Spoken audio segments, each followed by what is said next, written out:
范先生，恭喜您又中了彩票1等奖，这是1000万的值哟！嘿嘿。范先生，4次了，您不要每次来领奖都穿这一套，吓人呐！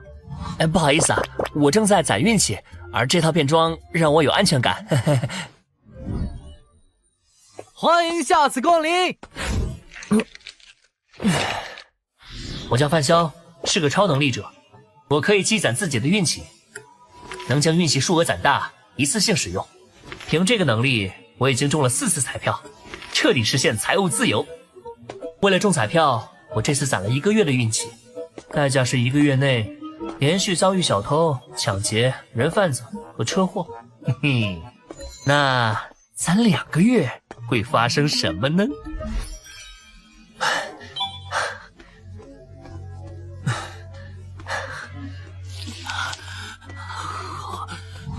好饿！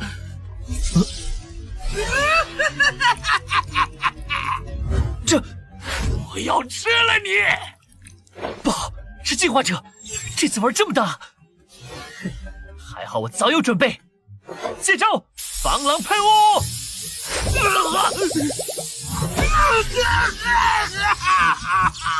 嘿嘿，敢偷袭我，小爷赏你个五花大绑！哼！喂，110吗？我要报警，我被人袭击了。又来做笔录啊，范潇，你自己说说，你这都来多少回了？迄今为止我制服过47位罪犯，做过112回笔录。就你这倒霉体，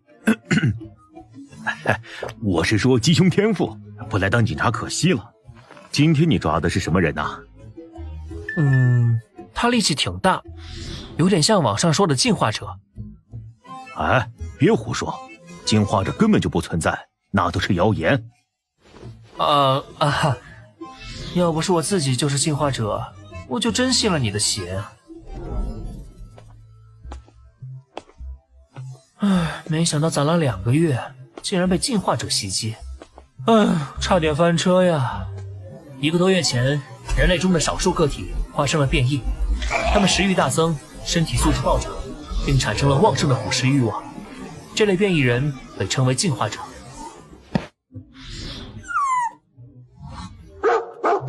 是李大爷家的二哈。好香啊，好想撕碎它，想要生啖它的血肉。不行，忍住，忍住！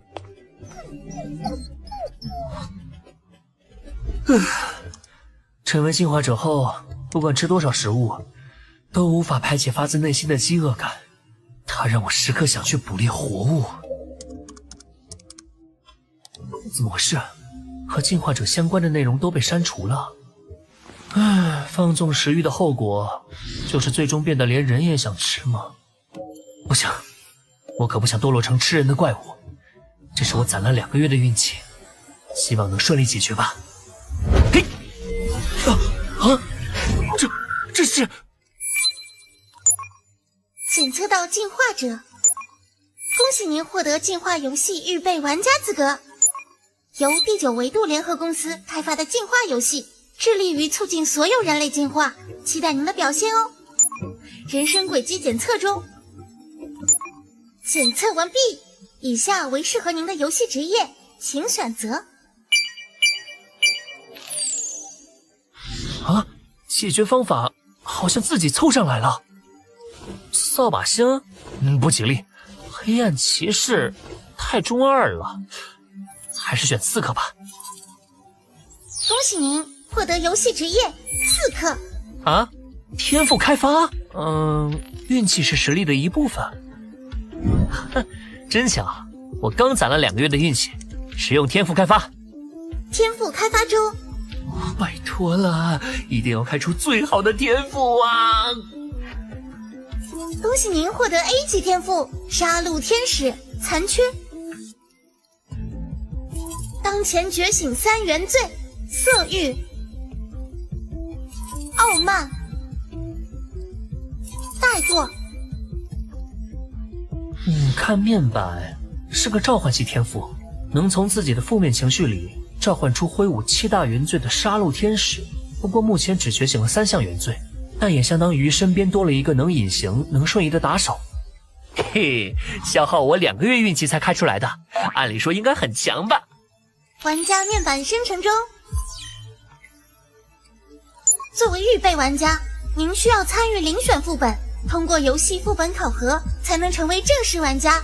考核将于5秒后开启。5、遴选4、副本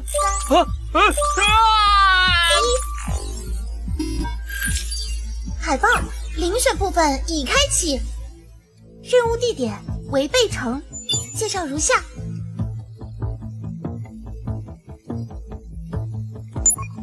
提示如下。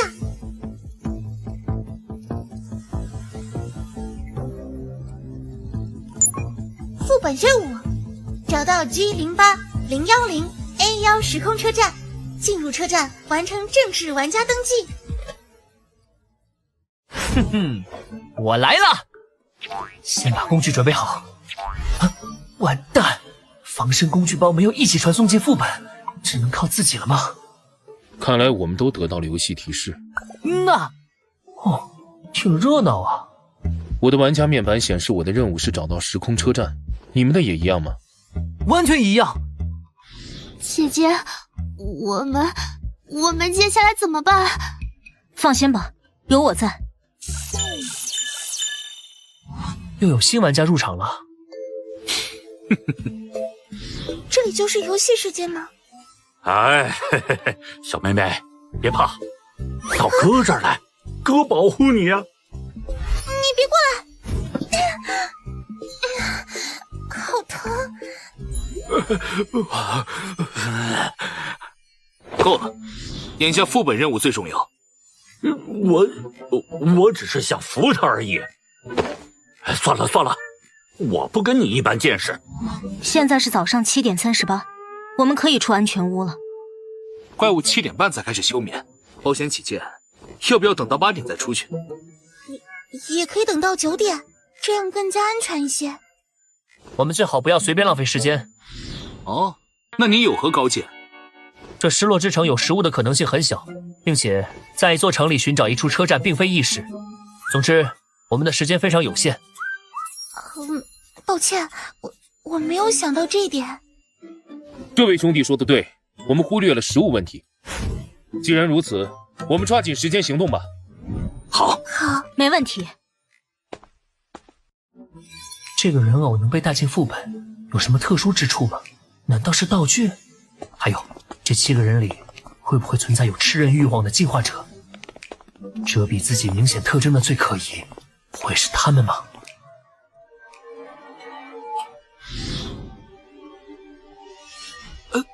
这个世界怎么会变成这个样子？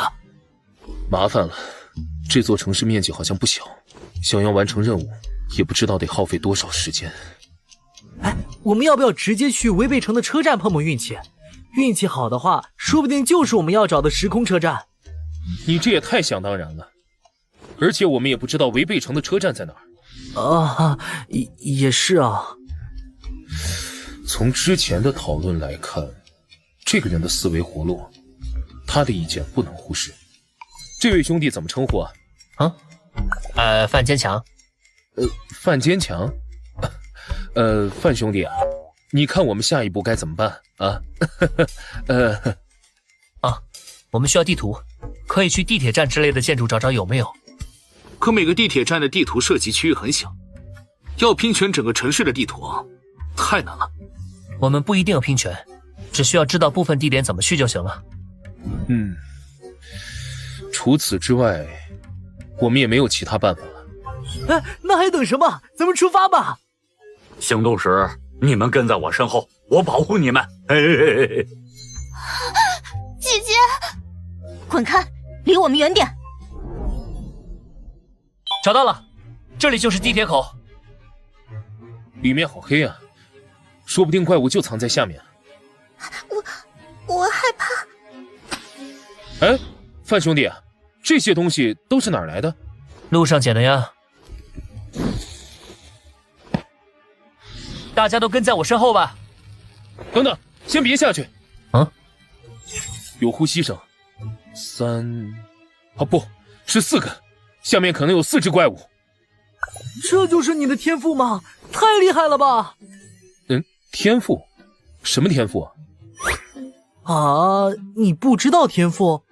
天赋不是每个预备玩家都能开发的吗？那你捕食过动物吗？你们也知道进化者有强烈的捕食欲，我忍了2周，实在是到极限了，所以就自己买了条狗，然后我就获得了狗的听力和嗅觉。你太厉害了，我只忍了4天就有点受不了，还好第4天晚上成了预备玩家才有所缓解。生吃狗是种什么感觉？范兄弟，你问这个干嘛？啊，没什么，只是有点好奇。你想没想过吃人？啊？什么？吃人？你怎么会有这种想法？难道你……看来高管男没说谎，除非他演技很好，否则微表情骗不过我。啊，开个玩笑而已，毕竟人也是动物，也许有进化者会吃人也说不定呢。你说的还怪吓人的。范大哥，你吓死我了，我还真以为有人会吃人呢。别玩了，现在怎么办？我们要不要换个地铁口？肯定要换，这里可是有怪物。继续走吧，地面探索这么久，一只怪物没见着，地铁里却一下出现4只。如果避光休眠是他们的习性，想必其他地铁口怪物的数量也少不了。我同意范兄弟的说法，继续走吧。我不去了，我害怕。你们疯了吗？那可是怪物！你们小点声，要不咱们去别的地铁口去试试？对啊，万一别的地方没有怪物呢？随你们，我去找地图。啊！若真遇到危险，刚好可以试试 A 级天赋的实战效果。范兄弟，你等等。啊？咱们一起去。我要亲自确认一下地图。哈哈，谨慎是个好习惯。我记忆力好，待会儿找到地图后，记忆的事情交给我。那边怪物啊！嘘，不要出声，他没发现我们。啊，不用再往里面去了，我找到地图了，而且是整个违背城的地图。只看了1分钟地图，你真的全记住了？啊，无意识记忆而已。我记得不多，但他画的与我记得的全能对上。他们在这儿。你们没事真是太好了。不好意思啊，刚才我们被吓懵了，才……大家一起行动是为了相互配合，完成副本任务。你们遇到危险就退缩，这样没法组队。怎么？我觉得危险，不想下去难道不行啊？那你就别想要地图。行啊，你问问其他3个答不答应？你干嘛？之前确实是我们不对，我道歉。接下来的行动，我绝对配合你们。对不起，我就是有点害怕，没跟上来。对不起。我也道歉，刚才有点怂，毕竟第一次遇到这种事儿。接下来我也会配合行动的。啊？你们怎么样？你还有什么要说的？我道歉。贱人，我迟早弄死你！都省点力气吵吧，能不能活着出去都还不一定呢。这里是2份地图，我们接下来分头行动。要分开啊！恐怖电影里面的分头行动，可是要立死亡 flag 呀！违背城有3个车站，一起行动太浪费时间，我们分成3队，效率更高。那这怎么分队呢？我和妹妹去探索东边的车站，你们随意。我和你们一起去吧，我也对东边的车站比较感兴趣。不用了，你去其他地方吧。我想去哪儿就去哪儿。小姑娘，你可管不着。我再说一遍，你去其他地方。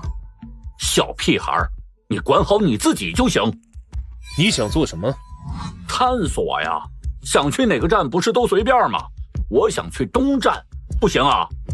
我也想去东站，那咱们4个人一起去吧。这小子想搞什么花样？地图我们就不用了，我都记得，你们拿去吧。行，那边有范兄弟在，应该不会出问题了。范兄弟他们4个去东站，剩下的人里你和我年龄最大，我们分别带一队吧。没问题。我去北站，你们谁跟我？我跟你一起去。那我们俩一起了。请放心，接下来的搜索工作我会好好做的。走吧。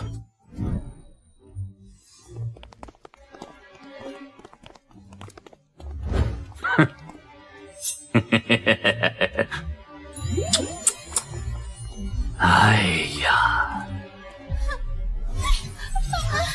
大叔，我们错了，放过我们吧。这俩小妞先前还敢跟爷耍横，现在也差不多走出一段距离了。喂，你在想什么？你在想她们2姐妹都很香，很诱人，对吧？你在说什么？别装了，这2个女孩子一看就很嫩，你难道不想吃了她们？哥们儿，原来你也吃过呀？没错，人多的时候得装一装嘛，不然被围攻咋办？不过食欲难耐，我已经快忍不住了。果然被炸出来了。哎呀，都一样。我要不是忍不住了，也不会强行跟过来啊。说起这个我就来气，我们连天赋都没有，好不容易获得的动物能力，吃完人后也消失了。要不是吃人力量会变大，我都怀疑游戏在搞区别对待了。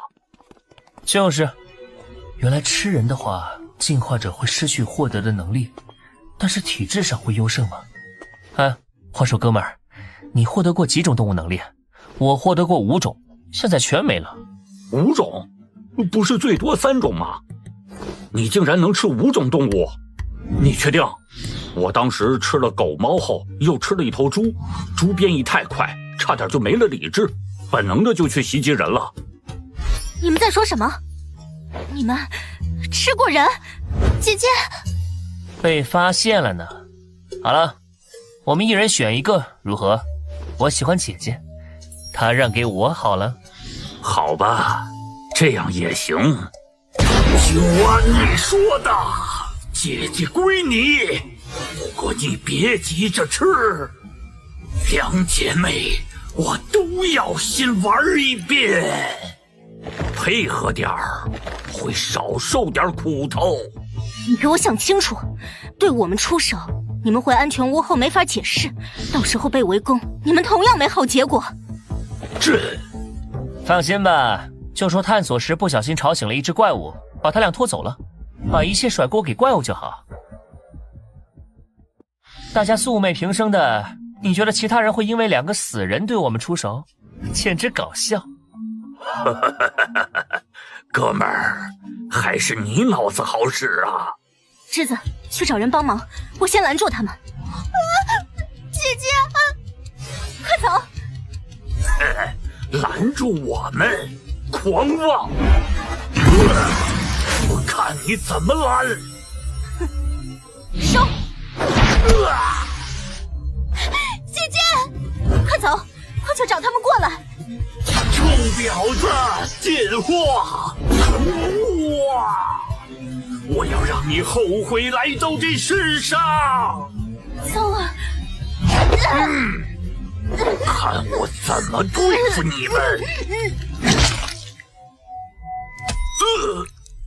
不好意思了。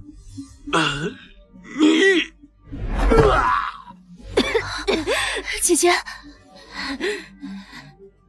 玩家海豹击杀世界之王，玩家海豹可以随机继承玩家世界之王的一件道具。道具检索继承中，玩家世界之王无任何道具，继承失败。切，什么都没弄到，居然是个穷鬼。你，原来你不是跟他一伙的，你刚刚只是在炸他的情报。没错啊，脑袋瓜子转得挺快的。这么说，你是人类玩家，你怎么会怀疑他的？姐姐，这种事情当然不能一开始就说啊，不然就打草惊蛇，没法偷袭那个吃人怪物了。没错，在不清楚吃人玩家的数量之前，贸然提出这件事，说不定会被他们惦记上急火。而且在他暴露之前，你们也是有嫌疑的。吃人啊，想想都要吐了。正式认识一下吧。我叫陆西宁。我是妹妹陆白志。鄙人范坚强。不愿意说就算了。之前你提议大家分头行动，是为了制造机会，提前让吃人玩家露出破绽。不分开的话，吃人的怪物又怎么会露出獠牙？队伍里肯定藏着定时炸弹，对谁都不好。范大哥的意思是，除了这个油腻男之外，还有其他的吃人玩家。不错，我们去追兜帽青年和柔弱女那一组。兜帽青年，柔弱女，很贴切吧？我怀疑他们有可能是吃人怪物。那你怀疑谁？兜帽男还是柔弱女？只是猜测而已，具体是谁还得去确认一下。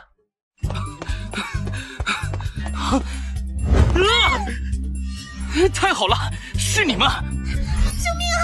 有怪物，是人的怪物！看来我们来的好像刚刚好啊。他是吃人怪物！都指认对方是吃人怪物吗？那你们有什么证明吗？我被他咬下了一块肉，他想吃掉我！啊？什么？不对，是他才是怪物，我才是被他咬了一块肉。都有伤口的话，那就只能凭我的直觉了。你们同意吗？听你的。姐姐，这会不会太草率了点？让我选择相信你。什么？你这家伙别色迷心窍，被他骗了，他才是怪物啊！闭嘴！谁是怪物我还看不出来？这分明就是个大美女，等死吧你！你，谢谢你相信我。嘿嘿，小美人别怕，我肯定站你这边。太好了，哥哥，人家才不是什么吃人怪。动手！你们竟然骗我！杀了你们！你就不怕我没能领会你的意思吗？有之前对付那个油腻男的经验，所以我相信你。这家伙不仅有头脑，甚至还很有胆魄。怪物，现出原形吧！你们这对狗男女！我要把你们折磨致死，然后吃掉！这丑八怪看起来很强。该死的狗男女，给我站住！你还有什么计划？总不能一直躲着吧？放心，外援马上就会到。到了。喂，丑八怪，难道你不觉得这个地方很眼熟吗？这里是要来喽！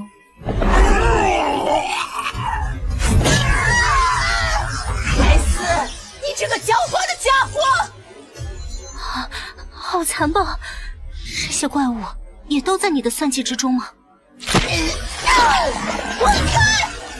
看来他们之间也要分出胜负了。那么，也是时候该收尾了。出来吧，杀戮天使！好了，被召唤了，让我看看什么个事儿。哇，好多玩具呀！你们这些杂碎！杀戮天使，上吧！好耶！不好！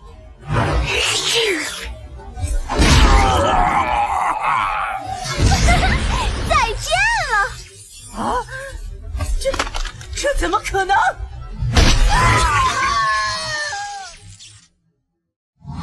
这太强了！到底发生了什么？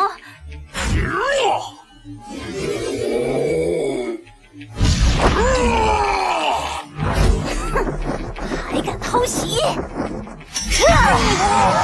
也呸！搞定。玩家海豹击杀玩家小仙女，可以随机继承小仙女的一件道具，道具检索继承中。玩家小仙女无任何道具，继承失败。嗨，又是一个穷鬼。不过，杀戮天使干得不错。呀吼！主人夸我啦！我还要玩，还要玩。召唤这家伙体力也没什么变化，但是精神有些损耗。原来召唤杀戮天使消耗的是精神力吗？好了，应该回去了。刚刚发生了什么？这是你的天赋吗？没办法，觉醒了一个比较残忍的天赋。他们是因为精神力弱，应该看不见杀戮天使，所以才会这么震惊吗？哎，你的伤口已经恢复了吗？这是谁的天赋？是我的 C 级天赋治疗。那你姐姐的天赋呢？操控人偶。没错，我是1级天赋操控者。可惜带进来的人偶被毁掉了，不知道这里能否补给。除了人偶，你能带其他物品进来吗？不行，人偶能带进来，是因为系统认定它是我身体的一部分。好，我们找其他人汇合吧。时空车站的所在我已经有答案了。什么？队伍里居然有吃人的怪物！还好有你在啊，不然我们可能就团灭了。那我们接下来怎么办呢？答案我已经拿出来了。拿回来了？你指的是这些尸体，还有这几份报纸？对啊，这些报纸和尸体有什么用啊？这些报纸是附近的报亭收集到的，可能是这座城市毁灭之前最后的新闻报道。哦，那我们岂不是可以推断出这座城市到底发生过什么？别急，现在有一个好消息和一个坏消息，你们想听哪一个？那先听听坏消息吧。那你们看到这些怪物之后，有没有什么感想？这些怪物似乎怕光，对声音比较敏感。虽然实力略强于人类，但是在极度愤怒时，应该可以反杀。分析得不错，但没找到关键。这些怪物体型有些像人。哦，对，像人，因为他们原本就是人类。什么？啊？他们是人类？他们的外表虽然与人类不同，但是你们不觉得他们很像吃人的进化者吗？而且内脏与人类一模一样。这就是你切开他们的原因吗？对呀，人类成了怪物，这难道就是生化危机？叫进化危机更合适。而且我在这里是我们世界的平行世界，我收集到的这些报刊报纸也证明了这个说法。也就是说，未来我们的世界也会变成这样？不要啊！所以，这也是我们以后的未来吗？我还没找到一个帅帅的男朋友呢。倒不用这么悲观，知道了违背城的结局，或许并非坏事，反而给了我们一个预警。预警？没错，这个副本告诉了我们进化者的未来。而我们作为被选出来的玩家，或许就是改变未来的钥匙。这么说，我们会成为未来的救世主吗？哼，有可能哦。这家伙虽然臭屁了点，但是几句话就让大家重新燃起了斗志，还挺有魅力的嘛。这就是你说的好消息吗？不，好消息是我找到，或者说推测出了时空车站的位置。哇塞，你连时空车站的位置都猜测出来了！你们要不要也试着猜一猜？情报我已经全部给出来了。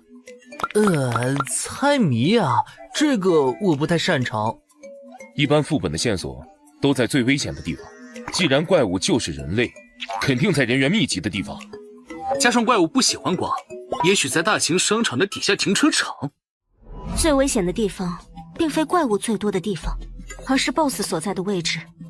而且，我们可以反向思维，这些怪物原本就是进化者，他们因大量捕食动物而不断变异，进食越多，变异就越彻底。最终，当动物不够时，他们开始攻击人类，彻底丧失理智，进化成最终的 BOSS。动物多，那就是动物园喽。除了动物园，还可能是水族馆。没错，就是水族馆。这张报纸上记载了水族馆发生了大规模进化者灾祸事件，BOSS 应该就是那时候诞生的。原来你早就找到了地点，还一直卖关子。目前一切都是猜测，我们可以先去水族馆，如果不对，再去动物园。唉，看来接下来有一场苦战了。提起 BOSS， 我更在意的还是他呀。啊？你在担心和副本 BOSS 战斗的事吗？是呀。我其实在担心你突然暴起杀人呢。其实大家也不用过多担心这件事，毕竟我们准备了食物。这就是你让我们把尸体搬回来的理由啊！到时候先用尸体试试，不行了再战斗。那我们现在赶紧出发吧，早点离开这个鬼地方。好好休息，恢复体力，等明天再去探索水族馆吧。可是现在是下午1点，时间还很充裕，为什么要等到明天啊？我累了，想休息。你们想去，我也不拦着。毕竟有关副本 BOSS 的一切都是猜测，我是不会在杀戮天使冷却结束前贸然行动的。我同意他，明天去。我听姐姐的。那我也明天去吧。我也一样，毕竟大腿要报警啊。那好吧，既然大家都同意，那就明天再出发吧。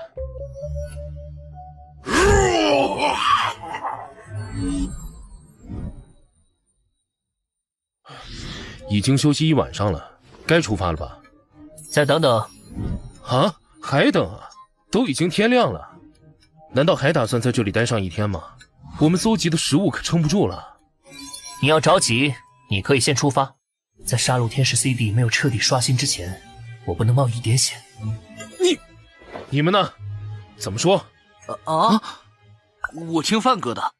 反正时空车站的位置已经被推测出来了，只剩下探查工作，不用急于一时。你们，可恶！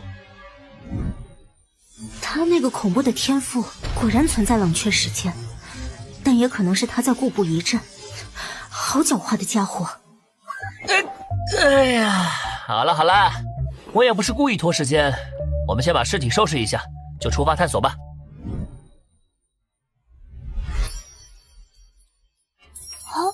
这里就是水族馆啊，怎么变成这样了？还好能找到一只玩偶，不然光是搬运这几具尸体，恐怕就要耗费不少时间了。还不都是因为某人非要拖到日上3竿才出发，要是天黑之前没能赶到，就完蛋了。里面看起来有不少阴暗的区域啊，也不知道时空之门在不在里面，会不会有危险呢？危险肯定还是存在的，不是还有大 boss 吗？走吧，我们先进去探索一下吧。看起来荒废好久了。这里是什么地方啊？挂着好多照片啊！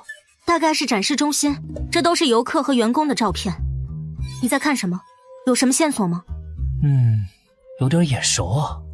看来在毁灭之前，这个地方曾经也是个很美好的地方。哎，快来看，这是水族馆地图。哎，等等，你们看这里，是G08-010-A1，时空之门果然在这里。事不宜迟，我们现在马上出发。快，大家跟上。G08-010-A1，是这里，时空之门真的在这里。大家都看见了，但也别高兴得太早。我能听到水底有东西，而且体积很大，可能就是 BOSS。我目测了下，从观众席边缘到门所在的金属台大概20米，我们不可能跳得过去，只能游过去。诱饵拖住 BOSS 的情况下，我们全力游是有机会的。可是我不会游泳。什么？你不会游泳？他交给我，我带着他游过去。你游泳的时候能操控人偶带着你妹妹直接从空中飞过去吗？如果操控人偶的话，不仅要承受2个人的体重，还一心二用，效果还不如直接带人游过去。还要处理怪物，还有一个人拖后腿，就不能让他自己。想丢下我妹妹，我坚决不答应。带个不会游泳的人下水很危险，懂不懂啊？哎，兄弟，我的意见还是带上他们。倒不是我圣母心发作，如果不带，以他的性格，你能保证他不会惊动怪物吗？是。他说的没错，不带上我妹妹，谁也别想走。姐姐，要不你们先走，我自己想办法。哎，大家别这样，都可以商量嘛。你想干嘛？放弃弱者也不一定是最优选。我水性好，这个姑娘就由我来带着，你操控人偶也拖着一点，这样的话我们就有可能突破。好。都准备一下，开始入水吧。范大哥，谢谢你啊。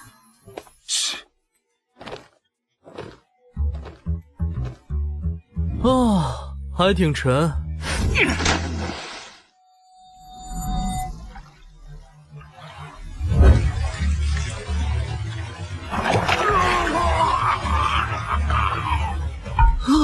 大 boss 出现了！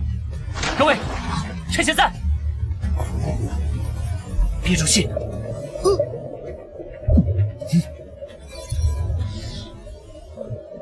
不对，少了个人。你说的没错，我想通了，你有你的选择，我也不例外。这个混蛋！怎么了？发生什么了？你说的没错，我们之中只要有一个想闹事，大家就都走不了。与其这样，不如我主动出手。怎么办？这家伙想牺牲我们，换取他逃生。你这个王八蛋！就是现在，一鼓作气冲过去。是，坑我们，你也别想走。别管他，利用你的能力戳下怪物眼睛，快！可恶，就这么放过他？看我的！范哥，这家伙要不行了，你还不出手吗？再等一等。都怪我太没用了。姓范的，他到底在等什么？果然，我的判断才是对的。这个副本通关的办法就是牺牲其他人。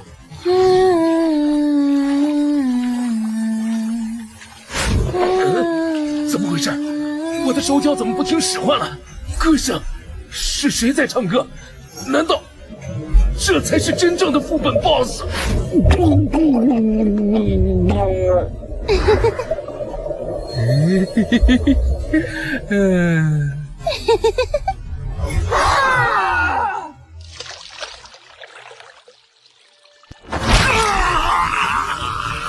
喂，能力还没有刷新好吗？再等一下，沉住气。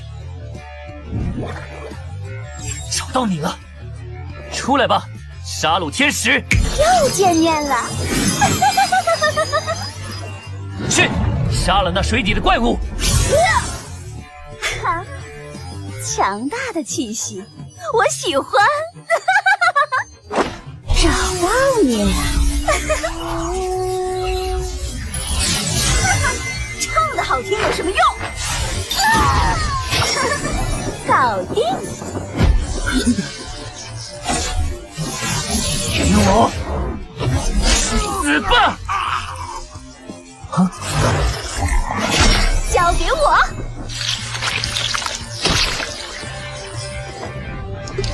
耶，搞定！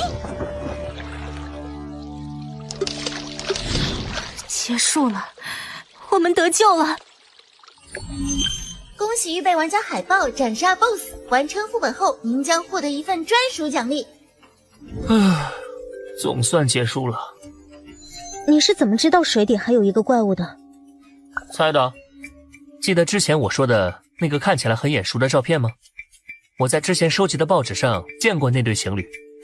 另一个版面有恶性进化者吃人事件，所以我特意关注了一下。加上那个男人少了一只手，这让我印象很深刻。又因为进化者吃章鱼会变成章鱼怪，进化者吃人会变成变异人类所推断，说不定还存在一个吃人怪物。所以你早就知道有2个怪物，你还暗示那个男人背刺我们？话可不能这么说，在这种地方，大家最阴暗的心思都会暴露出来。我不敢说自己绝对正义，但是也别指望我一点私心都没有。而且就像我说的，如果我们不带上你妹妹，你也不会善罢甘休吧？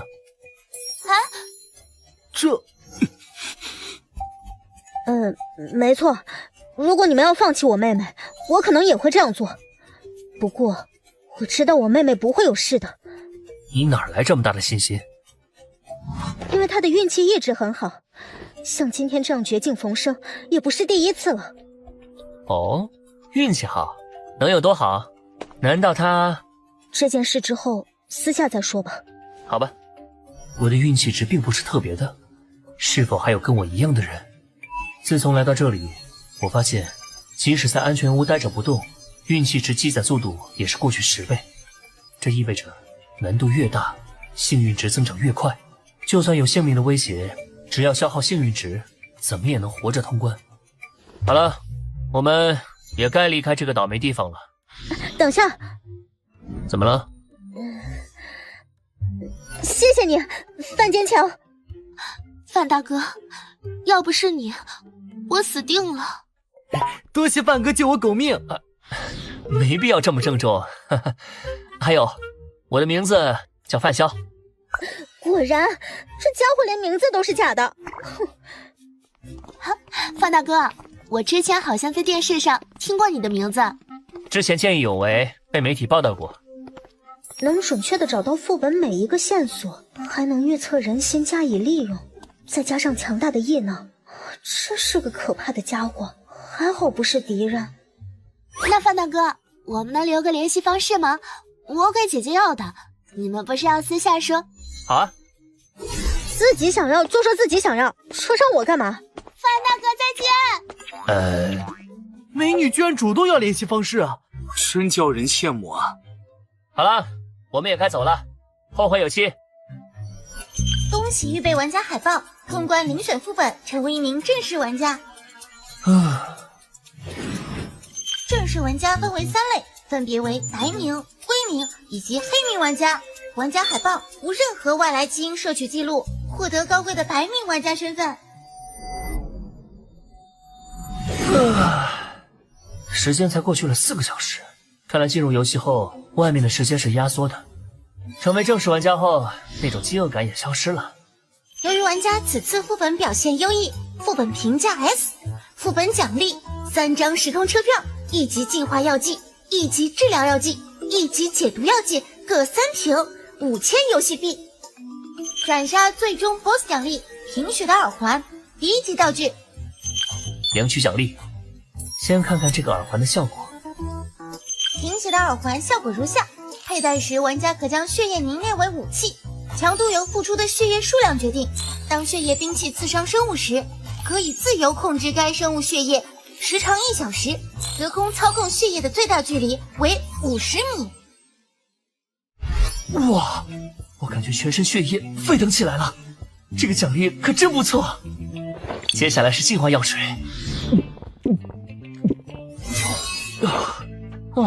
净化率居然提升了11%。恭喜玩家等级提升至1级，获得1次天赋提升机会，是否使用？嘿嘿，正好给杀戮天使升级一下。喂，哪位？是我陆心宁，我们已经回家了。今天谢谢你了。特意打电话来，就是为了这个吗？你不是想知道我关于我妹妹运气的事吗？对，你说你妹妹运气好是怎么回事？很多事情，例如从小到大遇见各种离奇的致死事件，周围人全都遭殃了，唯独她没事。姐姐，你说的有些夸张了。所以这是你们猜想，没有什么像任务弹窗之类的东西展现出来？弹窗？什么弹窗？没事没事。我有点好奇，你的天赋到底是什么？难道是操控空气吗？哎呀，这才是你找我的目的吧？要是想打听我的情报，我们就不用谈了。当然不是，任务奖励想必你也看过了。我猜测，如果玩家持有同样的车票，同时使用，估计就能一起进入副本。狡猾的家伙竟然还对我没有戒心。我和白之有兴义回廊站的车票，你呢？我有玫瑰街站吉祥酒店、兴义回廊站疯狂动物园、兴义回廊站祭祀岛3张车票。既然我们有2张相同的车票，那到时候我们一起合作吧。不过得稍微等几天，我要定制几个特殊人偶。我不急，那2个副本我可以等你们，到时候这个号联系。如果跟他们组队，有2个信得过的队友，还有1个会治疗，还算不错。好了，接下来终于可以给杀戮天使提升战力了。提升天赋，杀戮天使。杀戮天使提升中，升级完成，获得武器愤怒。该武器可将攻击概念化，避开所有防御体系，造成真实伤害。升级后外观也发生了改变，不过老是杀戮天使的怪难听，是该给他取个名字了。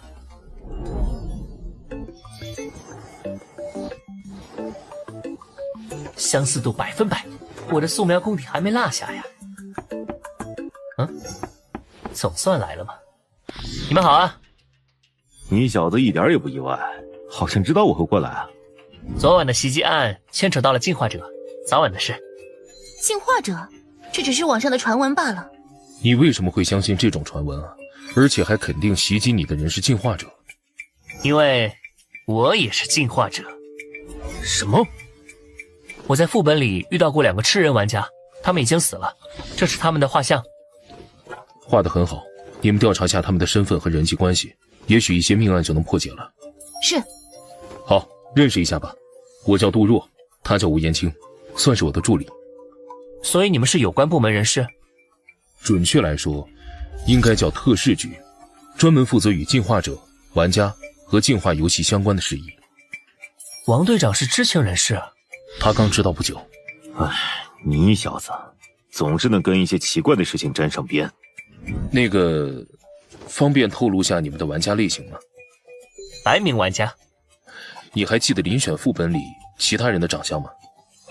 记得。不过我和其余几人也算共患难过了，相处融洽，不好直接透露。不用试探我们，特事局没你想的那么小气。当然，你们若是对我做出强制要求，我也只能配合了。进化者是战略性的重要资源，每一位玩家都是我们拉拢的对象。不强制？不强制。不过背靠国家，能享受到的情报和资源，可不是孤狼玩家能比的。那我考虑一下。想通了打我电话。这张名片上面有我的号码，以及特事局的内部网站，网站上有我们分享的一些情报。期待你的回复。谢了。范潇这家伙可是十分稀有的白名啊，如果能拉拢，日后必能为我们带来巨大的帮助。这小子好像有些傲，我看拉拢他加入的可能性不是很大。去调查一下他下次副本信息，我要考察下。是。另外，让狙击手和作战小队撤退吧。行动取消吗？是。大镰刀，割肠子，戳心脏，砍脑袋，一舞一挥，大家都变小可爱。既然他们准备撤退，那你也回来吧，别调皮。坏范潇，为什么不让我杀了他？多好玩啊！范七七，别天天想着玩。既然他们没有恶意，我们就不能先出手。哼！好了，我们先准备准备吧，开去下个副本了。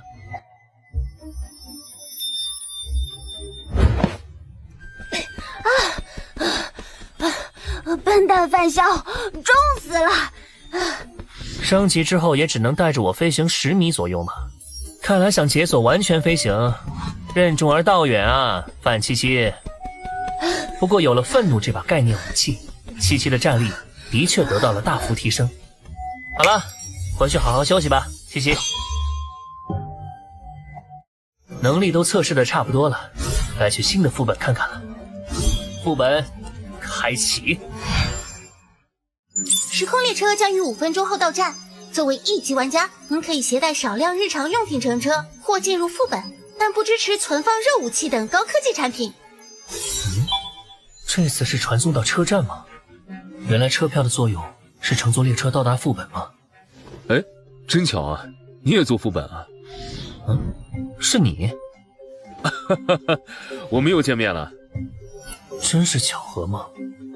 你做过几次副本？这是第3次了。你说有没有可能我们是同一个副本？时空列车会途经很多车站，每个车站都有很多副本。我们哪有那么巧会去同一个车站的同一个副本啊？我看特市局官网上设有交易平台，应该有玩家交易车票吧？交易需要玩家现实接触，一般是特市局内部成员之间进行。其他玩家私下交易不可靠，因为玩家击杀玩家可继承道具，彼此都怕被坑。你们成员多吗？你加入了我就告诉你。我考虑考虑。欢迎乘坐 G08010A14 时空列车。列车来了。本次列车始发站阳光海岸站，终点站幻想童话城站。对了，我去吉祥酒楼，你呢？那确实巧了，我也是吉祥酒楼。哼，那还真是巧得过分呢。这次人还挺多的，规则好像没禁止玩家私斗。这其中可能会有玩家想杀人抢道具，或者有黑名玩家。总之我们要小心一点。先生，这是菜单。这一杯咖啡就要50游戏币，还挺贵的。我请你喝吧。这好像不是普通咖啡。第9维度联合9亿餐饮，这里面居然有公司的名字。那当然了，这里的一切可都是存在的。所以这里究竟是什么地方？大概是各个时空交汇的缝隙吧。也就是说，这艘列车上的旅客可能来自跟我们不同的世界，而这座列车的编号也很有讲究。哦 ，G08010A1，记性不错。G08代表时空节点的编号，010代表世界分区编号，最后的 A1则是车站的编号。以编号划分平行时空吗？各位玩家请注意，现在紧急插播一条悬赏通知。刺客组织生命法庭成员灭国在G08时空节点现身，此成员乃超级玩家，曾击杀游戏公司高层，极度危险。G08时空节点的玩家有任何线索，可直接向游戏提交，游戏公司会根据线索重要程度给予奖励。游戏公司竟然不能直接制裁玩家吗？还需要进行悬赏抓人？游戏公司无法完全掌控进化游戏，对玩家来说倒是好事。那你知道超级玩家的情报吗？嗨，你当我是百科全书吗？我只比你早进游戏1个月而已。玫瑰街站到了，持此车票的乘客请下车。这么快就到站了？我倒是很好奇，要是继续做下去会怎么样？我不知道，但是想在不遵守规则之前，要考虑一下自己是否有打破规则的能力，否则代价……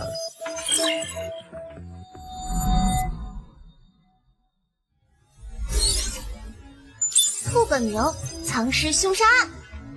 任务背景：一位红裙女子被杀后藏在床垫内部。虽然尸体快速被处理，但是酒店的客人开始诡异的陆续消失，最后都会在其他客房的床垫里发现受害者的尸体。哇！就这样，恐慌迅速蔓延整个酒店，所有人都坚信是藏尸案的受害者化作了恶灵，复刻自己的遭遇。副本任务：入住吉祥酒楼3天。老掉牙的恐怖故事罢了。任务提示：1. 晚上9点到早上7点是恶灵活动的时间。2. 同一楼层只允许入住1名客人，违反者将率先受到恶灵的袭击。看来神都到齐了，你们是最后一批进这个副本的玩家。这次参与副本的人数是12人。那还等什么？快进去吧！等等，现在不能进去，谁知道你们这些人里有没有吃人玩家？你们得先证明自己不是怪物才行，否则我是不会进酒店的，谁爱进谁进。你丫的谁呀？我需要向你证明。丑人多作怪呗，谦哥，咱别惯着他臭毛病。你说谁丑？我看你们就是吃人怪物吧。你们也听见了，这2个人不愿意证明身份，很有可能是吃人玩家。你们不想被吃掉，最好现在抓住他们，提前排除危险。干嘛要我们上？你2个头，我们保证一起上。你什么意思？我看你也是吃人玩家，跟他们一伙的。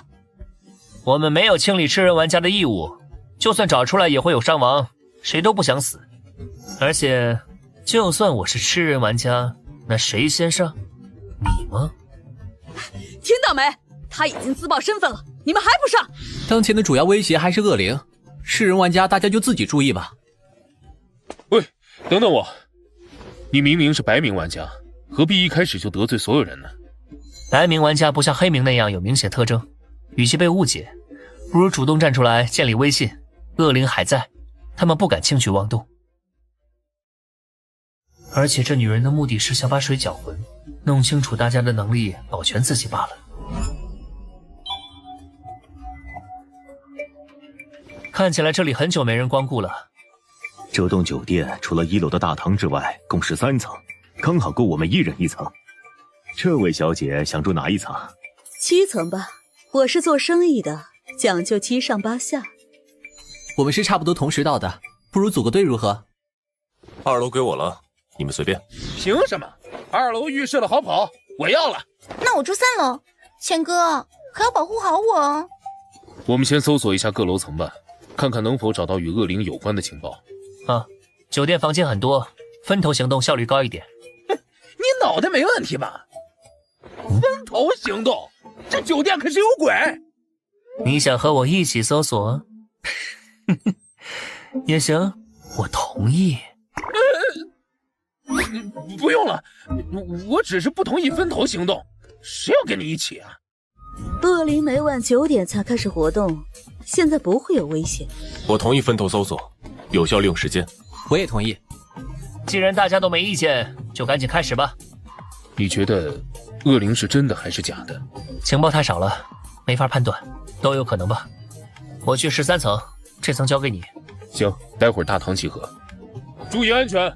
这家伙真跟狗皮膏药一样，多半是特使局来考察我的。这房间看起来有段时间没人光顾了，应该也没啥有用的线索。要顺利通关副本，等着线索上门不可取，正好试试上个副本的通关奖励——平血耳环。嘿嘿，大功告成！这耳环不仅能操控血液，还能让血液氧化干涸，效果完美呀！我在第10层的2个房间发现了不太明显的居住痕迹，其余房间都很正常。你们呢？我在第7层发现了模糊的血迹和墙壁上的坑洞，这里似乎发生过战斗。这个副本应该不止开启过1次，可能是以前玩家战斗的痕迹。话说人都到齐了吗？怎么感觉少了个人啊？我这里发现了不一样的线索。啊？有新的线索？应该是之前的玩家留下的，大家请看。这个他，不会指的就是恶灵吧？应该没错了。副本介绍里提到过恶灵的形象，是个穿红裙的女性。啊，以前进入副本的玩家不会团灭了吧？应该没团灭。从字面意思理解，只有被敲过门的人被砍了头。也就是说，恶灵可能是通过敲门锁定目标的。据刚刚的调查，拥有血液的房间很少，说明只有被敲过门的人被杀害了，其余人都能安全度过3天。我去，这不是完全凭运气吗？靠运气也太不靠谱了。我们得想想办法才行。我提议大家组队住在一起，联合起来，一同对付恶灵。不行，同一楼层只允许住1名客人，违反规则可是会率先被恶灵攻击的。大家都注意一些，一起反抗规则不就行了？恶灵总不能杀光我们吧？想拉别人一起下水，你们想的还挺美的。你什么意思啊？住在一起，恶灵来了好一波端是吧？而且单独遭遇恶灵，并不一定就是死局。我们发现的战斗遗迹，有可能是玩家反抗恶灵时留下的。这……我自己住，你们要违反规则，你们自己违反。我也自己住，我相信自己的运气。那大家还是遵守规则，自己住吧。既然你们都想通了，那就赶紧回自己房间吧。违反规则的也请自便。这家伙这么想大家单独行动，肯定是个吃人玩家，你们别听他的。闭嘴，想找死别拉上我们。真是一群乌合之众，违反规则怕是不用等恶灵来，游戏规则就能抹杀他们。这个楼里有没有恶灵，还是个未知数。但我身上可真有个恶灵啊！你住第7层，我住第6层。遇到危险时发出些动静，及时支援彼此，你看如何？当然可以。我住你上层，遇到危险时我们也可以相互支援。好，大家都可以有个照应。哎呀，这小子真是碍事。还有我选第9层吧。我没意见，合作嘛，人越多越好。2个舔狗，一个少妇，还有个小屎棍，以及一对精神小伙，危险程度好像都不大。剩下这几个话虽然不多，但是看不出底细，得多加提防。还有这家伙，你不是住12楼吗？跟我上13层干啥？哎呀，我找你有事，先来你这儿坐坐。离晚上9点还有点时间，不介意我跟你聊聊吧？哼，介不介意？你不都已经跟来了吗？之前在酒店外，你暗示自己是吃人玩家，是为了钓鱼吧？有结果没？随便钓一钓而已，不一定有用。不过，虽然没有人咬饵，但我猜测娃娃脸、纹身男和秃头男这3个人可能是吃人玩家。为什么？他们有什么不对劲的地方吗？其他人太活跃，藏不住事儿。那3个人话不多，有问题肯定在他们之间。算了，不管吃人玩家的事了，我来找你是为了另一件事。之前窗帘上的血液字迹是你伪造的吧？杜哥，你应该没收到什么扮演恶灵杀人的任务吧？所以你认为根本不存在恶灵，而是玩家？如果我是那个玩家，那你现在可危险了。哈哈，我只是开个玩笑罢了，毕竟官方人员不会滥杀无辜的。距离10米以内有愤怒加持，范七七应该能够秒杀他。你要是不信，可以随便测试我。不必，我还是放心杜哥你的。根据副本介绍，恶灵会在规定的时间内把人杀掉。现在又添加了恶灵必须要敲门和砍掉要杀之人的头2条伪造情报。恶灵如果真的遵守了规则，就证实了恶灵是人扮演的。而恶灵玩家知道床单是我伪造的，为了排除威胁，必然会率先攻击我这个不安定的家伙。你倒是很自信自己能斗得过恶灵玩家。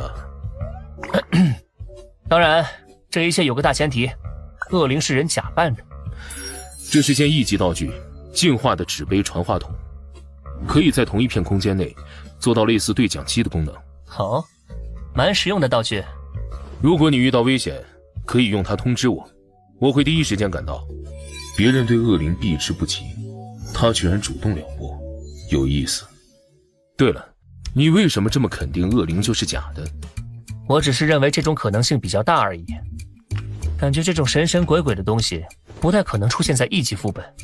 希望你运气好点，能顺利钓到，记得一定要通知我啊。放心吧。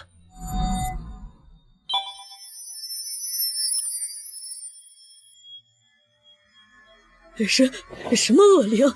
我才不怕！我不信我会这么倒霉。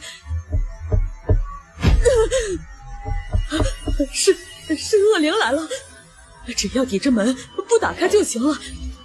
就是，你好。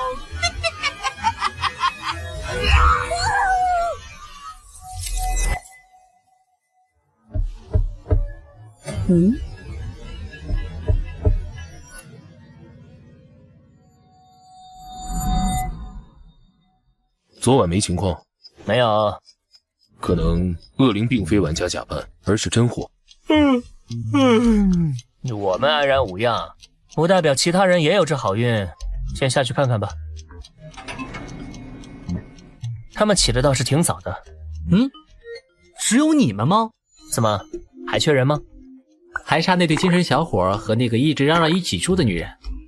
他们不会出意外了吧？他们出没出意外我不知道，反正我昨晚是差点出意外了。我昨晚被恶灵敲门了，第一时间摔东西发信号，你们为什么不下来支援？可是我昨晚也被敲门了。我也是被敲门了。胡说八道，这样的队伍还不如不组。你的信号是在我被敲门后的2分钟才响起的，我不知道这是不是恶灵在伪装，所以才没行动。你这是不想帮忙的借口罢了，撒谎就不能编一个像样一点的吗？只是敲门而已，你难道不该检讨一下自己贪生怕死吗？好了好了，所以你们昨晚确实听到恶灵敲门了，对吗？当然了，难道还会骗你？看来恶灵真的存在。我得给你们坦白一件事，希望你们不要太激动。窗帘上的字迹其实是我伪造的。什么？这为什么这样做？你有什么目的？目的就是想看看到底有没有亡灵，而现在结论已经出来了，那就是根本就没有亡灵。这没有亡灵？如果是真的亡灵，肯定不会跟着我伪造的线索行动。那么只有一种可能，我们之中有人接到的任务是假扮亡灵杀人。假扮亡灵的人在我们中间？我昨晚可听到了敲门声，不是我，也不是我，我也听到了。原来这么多人听到敲门声了呀！你搞这么多事，说不定恶灵就是你。是我的话，完全可以不用坦白窗帘的事，然后今晚悄悄地把你们都杀了。既然结论是在我们中间，那么我们每个人都有嫌疑。不过可以确定一点，我们的敌人是人，并非恶灵。这个游戏类似狼人杀，但又有些不同。狼人在晚上是必杀人，而这个游戏的恶灵如果是人的话，就没那么可怕了。对啊，只要知道他是人，还有什么好怕的？哎呀，终于可以安心了。先别高兴太早，还有3人生死不明，得先去确认一下状况。哎呀，有什么好确认的？现在还没下来，肯定是被杀了呀。恶灵可是会把尸体塞进床垫里，你们谁也不想自己晚上睡尸体上吧？那你还有其他线索吗？恶灵玩家可就在我们中间，我可不会蠢到直接暴露底牌。睡在尸体上，想想就恶心。我同意搜查。我也同意，反正白天大家都能互相支援。一直装神弄鬼的，谁知道你又有什么鬼把戏？我要说的就是这些，你们爱信不信。有意思，这小子到底打的什么主意啊？上百个房间翻了大半都没找到，难道没有塞床垫里？你要干嘛？一级道具，傲慢的门把手，放在门上可以彻底隔绝门内外的声音。所以就是你扮演恶灵杀了其他3个玩家？没错，但我只杀了那个胖女人。至于那2个精神小伙，他们是违反规则，被游戏给抹除了。那你昨晚怎么没对我出手？我有一件道具，可以让我看到玩家的大概胜率。你很强，胜率竟然有52%。保险起见，我没对你出手。有意思，那为何现在打算出手了？52%的胜率，你就不怕翻车？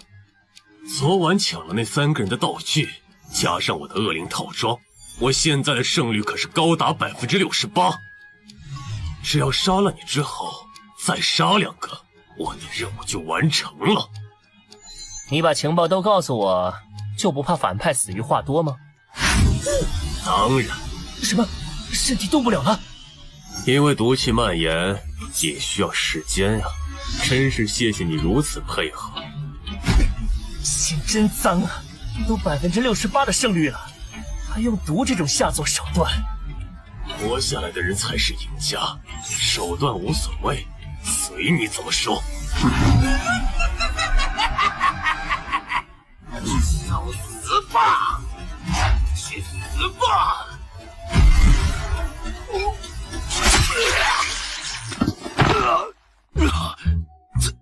怎么可能呢？明明有68%的胜率，我还专门下了毒。搞定！玩家海豹击杀玩家蚁王。玩家海豹可以随机继承蚁王的一件道具，道具检索继承中。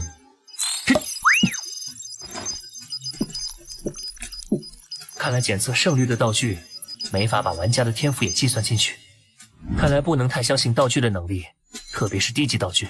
恭喜玩家海豹获得1级道具傲慢的门把手，将门把手贴在门上，不仅可以封锁房间，还能将声音也隔绝在内。他的衣服好硬呀，我都没法把他的肚子撕成花瓣。等我把面具摘下来，你就能鞭尸了。才不是鞭尸，是个玩具玩耍。OK 了，不过别玩得太过火了啊，尸体我还有用。这杀戮天使就像小孩一样，还是得哄着，等他玩够了消失了再联系杜若吧。发动明显的耳环，耳环能通过自己的血液和他人的血液接触建立连接，最长1小时内能够操控对方的全部血液。而这样用鲜血手弩射出的血箭，只要能刺入别人身体，也可以达到建立连接的效果。之后就可以让对方血液逆流，或者爆炸。等等，什么情况？我以为你是叫我来帮忙的，没想到一过来就被剑指着。这是已经结束了？这就是恶灵湾，看来这里刚经历了一场恶战啊！还以为只是刚开始副本的纯萌新，看来实力超乎想象啊！就是精神状态似乎有一点问题，回去后估计得重新拟定一份犯销的档案了。话说回来啊，为什么这恶灵看起来并不像任务里描述的样子呀？应该是因为这个面具吧，摘下来它就变回原样了。只可惜不能带走，否则能卖不少钱。我还以为恶灵有什么明显的外观特征呢，没想到竟然是亚人玩家。说不定是吃的昆虫呢，特征不明显也有可能吧。不过现在有个问题，我已经解决了恶灵，副本也没有结束，说明真正的副本任务并不是驱逐恶灵，那会是什么？我也只是有个猜测。总之，我们先把尸体搬到大厅，再把事情原委给其他人说明一下吧。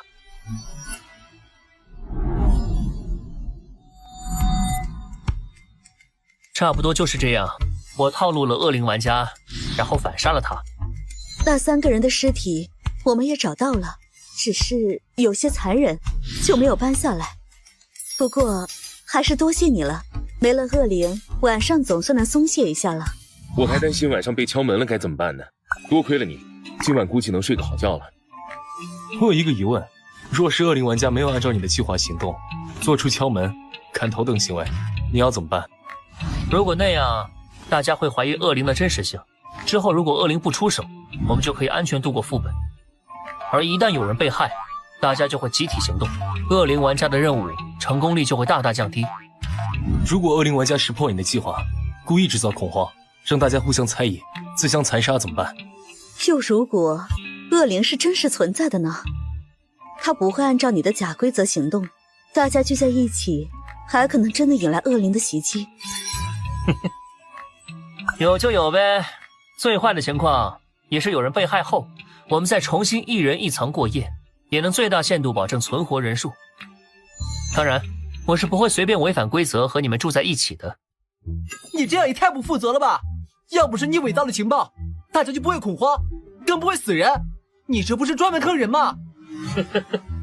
那3人的尸体还不够说明吗？当然了，随便你们怎么想。现实就是我已经消灭了恶灵玩家，我也不会希望你们感谢或者相信我，毕竟我也不会相信你们。我信你，既然恶灵已经被消灭了，我们不如谈谈如何分配战利品吧。战利品？啊，你是说这个吧？是从他身上搜出来的。嘿嘿嘿，哎，对，我就说杀死玩家总该有道具掉落嘛，何况是恶灵玩家。你想要？怪不得你的脸那么大，原来是要用面具遮一遮呀。你什么都没做，也想要道具，确实脸够大的。他可是吃人玩家，还用假情报骗我们。你觉得恶灵道具在他手里，我们晚上能安心睡觉吗？谁知道他会不会再设计什么别的阴谋？别激动，他是不是吃人玩家还没有定论。不过在证明之前，得先把恶灵道具交给大家都信得过的人保管吧。大家信得过谁？你吗？我可没说是我，而且我这也是为了大家的安危着想，并没有针对你，希望你能理解一下。我同意，让大家都信任的人来保管最好，那个人最好是最没威胁的玩家。那我觉得你就蛮合适的，给你吧，记得保管好了。该道具为副本专属道具，非特定玩家无法获得使用。你耍我？这是副本专属道具，你这家伙为什么刚才不说？为什么要说？看你们争来争去，就跟看猴戏一样，挺有意思的。恶灵的威胁确实没了，但吃人玩家的威胁还在。各位，他就是吃人玩家。不如我们趁着今天，一口气把危险全部抹除了，如何？没了吃人玩家，对我们所有人都有好处。你在找死！正愁没人惹事把吃人玩家炸出来，我得再添把火。看到没有，他图穷匕见了，我们一起杀了。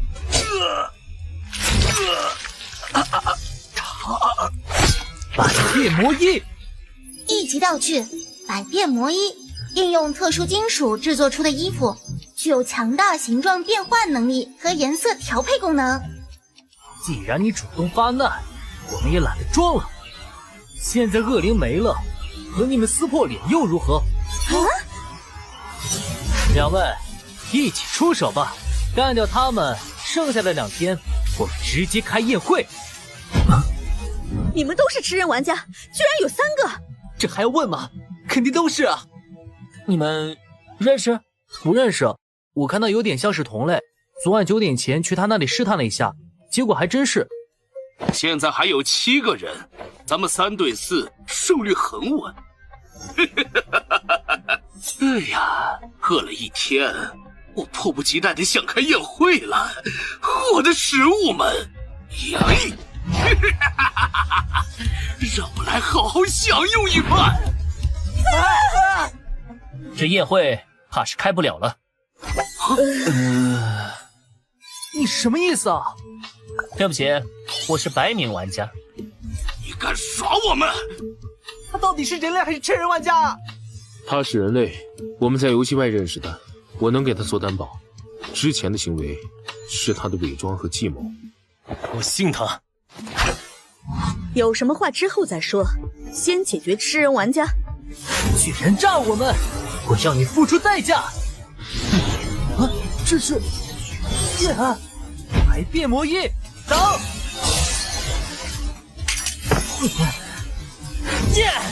不过如此。哼，女王领域，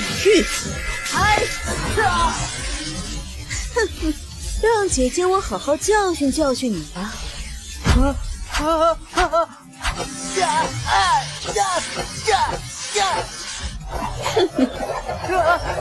要打了，不要打了！娃娃脸的盔甲能防住血剑，却无法抵消鞭子的击打。看来那鞭子也是道具，而且等级不低。不过如此。臭小子，削我一剑！你的对手是我们。没想到被那混蛋骗了，现在变成了5对2，讨不到好处。看来特事局的实力在线，不用担心那边了。求求你，救我！救不回来了，你马上就要死了。不过，反正你都要死了，道具与其被敌人继承。不要！放心，我会给你报仇的。你在干什么？反正他都快死了，这样总比道具归吃人玩家好吧？我这可是为了大家好啊！我说兄弟，何必跟我们死磕呢？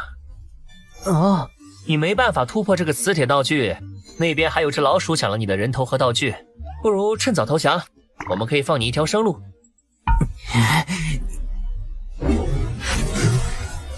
给老子闭嘴了！我人头，先杀你泄愤！迅速跑鞋！恶心人的臭虫！看来你鞋子的等级不怎么样啊，那我就勉强向慢了吧。金属道具离开本体了，好机会！起，去！有什么东西刺到我了？一点都不疼，但是，是你对我做了什么？咚！玩家海豹获得继承道具百变魔衣。什么？现在是分心的时候吗？不好！下辈子学乖点吧！这不可能！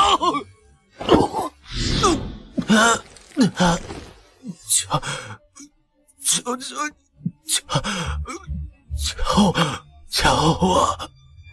救不回来了，你马上就要死了，是不是觉得这句话很耳熟啊？虽然我做事不太道德，但骨子里比较人道主义，就不杀你了。毕竟你就一双废物跑鞋嘛。人道主义嘛，哼，我倒是觉得你的道德水平蛮高的，至少比倒在地上那位要高出一大截。组队时一份力不出，还老想占便宜的，这样的人太多了。我更喜欢像你这样有谋略、有胆识的人。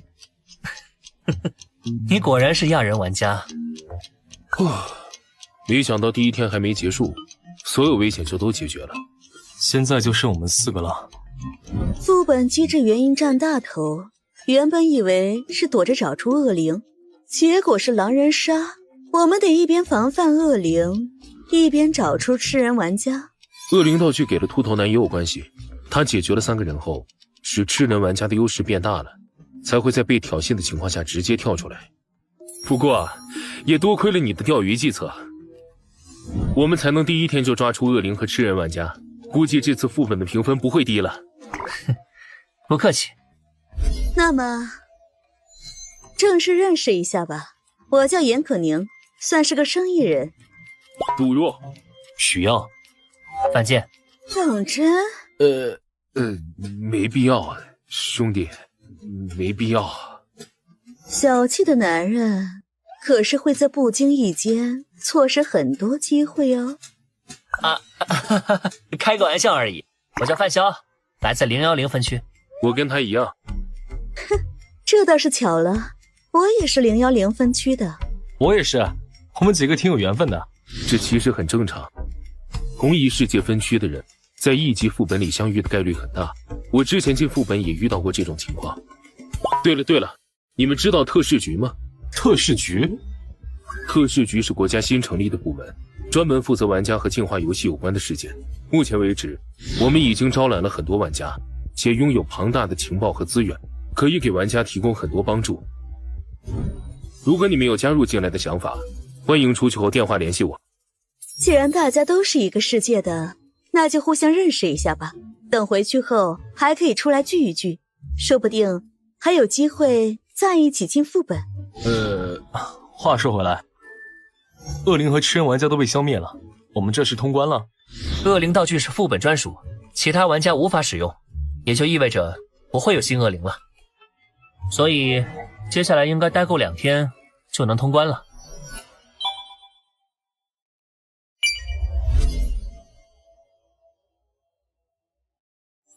1级副本吉祥酒楼已结束。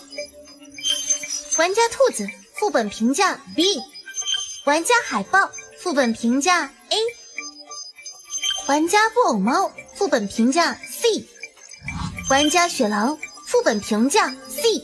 好家伙，我们这是动物园吗？接下来发放副本奖励，请各位查收。副本奖励发放中，特殊奖励发放中。解毒大师，这是防毒抗毒的被动型道具，只需要发动1次免疫毒的能力，就会成为佩戴者的常驻被动属性。这东西倒是比平行耳环这种需要主动使用的更方便些。玩家海报请注意，1级玩家最多只能固定3件道具，多余道具必须主动放弃，或者选择让游戏系统以等值的游戏币回收。还有这样的限制啊？那个，你们谁要道具？我有1件道具要处理掉。你道具栏的3个道具被满了吧？啊，道具栏还有数量限制啊？是啊，1级玩家只能固定装备3件道具。不过门把手这种道具可不适合我啊。我也不需要。门把手或许在某些时候很有用，但没必要专门花游戏币浪费一个道具栏位置。果然没人要啊，那没办法了。啥？1级道具只值1万游戏币吗？算了，先把净化药剂使用了吧。打开信息面板，净化率只提升了7%，上次3瓶药剂可是提升了11%啊！是1级净化药剂只能帮助玩家提升到27%，还是玩家的身体会逐渐产生抗药性？只能等下次得到药剂再验证了。日期与离开时错了2天，和上次不同，看来副本内的时间流速没什么规律啊。不过陆白这小姑娘还挺关心人的。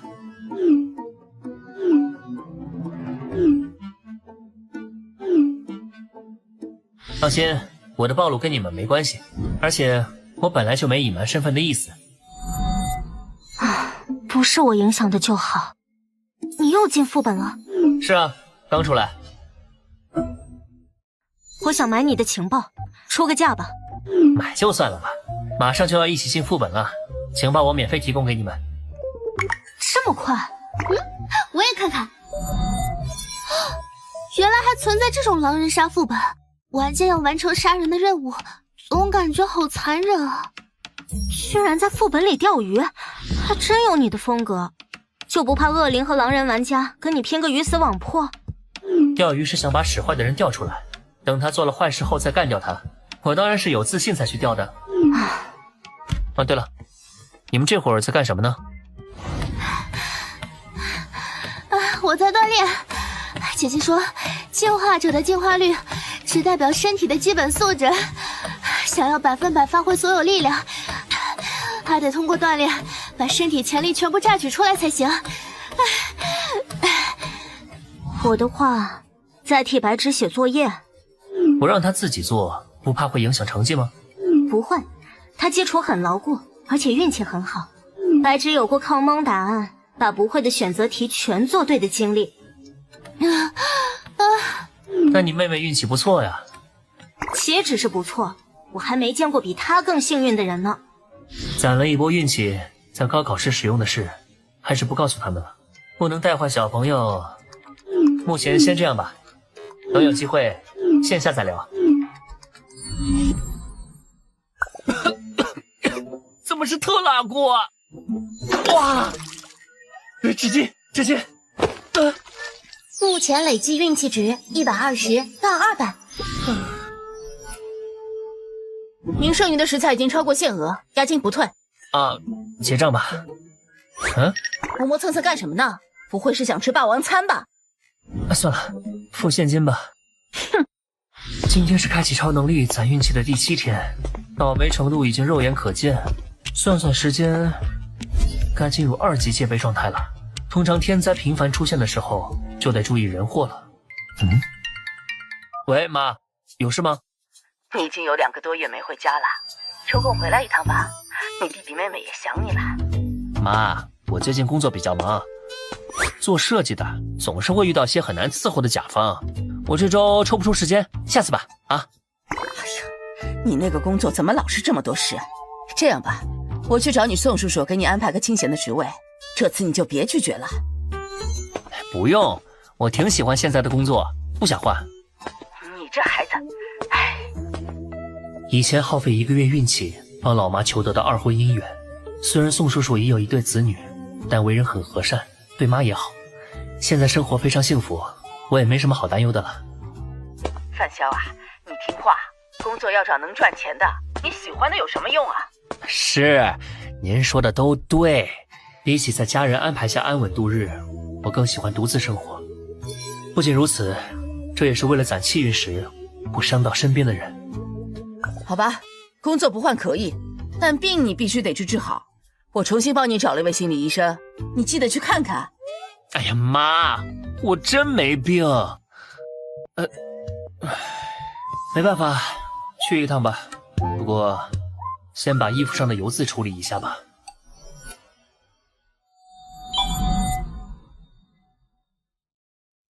13岁那年，我下楼梯时不小心摔倒，头先着地，不知道是不是脑子摔坏了，脑袋里多出了一段模糊的记忆。我好像有一位很会照顾人的姐姐。事后去医院做了几次检查，每次检查结果都显示我的身体状况无任何异常，记忆真就来得莫名其妙。既然不是身体问题，那就是心理问题了。于是我开始不定期的去看心理医生，接受心理治疗，并配合服用一些药物。直到14岁，我发现自己倒霉和幸运的过程是能够被主观控制的。我这才理解，原来自己并非天生的倒霉蛋，而是超能力者。当我试图用运气让脑子正常时，才发现那段记忆是真实的。但当我想用运气寻找那个姐姐时，却毫无效果。不过，我现在有了新的猜测，我那多出的记忆很可能是其他世界分区的玩家来到这个世界时用道具或是他们的技能造成的。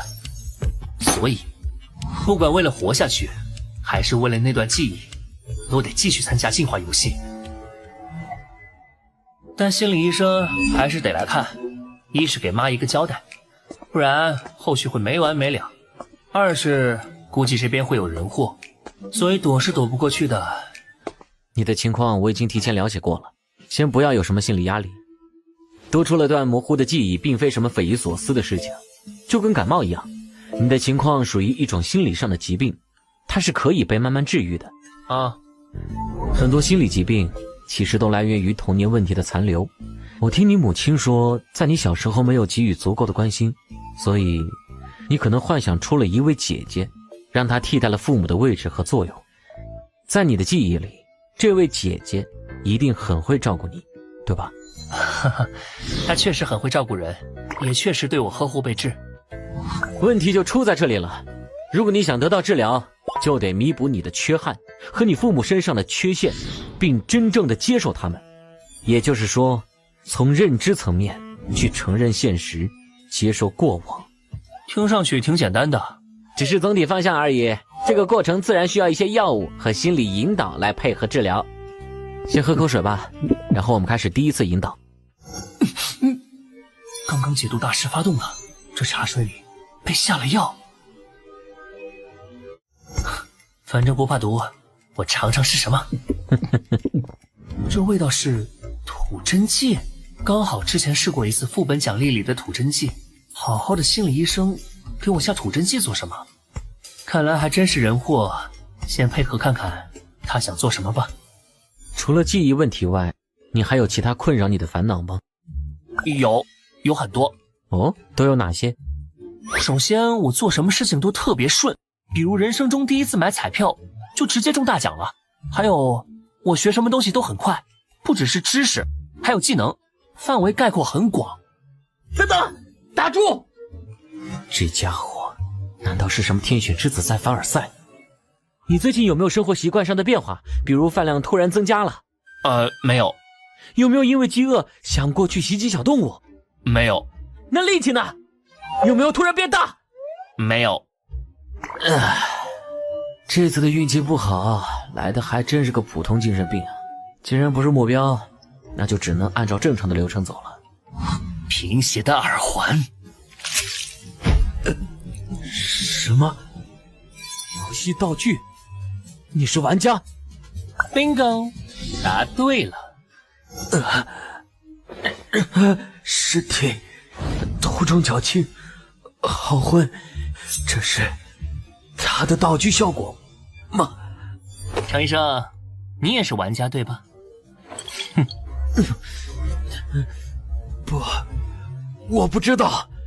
精神强度不错嘛，看来得上点强度了。看来吐真气起效了，可以放松对血液的控制，让他说真话了。你也是玩家对吧？玩家等级多少？是的，我是1级玩家。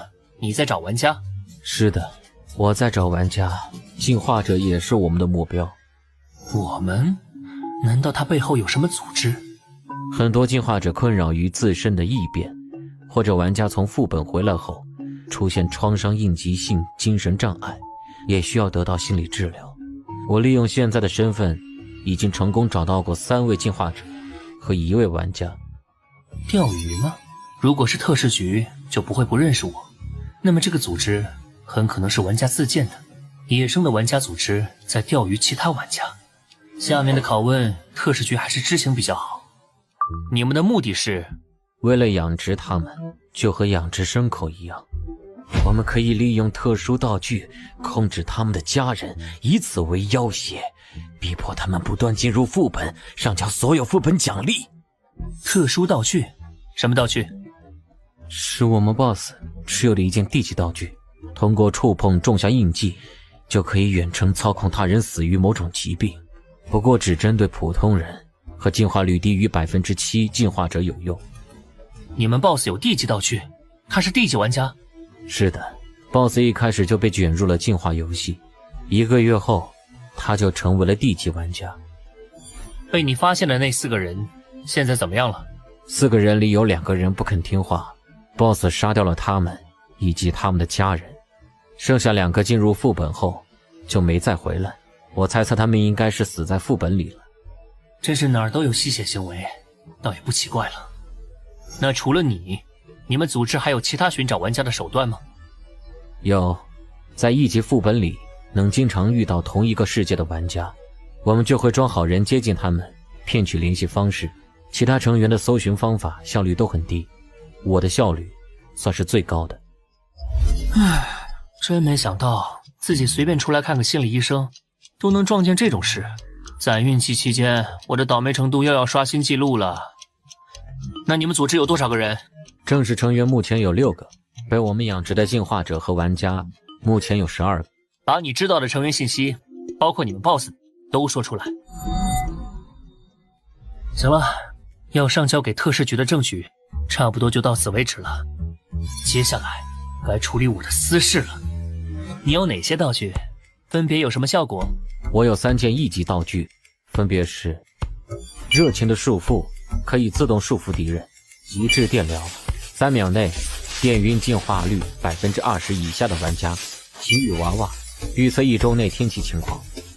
很好，现在把道具取出来，无偿交易给我。热情的束缚。恢复理智的第一反应是使用道具。你没有天赋，你是吃人玩家吧？哼！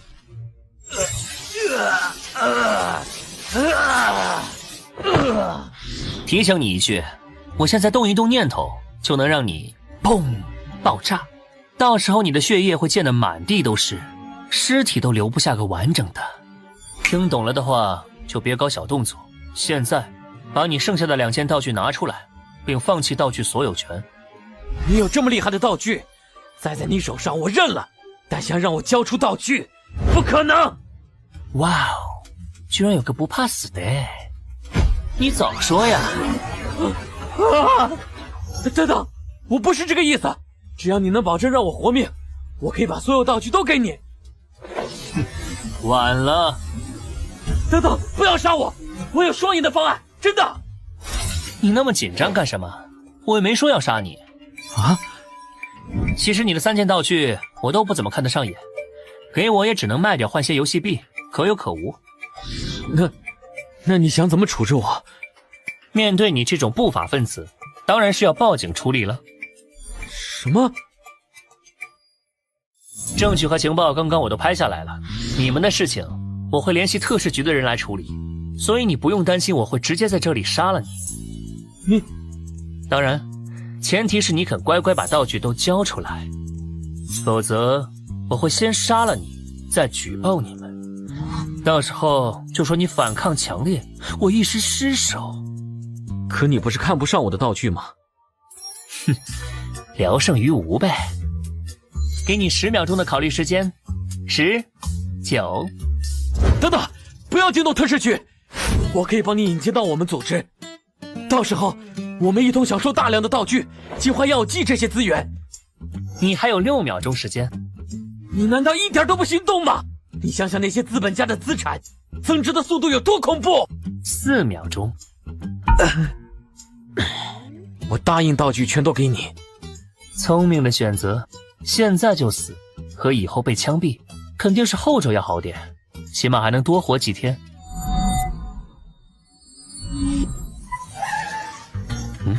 来了，你是不是被什么衰神附体了？哼，上次被进化者袭击才过去多久啊？怎么这么快又摊上事儿了？你这都算是行走的扫把星了吧？人难保不走霉运，况且我是罪犯的扫把星，可没牵连到普通人。对了，你怎么来这种地方？你的精神应该没问题吧？有问题啊，不然怎么会跟犯罪分子一样，老想着钓鱼呢？看来是没问题了。说实话啊，我挺意外你会主动找我的，怎么不自己动手啊？这段时间不太方便，而且这不是想看看你在特事局有多厉害吗？一个队长而已啦。不过等把这伙养殖玩家全端了，我应该就能升一阶了。升职恐怕不只靠业绩吧？你的玩家等级提升了？跟你们聪明人说话真累啊，得时刻提防着。酒店副本结束后，我就升D级玩家了。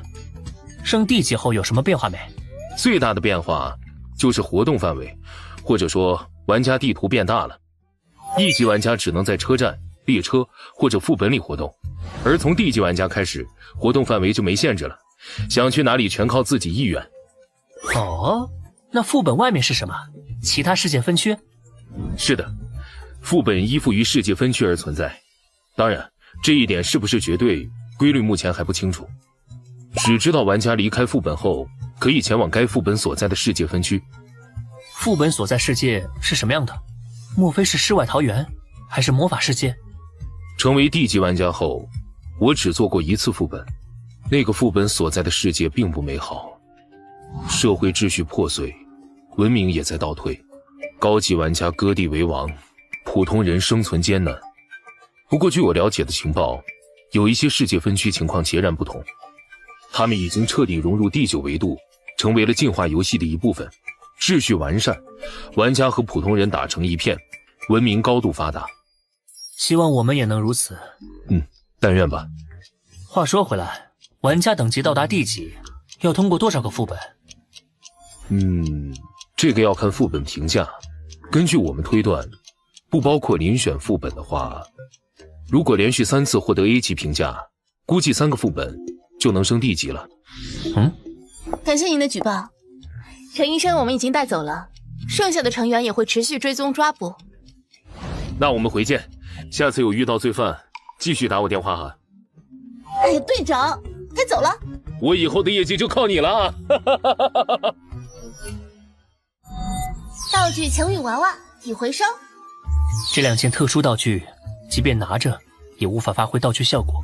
况且道具本身也实用性不高，就先放储备空间吃灰吧。以后有机会的话，可以交易给其他玩家，用来拓宽人脉关系。我的人偶做好了，我们可以进入副本了。之前你说不方便，那我们过去找你吧。姐姐订了10点的机票，我们大概12点能到安城。范大哥，你家住哪儿啊？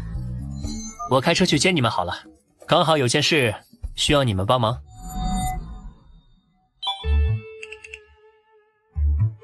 暂时关闭气运积攒吧，反正未使用的运气会持续积累。他们还没到，再等等吧。范潇这边，范大哥，好久不见呢。这是兔头，路上辛苦了，还没吃饭吧？想吃什么？我请客。那个范大哥，你推荐好了，我和姐姐都不怎么熟悉安城。先上车吧，我知道有家焖锅不错，我带你们去。我们出发吧。陆西宁这种性格的女孩，居然会穿短裙配过膝袜，难不成？别告诉我那身过膝袜加短裙，就是你从遴选副本里获得的道具。很遗憾，就是你猜的那样。如果可以的话，我也不想穿成这样。但这裙子道具太方便了，自带清洗功能不说，还能将我250多公斤的玩偶缩小成饰品携带。好了，先带你们去吃饭，吃完再逛逛安城。逛安城今天不去副本吗？我需要你们帮点忙，准确来说是需要陆白志你帮忙。啊？什么？你的意思是，你有一件能降下霉运的道具，还想用白芝的幸运体制作对冲实验？这种道具你不扔掉还留着干什么？能影响因果律的道具可是稀罕货，扔掉多可惜，说不定能在遇到一些特殊境况时发挥奇效。算了，跟我没关系，这件事你问白芝自己吧。啊，我当然可以。那个，我具体需要做些什么？只需要最近跟着我，然后在心里祈祷我能幸运一点就好。没问题。你方才还提到2件道具，分别是什么？极致电疗和热情的束缚。啊，这都什么鬼啊？虽然名字不正经，但实用性还是不错的，自己看便是。极致电疗就给我吧，我可以让人偶拿着它来战斗。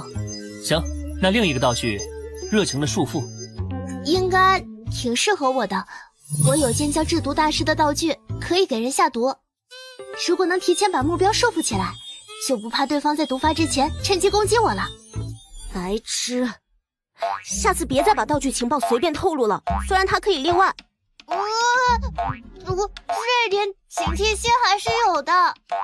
对了，除了霉运道具外，我还有一件道具，需要陆白志你的能力帮我试验一下。可以啊，是什么道具啊？又跟运气有关的。是一个能靠操控自身血液战斗的道具，但血放多了很容易陷入虚弱状态，需借助你的治疗天赋配合。原来如此，没问题。其实从吃饭开始，我就重启了运气积攒。如果今天能平安度过，那就证明运气和霉运是可以抵消的。陆白志还真是个小福星啊！好了，道具先收下吧，进副本前可以找机会熟悉一下。谢谢你，范潇。谢谢你啊，范大哥。什么声音？该不会是你的霉运道具起效果了吧？暂时还不清楚。这是年轻。你认识？啊，这是特使局的人。发生什么事了？是养殖组织的人，很棘手。特使局就这点本事？那给老子去死吧！先死的是你！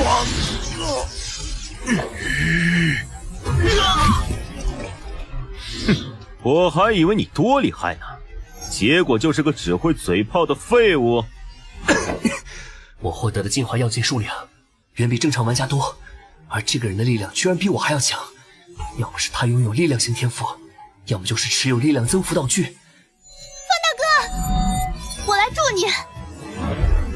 热情的束缚。哼，居然还有埋伏！这种破绳子，就想拦住老子吗？热情的束缚，收回。质子，你后退，我来。就是你了，去吧，仙属人偶。啊，人偶？极致电疗。什么？哼，就这？啊！这是程小的道具啊！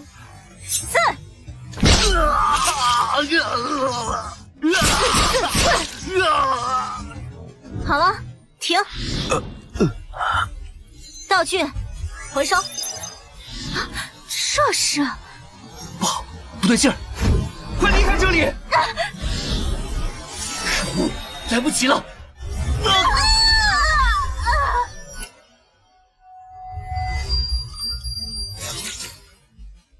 我们的位置转移了，怎么回事？草地、森林，空气中有海腥味儿，吹来的风也是温热潮湿的。这不是单纯的幻象，还是先把攒运气的能力关上吧。现在的状况有些超出我的认知了。抱歉，情况紧急。没事。把我们传送到这里来的是你们特使局的道具，还是养殖组织的？这件事情之后再解释。现在当务之急是解决掉共同的敌人。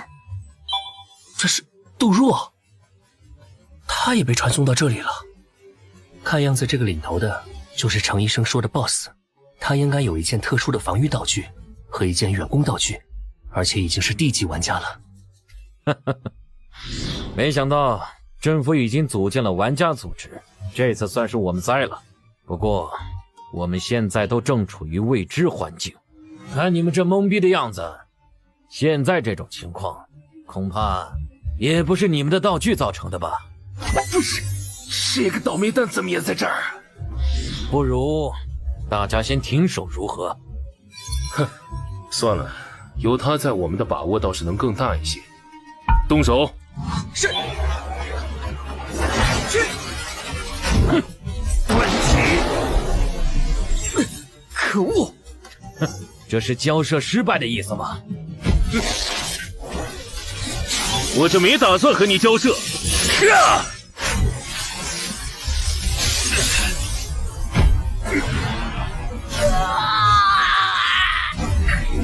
不要脸！那是是之杖，快散开！哦，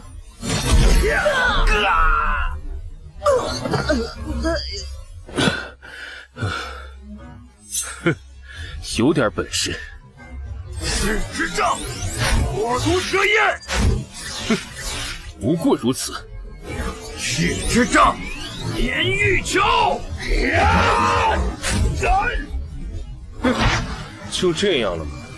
对方速度比我快，攻击又能穿透我的防御道具，被杀掉只是时间问题。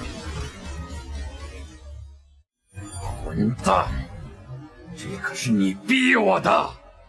哼，不好，他冲过来了！朱杰，拖住他！好。去是我！啊，是，可恶！肢体不受控制了，是控制系能力。哎，他冲过来了！趁他被控制这段时间，得想想办法。特使局领头的肯定有防御道具，否则也不会挡得住热浪和火焰。这几个人估计是被卷进来的普通人，先杀几个，再留下几个当人质。他的速度好快，完全躲不开啊！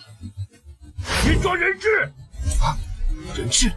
哼，不自量力，天险耳环！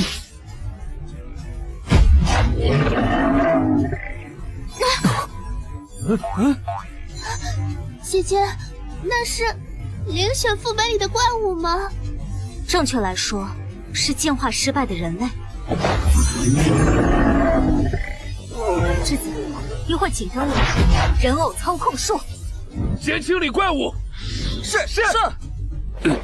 怪物太多了，必须要趁早清除。养殖组织的人只能拜托范萧了。你们俩发什么呆呢？程医生是我举报的，我在这里斩草除根，以后可能会威胁到我的家人，必须在这里将他们全部杀掉。BOSS 小心！没想到你竟是个1级玩家，速度好快，还好这个距离我有优势。哦，原来你是D级啊！不过那又如何呢？准备好迎接死亡了吗？是这。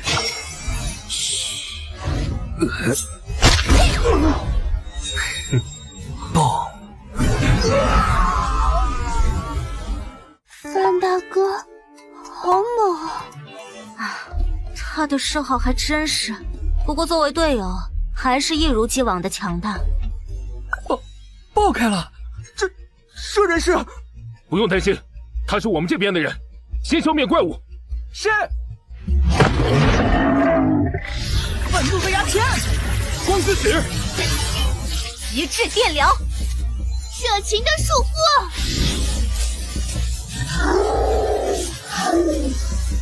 好机会，制毒。清剿的事情先交给我吧，你的毒暂时留着。嘿，让我们速战速决吧。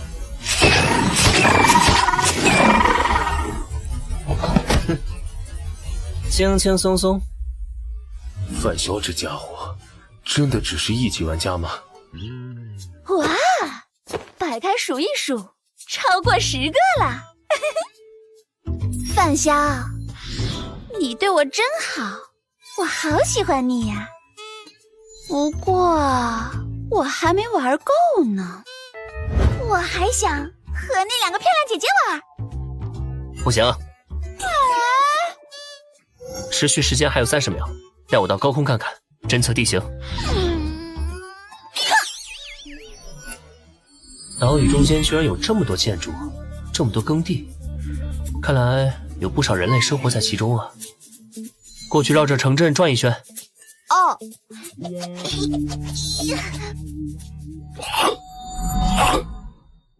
这座岛上到处都栖息着怪物，但人类城镇却很好的存在着，真奇怪。怎么样？这里是座孤岛吗？啊，岛屿的面积还不小，中央位置有城镇，应该有人居住。不过有一点很奇怪，除了城镇，其他地方到处栖息着怪物。到处都有怪物？全是怪物的岛上住着人类，这太不正常了。范潇的实力很强，即便是体型巨大如水怪的怪物也会被他瞬杀，但他的能力也存在限制。如果再遇到大量怪物，我们就会陷入苦战了。我们去人类城镇吧，那里应该很安全，他们估计有抵御怪物的方法，否则没办法留存下来。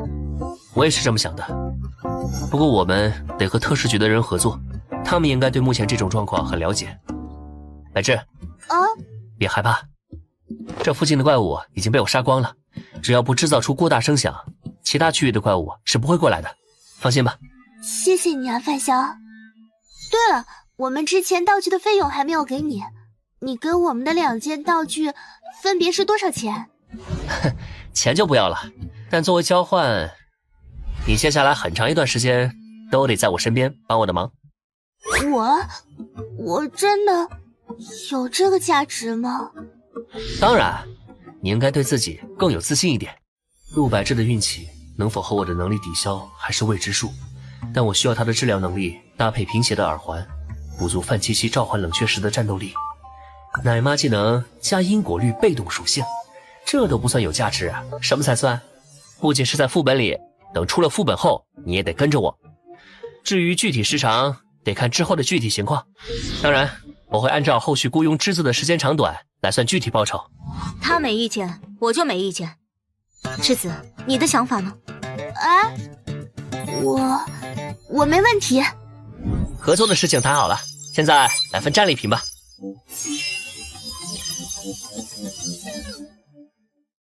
传闻有一位魔法师有重度洁癖，他开发出一种拒绝外物落在自己身上的魔法，并将魔法附着在一条项链上，随身携带着。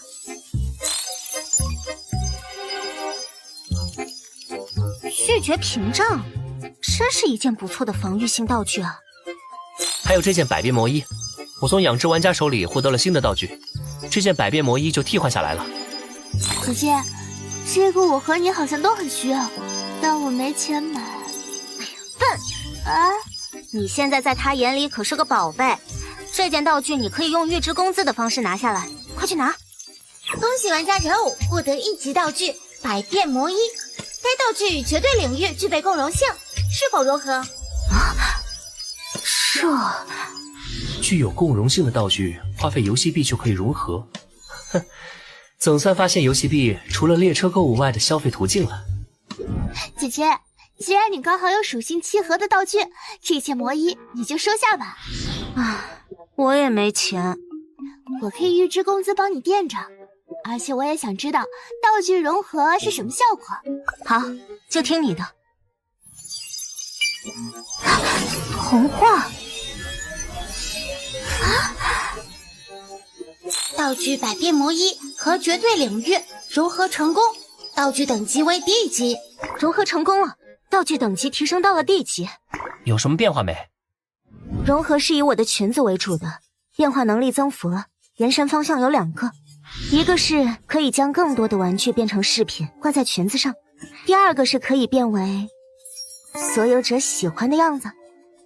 姐姐喜欢可爱的东西，她不仅喜欢给可爱的人偶穿上可爱的衣服，自己也很喜欢穿。啊，怪不得。白痴，你的话有点多了。那除了变化功能增幅外，防御属性增幅没？这倒没有，只比一般的衣服结实点，被撕碎后还可以自动修复，只能说比占2个道具格子方便些。抱歉，让你们久等了。检查队员的伤势花了点时间。哎，你们好，我叫杜若，特事局成员。特事局是……他们知道，杜若是我朋友，可以信任。你们好，我叫陆心宁。那个，你好，我叫陆白芝。吴小姐，你受伤了吧？这是，好舒服啊！我的天赋是治疗。陆小姐，可以帮我治疗一下吗？还有我。一个个来。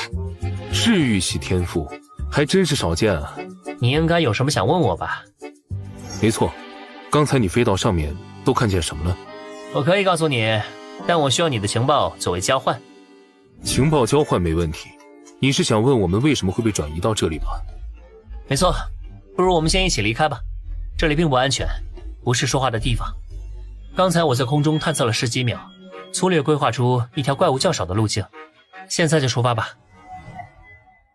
岛屿的情况差不多就是这样。你刚刚说这里是副本，怎么回事？就像是某个地方突然发生空间扭曲，将周围的人卷进去。国内已经发生过5次，其中只有2次有人成功返回。我们暂时把这种无规则、无前兆，突然把人卷进异时空的状况定义为随机副本。随机副本？那我们该怎么回去？副本开启期间，时空会封闭，但只要通关，副本原本将我们拉过来的时空通道会重新打开，届时就可以回去了。当然，如果刚好持有这个副本的车票，也能在通关后凭车票乘坐时空列车回去。车票？不过我们现在连副本任务都没有，怎么通关啊？这就需要我们去主动出发了，因为我们是被随机卷来的，所以我们在副本里的位置也是随机的。触发副本任务需要某个固定的位置条件，以现在的状况推测，任务地点应该就在岛屿的正中央，在那座人类城镇那里。如果副本没有限制参与玩家数量的话，也就是说我们有可能会遇到其他玩家。你在看什么？车票，这里是座岛，我刚好有一张岛屿类的副本车票，说不定就是对应这里。应该不会这么巧吧？什么车站？什么副本啊？星翼回廊站，1级副本祭祀岛。星翼回廊站，竟然是这里！我上个低级副本也是在星翼回廊站。等副本结束后，我去外面的世界分区看了看，总之很糟糕。就是你上回跟我说的那个，秩序破碎，文明倒退，高级玩家割地为王，普通人生存艰难的地方。没错，唉，希望你的车票能对应上这里。1级副本难度有限，我们联手通过副本应该没什么问题。但愿如此。1级副本危险度不一定就是1级的，说不定会有高级危险，比如我和陆家姐妹的遴选副本，最终 BOSS 章鱼怪与人鱼的组合，可不是初级玩家能对付的。对了，你们抓捕养殖玩家，怎么大白天的就打起来了？这样不会闹出事吗？行动是很隐秘的，抓捕计划也没问题，但我们低估了游戏道具的多样性。我猜测，那伙人好像持有能预知危机的道具，对方提前有所察觉，逃向了商城。为了避免他们逃进副本，我们只能先采取攻击。白芝，你刚才使用治疗天赋，精神消耗如何？好像消耗了一半了。那接下来别再用天赋了，跟在我身边。你现在可是我雇佣的员工，天赋不能老为别人服务，为我服务才是正事。我知道了。这就是城镇外围了。城墙很老旧，已经有些年头了，根本不可能抵挡得了怪物的冲击。这周边的区域不像有怪物气息啊，奇怪了。祭祀岛副本已开启。开启了。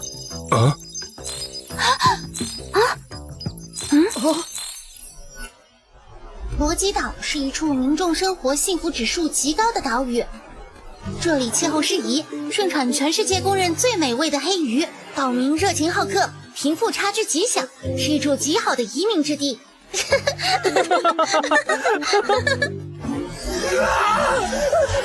命！但美好往往并不永恒，怪物们毫无征兆地出现在罗基岛上，繁荣的岛屿一夜之间变得凄凉，岛民们四散奔逃。这个时候，岛屿之神出现了，他接受岛民们的祭品，将怪物驱赶在了城镇之外。在岛神的保护下，罗基岛恢复了以往的一切，祭祀活动在罗基岛上逐渐频繁起来，这里便成为了一座祭祀岛。提示： 1. 天黑前必须选好住宿的人家。2. 每位岛民家里最多只能入住3位客人。3. 不得攻击岛民，违反规则将会受到岛神的严厉惩罚。副本任务达成其一即可： 1. 存活3天； 2. 探索祭祀岛的全部真相。还真是祭祀岛啊！别看我碰巧而已。竟然是存活类副本，有点麻烦，看来危险程度不会太低了。岛神？这个世界有神吗？不排除有这个可能，当然也可能跟范潇经历的上个副本里的恶灵一样，只是个代指。副本情报都随便透露，你们的关系不浅啊！我盲猜，女朋友？我发现你这人还挺八卦的。我们是队友，可别乱猜。哎呀，我懂。我们的主要危险好像来自于岛神，也不知道神的惩罚会是什么。从游戏提示介绍来看是这样，但只要不违背规则，岛神的惩罚就跟我们没关系。所以我猜测，我们面临的真正危险来自其他的东西。确实如此，岛神只能算是潜在敌人，但说不定还是有方。总之，都提高警惕吧，时刻注意有没有其他危险。现在太阳还没有下山，我们有充分的时间来寻找借宿的人家，先分头行动吧。我发现你很喜欢分头行动，这次不会又挖了什么坑吧？都是熟人，我坑谁啊？你这属于被害妄想症。是，单纯是大家分开收集情报效率最高。行吧，现在是下午1点半，我们6点半在这里集合，交流情报吧。当然，这里毕竟不是地球，可能状况不一样。如果天黑来得早，集合时间就提前吧。我没问题。那大家就出发吧。那个，我们3个要住一起吗？当然，游戏提示的前2条明显是在强行将参赛副本的玩家分隔开来，危险很可能就在晚上，所以我们必须住在一起，一同对抗。姐姐，我不是问这个了，我在想我晚上要和谁睡在一起，因为我被雇佣了，而且范潇说我得一直形影不离的跟着他，所以晚上是不是得……不，我应该没要求到这种程度吧？现在副本里，我需要的是你的治疗天赋。你的天赋使用时间不是无限的，所以也不用一直跟着我。只不过天赋消耗精神，你估计会陷入虚弱状态。为了安全着想，你最好时刻待在我旁边，我也好保护你。至于晚上，咱们别离太远就行。听见没？我都不知道是你思春了，还是你太老实了。什么思春啊？姐姐，你说的太过分了。以防万一，我先用血液制造些武器，你用天赋帮我回血。现在就开始吧。好。理解的耳环，现在对我使用治疗天赋吧。再来。栀子，你怎么了？感觉精神力到极限了。已经足够了，辛苦了。今晚你好好休息，明天精神应该就恢复了。用贫血的耳环形成的血液，使武器硬度已经超越了正常材料的极限。除了需要发动者保持清醒，可以说没有缺点。而2-3天不睡觉，对于我现在的进化率来说不成问题。栀子，找到留宿的地方了吗？那里好像比较合适。有人在家吗？谁呀？啊！我们家不欢迎你们，你们去别的地方吧。妹妹的运气难道失效了？平常只要是她的选择，肯定能够帮助到我们找到最合适的借宿之地。但现在的情况……臭丫头，你在干什么？哎呀，原来是有客人来了。抱歉啊，快请进吧。你们都是生面孔，应该都是外面的来客吧？请不要介意我女儿的态度，她只是因为一些经历讨厌岛外的人，并不是专门在针对你们。热情招待客人可是神灵给我们的神谕。小易，去你自己屋里，别出来捣乱。好的，爸爸。我知道错了。让你们见笑了。没事儿，外来的人品性的确良莠不齐，可以理解。请放心，我们都是好人，很好相处的。来到副本里的玩家基本都生性多疑，而且都目的不纯。为了完成任务做出什么事情都不奇怪，不被信任很合理。包括你这样的 NPC 也同样不值得信任。你们看上去啊，确实很面善。是过来寄宿的吧？没错，我们需要在这里借宿3晚，不会给你们添麻烦吧？不会的，快请进。茶香味不错。他也太大胆了，刚进房子就敢喝来历不明的东西。这茶算是我们岛上的特产了，被很多外来的客人称赞过。哦，竟然是你们自己种的？外面那么多怪物，你们茶树种在哪儿？北边，那里有一片平原，除了茶树外，还有很多农作物。我们整座岛的人都靠那边的地养活。外面的怪物多，我们没办法去海边捕鱼，还好神灵庇护我们，让我们能有一片地种点东西。那个，岛上这么多怪物，你们就没有想过离开这里吗？有神灵在，我们不用担心怪物的事情。而且，你们可能不知道，岛外的世界是很乱的，出去了朝不保夕。我们能有这么一块安宁之地居住，已经很满足了，没人想搬出去。请问，真的有神灵吗？您见过没有？你这是问的什么话？神灵大人一直存在，一直在保护我们，还用得着你这个小姑娘来质疑？抱歉，小姑娘不懂事，好奇问一问而已，请别介意哈。算了，不过你们千万记住，在这座岛上必须尊敬神灵，不敬神，迟早会被降下神罚。我们一定记住。我们互相还不知道名字，自我介绍一下吧，我叫范二。叫我栀子就好了。人偶。你们外来人的名字还是一如既往的奇怪。我叫李文栋。你们招待过很多外来人吗？是啊，每隔一段时间都会有一批人到来。外来人是不是有很多会死在这座岛上？那是他们自己找死。明明好好遵守神灵定下的规则，就不会有任何事情，但他们做了很多违规的事儿，还不敬神灵。你们3人最好注意一下，不要违背神灵的规则，否则连我也救不了你们。这样吗？神灵都定下了哪些规则？我们只知道要必须借宿这一条。你们不知道其他规则？其实很简单。第一，夜晚必须找到借宿的地方。第二，每家每户最多只能同时招待3名客人。第三，不能攻击岛上的居民。第四，晚上10点必须到中央神殿参拜，向神灵祈福夜晚的平安。只要遵守这4条规则，就不会出什么问题。你们可要记清楚了。4条规则，比游戏提示多了1条参拜祈福的规则。游戏提示是不可能出现错漏现象的，所以，要么是李文东在说谎，要么这条规则本就得从岛民口里得知，算是副本考验的一环。到底是哪个？以往来的外来人里，是不是有一些有特殊能力的人？你是指玩家吧？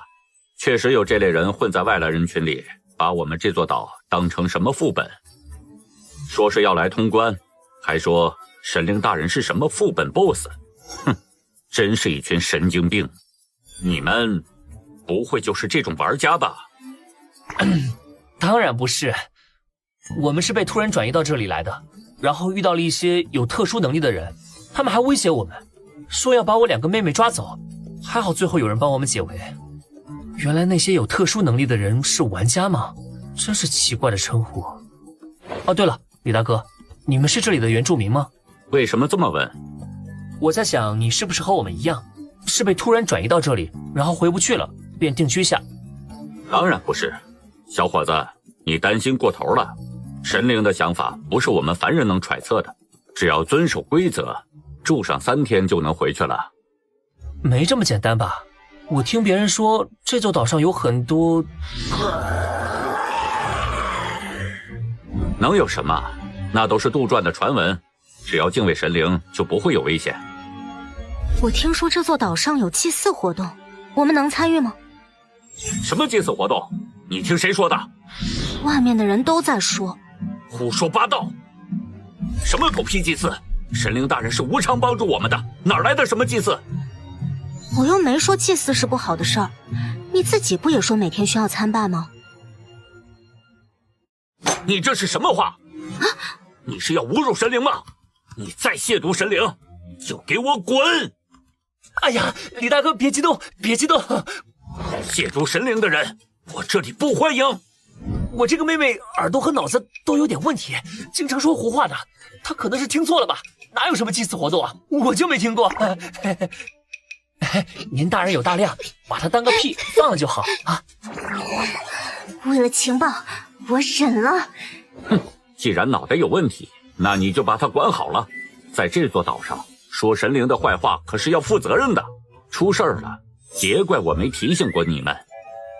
啊，对了，李大哥，你们家的房间够吗？你也看见了，我们人多。这栋房子就我和小易2个人住，剩余的房间很多，你们跟我来吧。2楼一共有5个房间，专门供来客借宿。接下来3天你们就住这里吧，房间随便选。啊，谢谢啊，那我们就打扰了。那我就选靠楼梯口这间吧。我们2人一间，住你旁边。李大哥，你看这天还没黑，我们想去中央神殿看看，免得晚上不认路浪费了时间。您说一下大致方位，我们自己去就好。哈哈，好说好说。不然我带你们去吧，你们人生地不熟的。再说了，你们不懂岛上的规矩，还带着脑袋有问题的人，我带路能保你们安全。啊，哈哈，不用了，我们顺便逛逛，拜访一下其他住民。谢谢李大哥你的好意。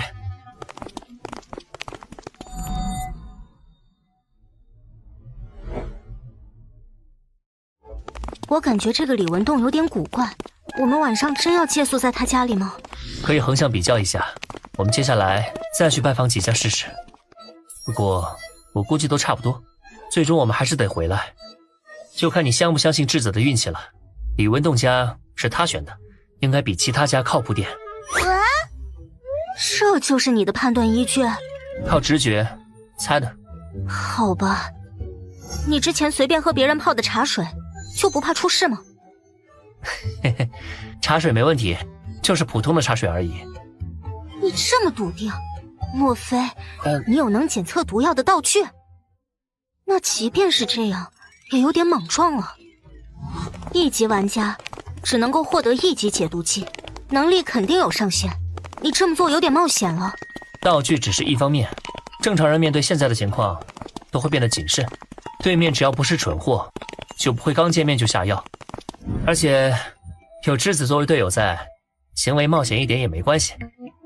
樊少，你放心吧，解毒和治疗的事情就交给我了。栀子的运气，我是相信的。借宿就定在李文栋家吧。李文栋说的第4条规则要不要遵守？我们得先仔细探查一番，不能盲目从信。对了，你不是很会看人微表情吗？李文栋说谎了吗？微表情不是读心，你可别把我想的那么神。总之，在我看来，李文栋确实有问题，但同时他的演技很可能非常好，得注意提高警惕。姐姐，范潇，已经下午3点了，离约定汇聚的时间只剩3个半小时。不早了，该确定路线了。剩下的时间，我们去拜访一下其他岛民，再收集一些情报。好主意，等拜访完其他岛民，我们再去中央神殿仔细探查一番吧。出发吧。3人选出了6位岛民的家去拜访，遇到的状况跟李文栋家里差不多。这座岛上的居民都非常热情好客，前提是别踩到他们的雷区。每当谈及跟岛神相关的话题时，岛民们就会变得严厉又严肃，甚至会发怒，变得极具攻击性。胡说八道什么？这里不欢迎你们！凡是提到有关祭祀的话题，必定会被岛民用粗暴的言语对待，并都持着神灵是无偿帮助他们的说辞，否认祭祀活动的存在。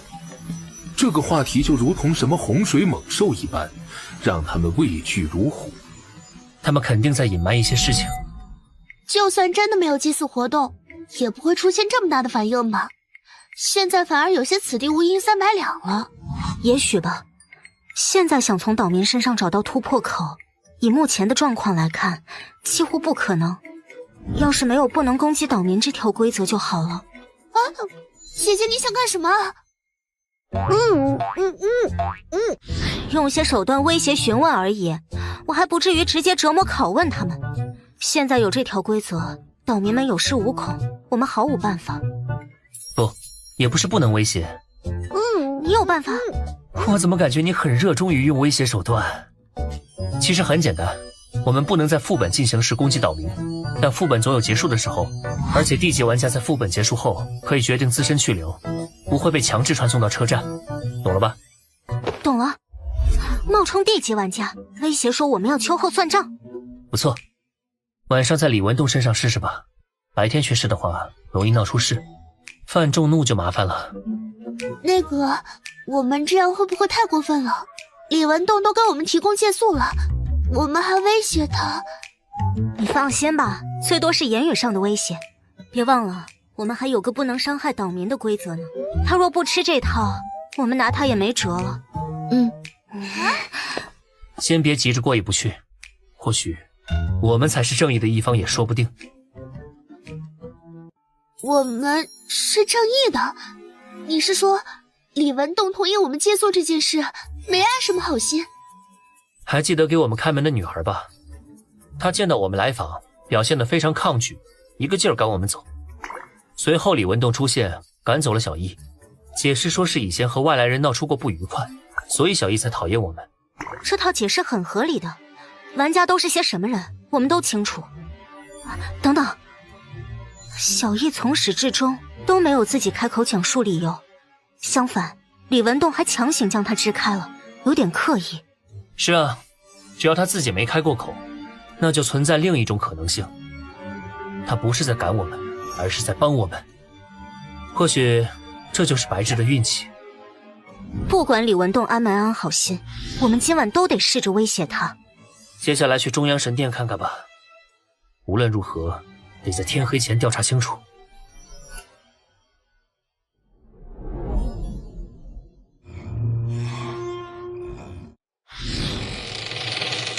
啊！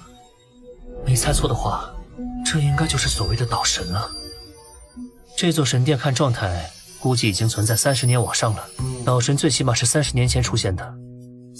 30年，这期间副本应该开启过很多次吧？这里好像没什么不对劲儿的，就是一处普通的神殿。我们应该没办法从神殿上判断第4条规则的真假了。那现在只能靠推测了吗？我的结论是，晚上最好不要外出。我的也一样。你们的判断依据是什么？首先，游戏提示要求我们在天黑前找到借宿的人家，这就是变相暗示我们夜晚外面有危险，不要随便外出。其次，根据我们调查到的情报，晚上10点需要去神殿参拜祈福的只有我们外来人，而本地人是不需要遵守这条规则的。很奇怪，就像是本地人在诱骗我们外来人晚上出去。李文栋的女儿小艺在阻拦我们去他家，和他父亲表露出的态度截然相反。若我们选择相信小艺，他的态度表明我们进入他家里和他爸爸接触会有危险。好像都是些猜测性的东西，缺乏证据支撑。即便如此，至少有一点是可以确定的，游戏提示不会说谎。我认为游戏提示里没有的规则可以无视。这是存活副本，但这座岛上的危险在哪里？除了外面的怪物外，我只看到了岛民呢。怪物就不说了，我们可以应付。这里我们可以大胆假设，岛民才是真正的危险。或许他们之所以对祭祀话题如此讳莫如深，就是因为他们深知我们这些外来人就是所谓的祭祀活动的祭品，岛民要把我们献祭给神。至于手段就不得而知了。的确这种可能性最大。既然如此，就无视第4条规则好了。那个，我有一个提议，正面就信岛民，反面无视规则。嘿，答案是反面，我们要无视。有种白分析了一通的感觉。如果不搜集情报分析，你信不信抛硬币的结果？那得看是谁抛的。如果是栀子的话，我信。我也没那么准。小心！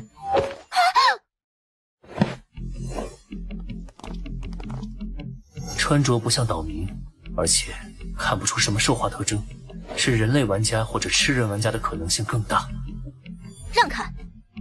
脾气别这么大，小姑娘，你们也是玩家吧？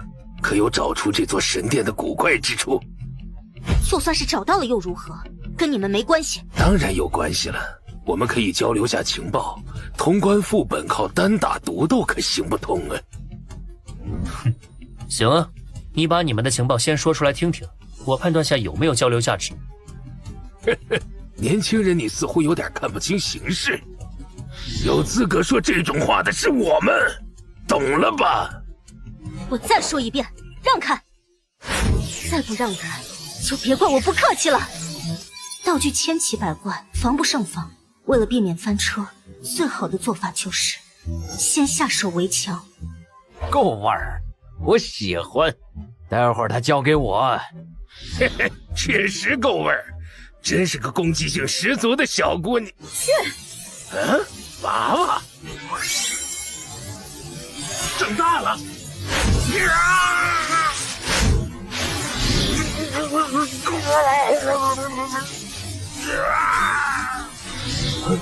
什么？手忙脚乱。栀子，似乎是一件让人手里拿不住东西的道具。是人偶，力气好大。身为吃人玩家的我还要略胜一筹，必须全力压制才行。这里我拖住，你们去处理剩下的人。好，上，抓住他们做人质。是。就凭你们，还想抓我？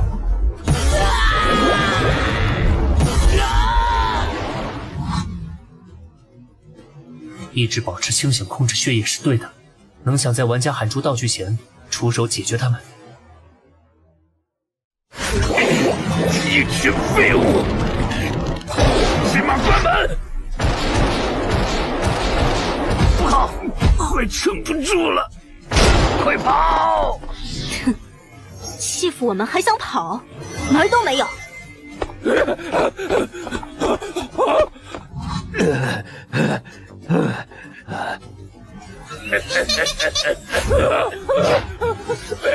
别过来啊！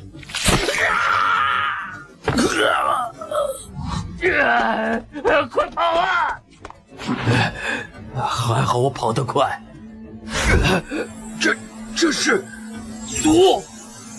哼，你以为你跑得了吗？得快点，拿出解毒剂！热情的束缚。只要有解毒剂。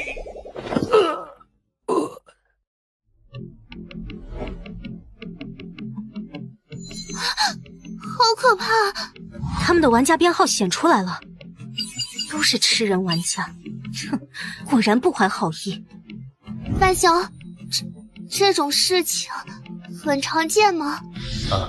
算是吧。玩家长期游走在生死边缘，心里或多或少有些扭曲、残酷。杀人、抢道具这种事，再正常不过了。何况他们还是吃人玩家。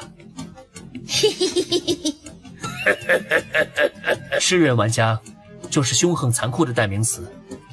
或许他们里面也有善良的人，但随着被食欲一次次折磨，什么事都做得出来。应对杀人玩家，就要见一个弄死一个，基本没有杀错的可能性。好了，收拾战场吧。血液凝固的武器，连道具大门都差点劈开，穿墙断钢，估计更简单。而我准备了13把。嘿嘿，好不容易得到一件道具，还是被你给砍烂了，倒霉！别告诉我你继承了那个道具门。姐姐，我想和你换道具，我觉得你的道具更适合我。栀子，你不用照顾我，你继承的道具明显更好，让人手上握不住东西，可以废掉敌人的大部分攻击手段。这件道具的效果很强。不是啦，我需要的是防御道具。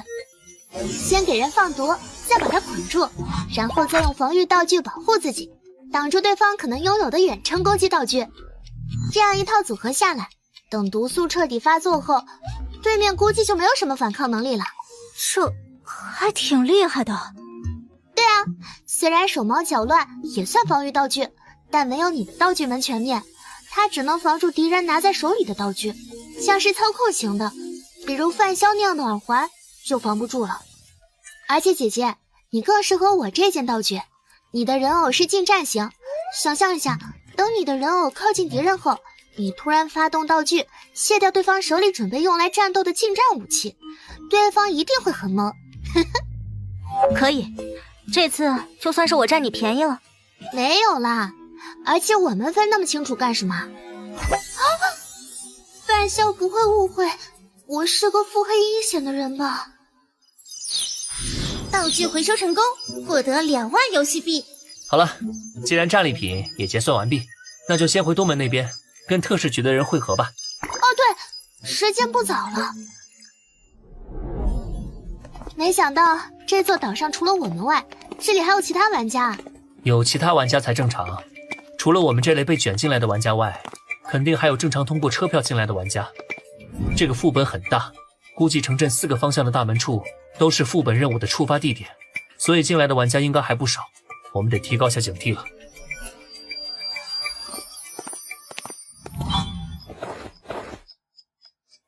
你们到的挺早啊。哦，路上遇到2名吃人玩家，发现我们不是吃人玩家后，就打上了歪主意。还好他们实力不强。啊，东门也有吃人玩家吗？也，你们也遇到了？遇到了4个，已经干掉了。参与这个副本的玩家数量似乎很多，我们干掉的、赶路上遇到的，加上你们这边的2个，已经有11个了。如果再加上我们自己以及还没露面的，玩家数量很可观。这整个一座岛都是副本范围，有这个参与数量很正常。我们还在靠近北门的位置遇到了2名亚人玩家，我和他们交流了一下，获得了一些有趣的情报。又是用钱开路的？特使局真有钱。算是吧，背靠机构，资源丰厚嘛。交换情报吧，我们的时间不多了。好，那我先说结论吧。第一，不要乱吃乱喝他们给的东西。第二，无视第4条规则，夜间不要外出，睡觉的话仍要保持高度警惕，以防意外发生。你是说第4条参拜祈福的规则是假的？十有八九。而且我还注意到，城镇里很多民居都处于空置状态，没人住，很可能跟副本背景介绍里的移民有关。我的情报都说完了，你那边有什么不一样的情报没？有，不过重要性得你自己判断。我们从2名亚人玩家那里打听到了有趣的情报。首先是他们的身份比较有趣。祭祀岛这个副本属于星翼回廊站，而星翼回廊站属于 G08004 世界分区。我们遇到的那2名亚人玩家就是来自这个世界分区的，算得上是这里的土著玩家了。除了世界分区所属外，那2名亚人还谈起了有关移民的情报。他们来自于004世界分区的2个不同地区，不过相同点是他们那里都有过祭祀岛是移民好去处的宣传，并且这2个地区分别在5年前和3年前发生过一次移民，每次都有200多人移居到了祭祀岛。以小见大的话，我估计有移民宣传的地区应该不止2个。或许这座岛屿外的世界有很多地区都在宣传祭祀岛移民，并且不断的有移民来到这座岛上。你之前不是说这个副本所在的世界很乱吗？移民在正常社会合理存在，但在这种领主模式的社会，没有领头的高级玩家点头同意，这种事应该不会发生吧？这个嘛，具体细节不清楚。不过如果猜想为真，那些高级玩家既然没追究，应该是默认了这件事，可能他们和祭祀岛有着什么隐秘联系吧。隐秘联系？副本的背景介绍里提到祭祀岛曾经的名字是罗基岛，而罗基岛气候适宜，生活幸福指数极高，是一处极好的移民之地。而后来怪物出现，一切都毁了。直到岛神突然出现，驱赶了怪物，一切又都恢复了平常。既然说是一切，那么移民政策的恢复自然也被包含在内。李文栋说过，岛外的世界很乱，而岛内很安全，没有岛民想出去，这跟杜若的说法能对应上。不过李文栋应该在部分真相上撒谎了，岛内其实并不安全，最直接的证明就是那些空置下来的房子。多次移民不应该啊，人数对不上，城镇里的空房子很多，总不至于一座小破岛上还有什么房产泡沫吧？会不会是人口死亡的问题？比如人口老龄化，或者后续又搬走了？可能性不大。再怎么说，有多次移民进入，这座岛上的居民人数应该不会少，起码住满空屋子是没问题的。估计因为什么事情死了很多人吧，就跟之前怪物降临肆虐一样。这座岛应该还发生过另一件我们不知道的大事，导致了很多人死亡。也许不是大事造成的。啊？你想到什么了？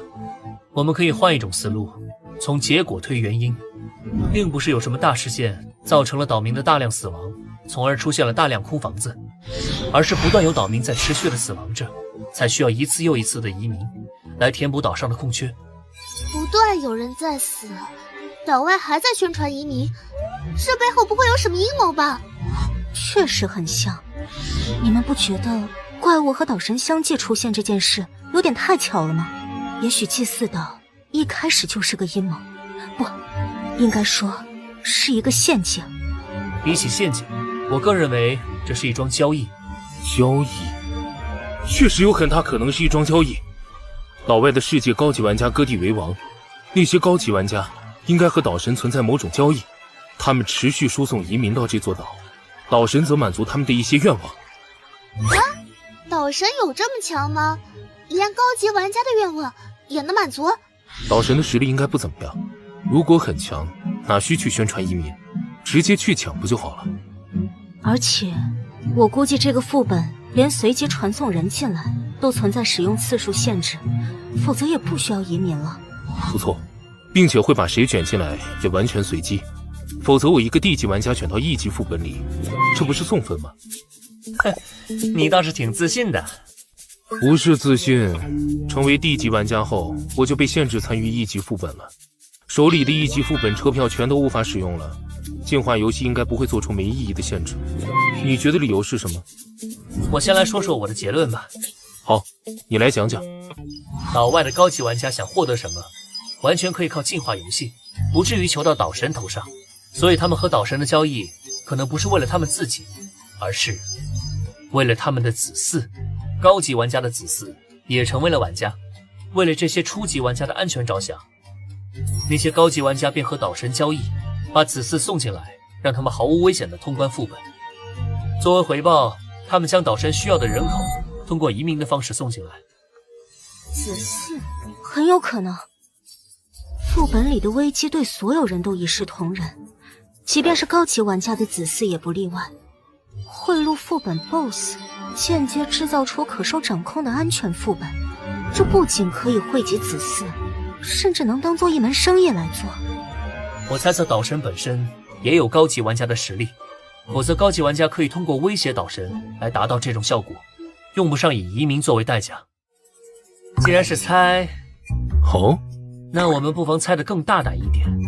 岛神不一定有着高级玩家的实力，而移民进来后又消失的这些人，我猜岛神是吃人玩家，他们都被吃掉了。什么？谁也没规定玩家不能成为副本 BOSS 吧？岛神是吃人玩家，那么和岛神搞暗地交易的高级玩家也全都是吃人玩家。吃人玩家的子嗣估计也成了吃人玩家。他们不断把移民送进来，说不定是让自己子嗣在通关副本的时候还能享受一场场吃人盛宴。祭祀岛说不定已经成了这些吃人玩家二代们的娱乐场所。你们这么看我做什么？这太残忍了。你说过你的直觉一向很准，我还没见你猜错过。如果你的猜测成立，那么除了消失的岛民外，也许不必守3条规则的人也会被岛神抓去吃掉。可能这就是所谓的严厉惩罚。答案错误。我试了试用你的猜测提交答案，没成功。你动作可真够快的，提交答案的机会只有3回，省着点用吧。现在玩家2代藏在哪儿？祭祀活动是怎样进行的？岛上还有哪些危险？这些东西我们都还没弄清楚。就算我的猜测正确，信息不完整，也算不上真相，怎么可能直接通过？嘿嘿，我知道，试试而已，万一成了呢？我们这里这么多人，每人拿2次机会来试交答案，试错的机会次数是很可观的，不该省的时候就不用省了。算了，先度过第1晚再说吧。你们带食物了吗？我建议别吃岛民们给的东西，在晚上时尤其要注意。我带了。我也有一些。从这里返回借宿之地后，估计天也差不多要黑了，我们先在此分开吧。希望明天大家都还在哟。你少立些 flag 吧。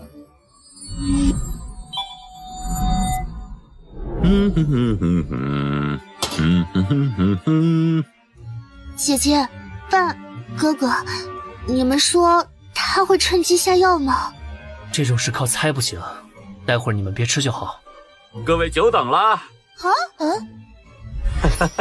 鸡汤来了，还有其他配菜，稍等稍等啊。哎，你们吃啊？你们为什么不吃啊？姐姐，不管有没有下药都不吃，反正今天是要威胁他的，就不给这个面子了。哼，我妹妹她们从小到大被富养，山珍海味吃惯了，习惯不了农家乐，他们自己带着有食物，不用管他们，我们是。哎，不吃就算了，我知道你们外来人疑心重，这也不是第一次了。哎，小易不来吃饭吗？我专门留了一份给他，他不喜欢外来人，待会儿在屋里吃就好。我能去看看他吗？不行，他不喜欢你们，我怕你们吓到他，他胆子很小。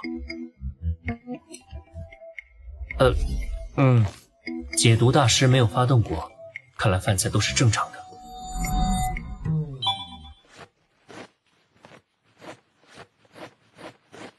哎，你们不去神殿参拜祈福吗？再晚就来不及了。这个嘛，我在心里祈福就好了，就不过去了。我也是，心意已经到了。现神讲究个心诚则灵，位置不重要。你们这是拿自己的命在开玩笑！夜晚不祈福，迟早会出事的。既然你这么说了，那要不一起去？你也需要祈福吧？不用了。我们生活在这座岛上的人，本来就受到神灵的庇护，不需要专门去夜晚祈福。哎，祈福神灵又不会吃亏，就是多走几步路而已。一起吧，除非你不敢去。我胡说八道！需要祈福的，从来只有你们外来人。我好心提醒，你们却不领情。既然如此，你们都给我滚出去！我的家不欢迎你们，给我滚！他急了，不过我都27%进化率了，让他推也推不动。你说这是你家就是你家了，土地是公共资源，属于大家。我还说空气是我的呢，你呼吸怎么不给我交钱啊？你无耻！是你自己霸道，还不让人说，你也挺无耻的。我猜晚上外面很危险吧？你着急把我们赶出去，是想我们死的？你胡说八道！你们3个都是玩家吧？外来人果然不能信，满嘴谎言！哼，你们想住就住吧，反正不敬神，你们迟早会死。小姑娘，你什么意思？我想知道你们的祭祀活动是怎样进行的，祭品又是什么？我说过了，没有祭祀活动，祭祀什么的，这些都是你们外来人传出的谣言。今天你不说出个1、2、3来，别想安全离开。怎么，你们还敢杀我不成？来啊，有种就碰我一下试试！来啊！我们确实现在不敢碰你，但你也别得意忘形。我告诉你，我哥哥可是地级玩家，还是人面兽心的变态，对付人的手段狠着呢。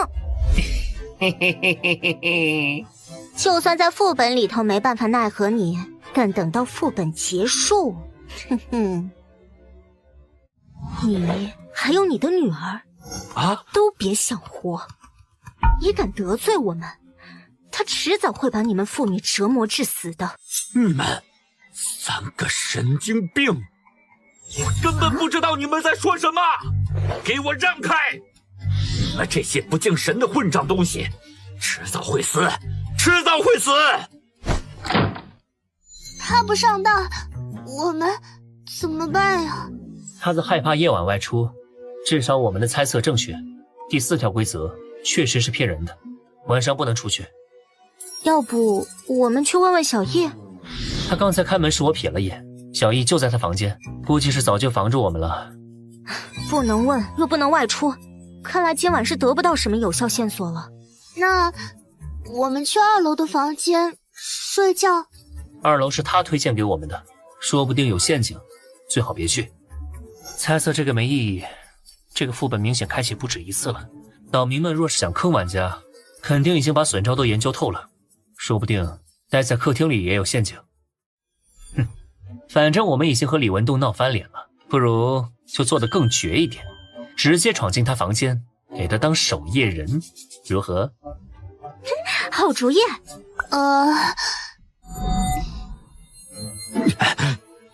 别偷听了。我们来守夜喽！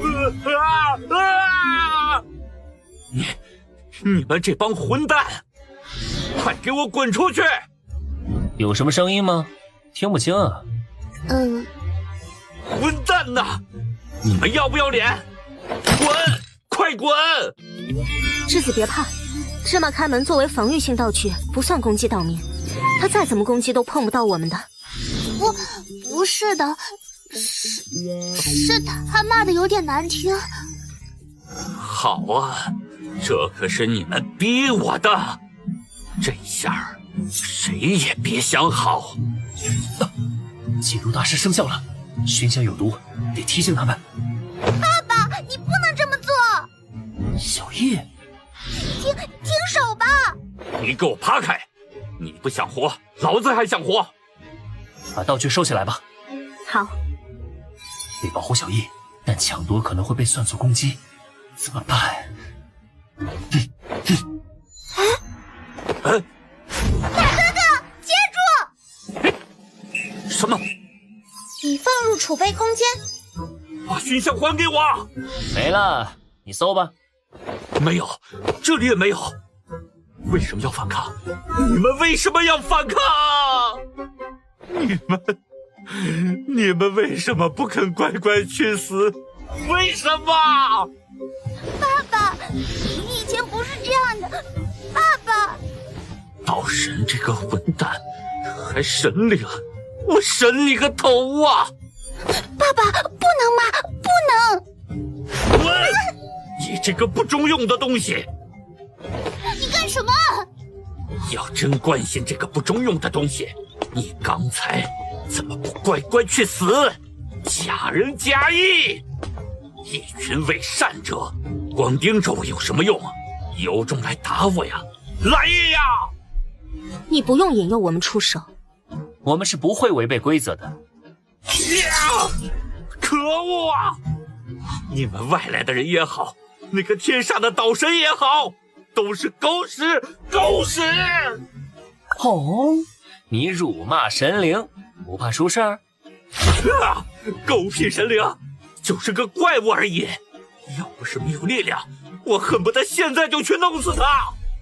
怪物，你们先出去吧，我私人找他谈谈。记住，别偷听。狗屎，都是狗屎！其实你不用装的那么狠。你这是什么意思？唉，看来是我猜对了。可怜天下父母心啊！你是怎么看出来的？你之前明明那么敬畏岛神，却在计划失败后的第一时间开始辱骂神灵，这很不正常。我估计我们这些外来人就是祭品。你打算晚上用那根熏香毒晕我们后，把我们献祭给岛神，而献祭一旦失败，你和小易就会反过来被岛神攻击，届时必死一人。所以计划失败后，你立马开始辱骂岛神。你是想通过这种方式吸引岛神注意力，让他来杀你，从而放过你的女儿。我猜的对不对？你猜对了。若是不完成祭祀，我和小易一定会死一个。你骂了岛神，反正都死定了，不如把你知道的情报都告诉我，做做最后的贡献，如何？哼，开个玩笑，现在还没到绝望的时候呢。啊？什么意思？D 级玩家可以在副本结束后决定自身去留，这一点你应该知道吧？你是说，你愿意带我和小易出去？我不是 D 级玩家，但我有个 D 级玩家朋友，也在这个副本里。如果你配合我，我可以帮你。反正副本结束后，我带你们出去也是顺手的事。当然，前提是岛神不会阻止岛民被带离祭祀岛的行为。如果他阻止了，我那个朋友可能会直接丢下你们，独自逃跑。这点你们得清楚。这样，足够了。如果我死了，小易那孩子，他一个人是活不下来的。如果他真的不爱女儿，就不会牺牲自己保护女儿。但如果他真的爱女儿，之前的行为又太强了。说到小易，你好像在刻意惹他讨厌你啊？你的观察力真的很敏锐。这座岛上的人必须不断的害人，否则就活不下去。我们是4年前移民过来的，那个时候我一家老小都还活着，都对即将到来的安宁生活无比期盼。但住下来的第2天，就有岛上的人过来告诉我，每当有外来人到来时，我们必须招待他们借宿，欺骗他们有第4条规则存在，如果他们没有上当，我们就得趁他们夜晚睡着后，用岛神赐予的熏香毒晕他们，把他们从窗户丢到屋子外面。一开始我们是反对的，然后我的小妹就失踪了，像是人间蒸发了一般。我们一家人找遍了整座城镇，也没有发现他的踪迹。就算他被害死了，总得有个尸体吧？可我们连尸体也找不到。半年后，有外来人抵达了，我们依旧坚定不做那丧尽天良的事儿，直接拒绝收留玩家借宿。第二天，我弟弟也消失了，然后是我爸、我妈都没了，他们都没了，只剩下我和我老婆、我弟媳还有小易活了下来。弟媳精神已经濒临崩溃，发了疯的朝城镇外跑，想跑出这座岛。结果他被丛林里的怪物拖走，被撕成了好几块。那些怪物就是我们的囚牢啊！哼，可笑，我们移民过来前根本不知道这些，在虚假的宣传下，还打算把他们当特殊景点去观赏一番。喝一口缓缓吧。谢了，有好几年没尝过这味儿了。上一次外来人到来是在3个月前，我知道这次该轮到我们了。但我老婆不忍小易消失，于是她用熏香害了人。没想到那3名玩家还有一个同伴活着，是地级玩家，他找上了我们。我至今记得他那双瞪着我的充满仇恨的双眼。为了赔偿，他杀了我的老婆。对方恩怨分得很清，放过了我和小易，便离开了小岛。幼童无辜，我不杀你。目睹一切的小易，自那以后就沉默寡言起来。曾经的他乐观活泼，直到母亲在他眼前被人杀害，他一定很内疚。所以你不想小易再度陷入内疚，一直暗示他你要自保，要为了自保去害人，而不是为了他。李文栋是打算通过行动来加强对小易的暗示，将罪恶归于自己，从而减少女儿的愧疚。是啊，我在让他讨厌我。小易太小了，这种事情他承受不住第3次的。那些晚上去神殿的人，以及被熏香迷晕丢出屋子的人，他们最后怎么样了？消失了，就跟没完成祭祀的我们一样。夜晚，凡是离开了屋子的人都消失了。除了祭祀外，还有其他危险吗？有。第二天天一亮，城镇外的怪物就会进城来杀你们外来人，攻击早中晚各一次，这是第2天的危险。第3天会有玩家出来杀人，他们专挑别的玩家下手。这些杀人玩家好像是突然冒出来的，在前2天根本不曾出现过。杀人玩家，你的情报很有用，我们的交易成立，我可以带你们离开这座岛。没完成祭祀的岛民家里会随机消失1人，有什么具体的规律吗？比如消失时间、消失方式之类的。时间、地点都没有任何规律，我们也没直接看到过消失现场。也就是说，随时都有可能消失？是的，只要天一亮，随时都有可能。你和那2个小姑娘都是不错的人，你们之前威胁我时是在故意装得很凶残吧？接触了这么多外来人，我其实差不多能看出来的。别担心了，我刚才辱骂过岛神，明天即便天一亮就消失，那也是我消失。万幸小易能活下来，你们保护好他，带走他就好。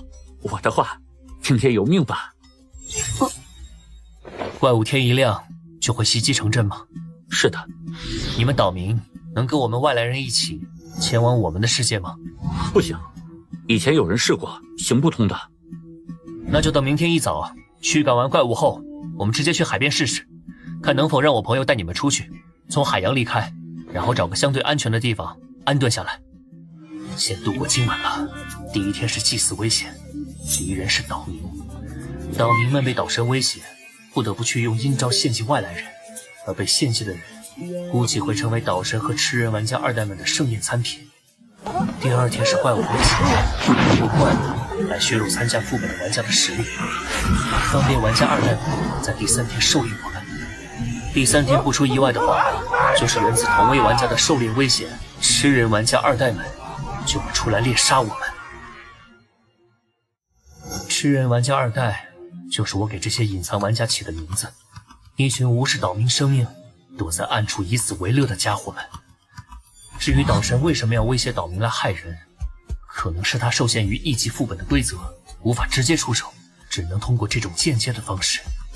天亮后就把真相告诉杜若，看看他能否带着李文栋父女离开岛屿，越过海洋，前往岛外世界吧。您已经达成任务条件之一，可自主选择是否立刻通关。我还是先等等吧。只达成任务条件之一就通关的话，想必副本评价不会太高。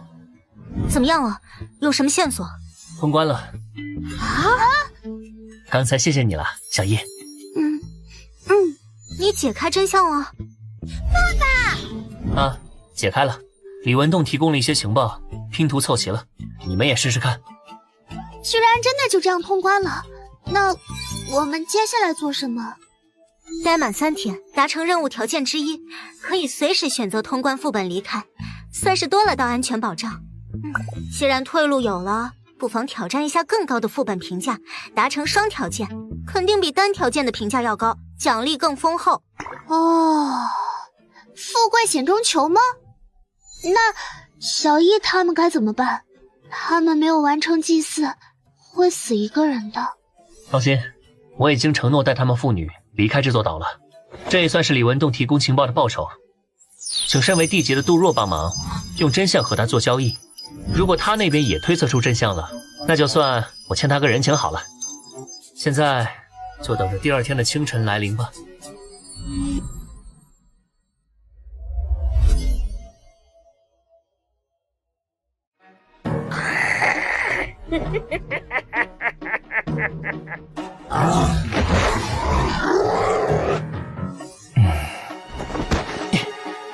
怪物从北门那边冲过来了，做好战斗准备。我们去杜若那里会合，特使局的人相隔都不远，他们这会儿估计也在会合。好，都出来吧！你们也跟过来吧。我们岛上的原住民不会被怪物攻击，你们不需要保护我们。等驱赶完怪物，我们一起去岛屿边缘位置，看看能否出去。哦，好吧，我们走，小易。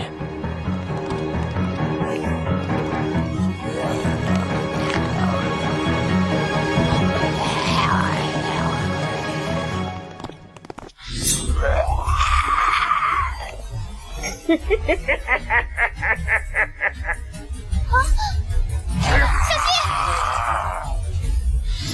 我来，别找死！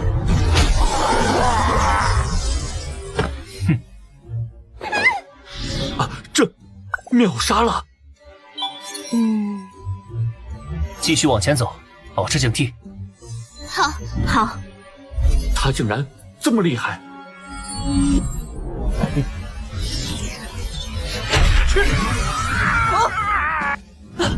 多谢老大。继续防守，不要掉以轻心。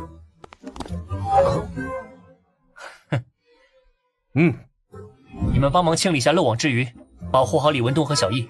好。久等了，来了就好。我先打扫战场。不好！要不是知道你底细，我都认为你是 C 级玩家了。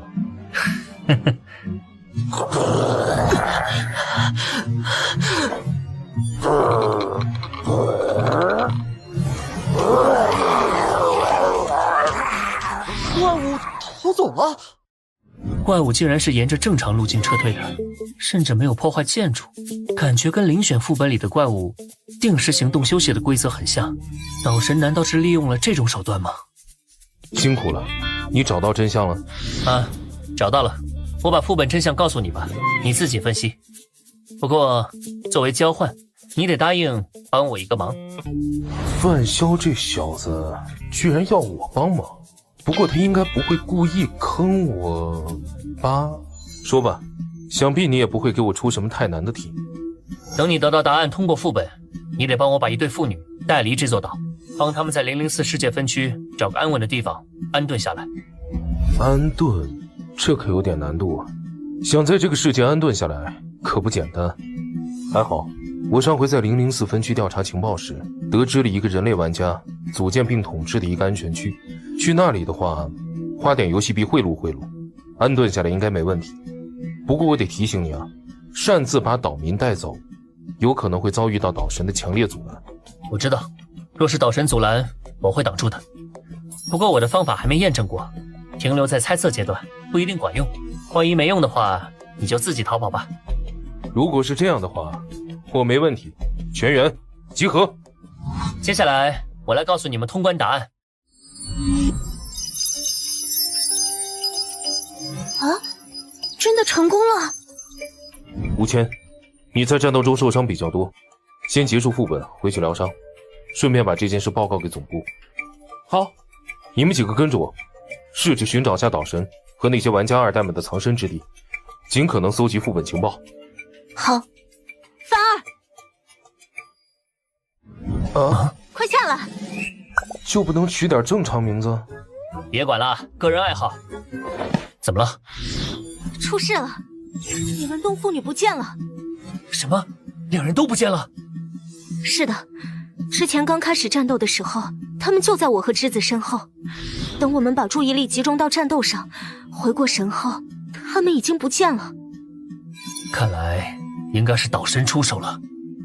可不对啊，没完成祭祀不是只会抓一个人吗？没道理两个人都消失了。只抓一个人，这只是岛神自己给岛民们制定的规则，而不是副本的游戏规则。它毫无可信度，也无约束力。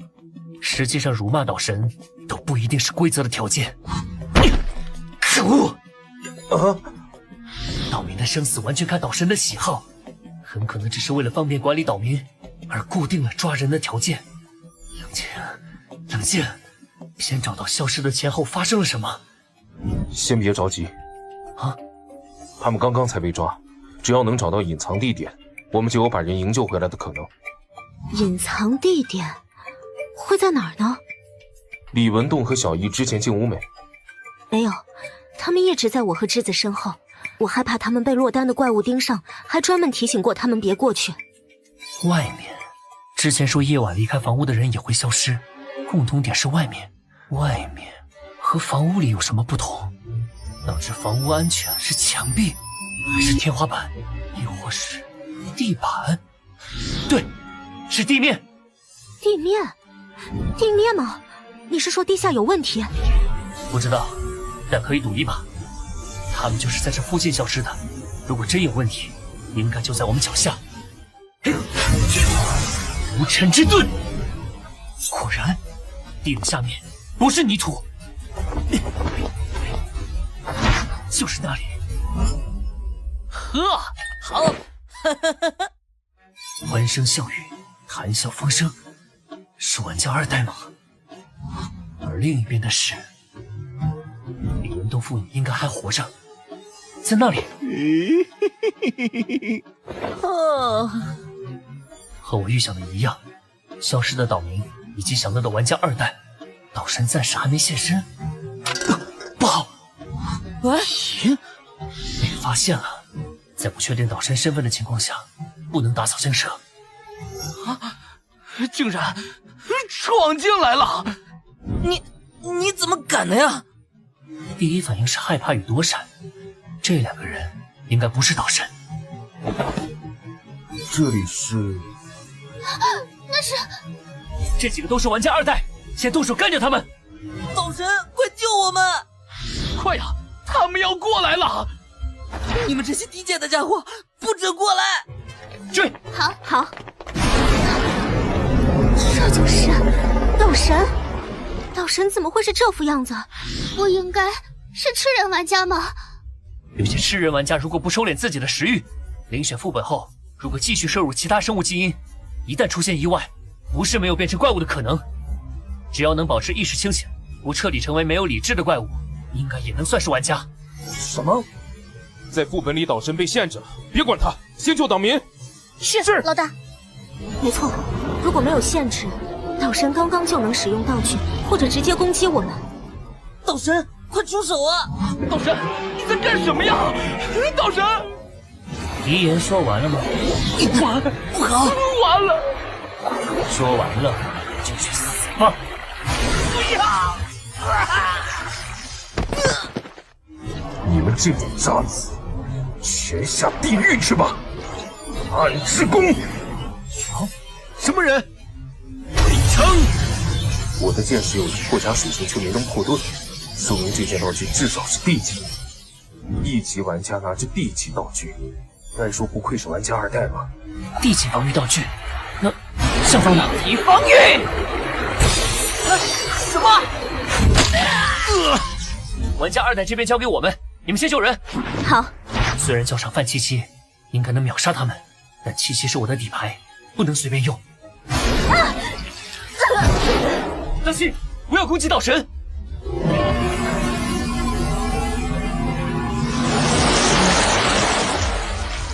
岛神受到副本限制，不能直接攻击，但想必还没到被打了又无法还手的程度。好险，很有可能我们攻击岛神后，岛神就能反击我们了。队长，啊？王鹏在这里。好，吴彦青，你先带着王鹏，看看能不能带他一起通关。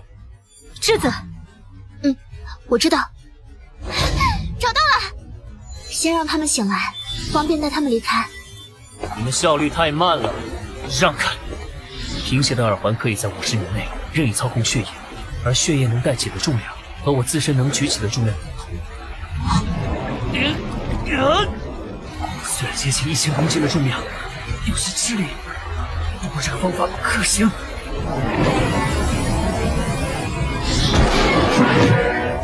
不好，他需要杜若，试着用剑士攻击玩家2代，分散导师的注意力。好，你负责救人，我们拖延时间。暗之弓，岛神！终于吸引到注意力了，不能射动触手，否则会被岛神攻击。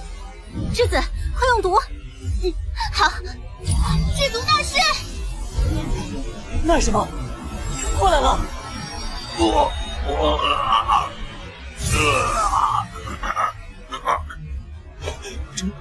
住手！老子啊，死也要来个颠飞的！小心，手忙脚乱，绝对角度枪。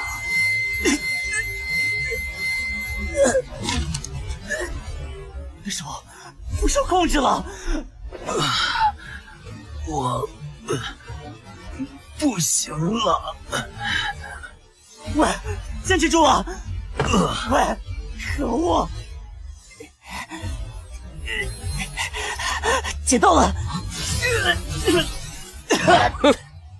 啊！还差最后一个，救我！我还不想死，不想死啊！可恶，这样就完全没法攻击到了。先撤退！你是玩家，应该能听懂我们的话吧？堵洞口，保护人，这2件事，你恐怕只有精力做1件。你确定还要纠缠不休吗？他说的没错，你现在只有精力做1件事，而且我们全都解开了副本真相，逼急了，大不了直接通关走人。你留不住我们，何必做无用功？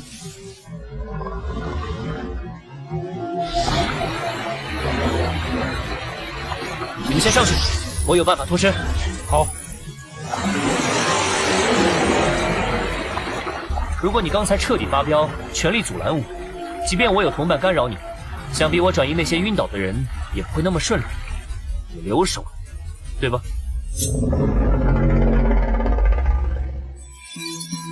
让我猜猜原因啊！即便我把他们都送出去了，只要你愿意，随时都可以把他们再次吞进来，对不对？可惜我会把他们送到房子里去，你想吞也吞不了。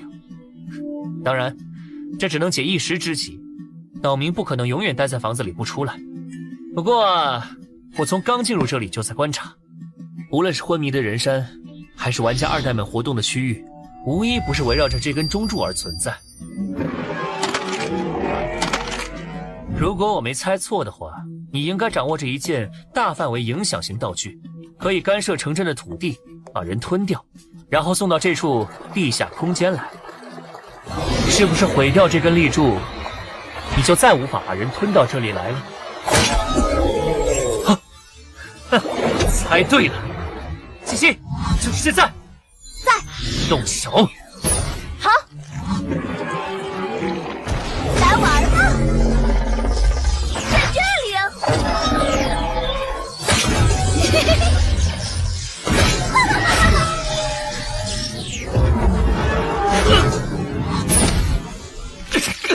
这就是高级玩家的攻击吗？无尘之盾完全防不住啊！伤到内脏了，要不是范七七飞过来接住我，我会直接掉到海里。他离开立柱了。啊，不好！好强的水压，还好无尘之盾能抵消一些压力。这不对劲儿啊！难道是道神的高级道具？若是换成人类玩家，脑袋被这么来一下，铁定当场毙命。七七面对大型怪物，威力还是太差了。亦或是射程影响了攻击，这脑洞没能伤害到岛神大脑的中心位置，起不到致命作用。范萧，大怪物好经玩啊，好有趣。我想慢慢的，一点一点的撕开它。攻击机会只有一次，岛神现在意识到了危险，绝不会再让我靠近。去！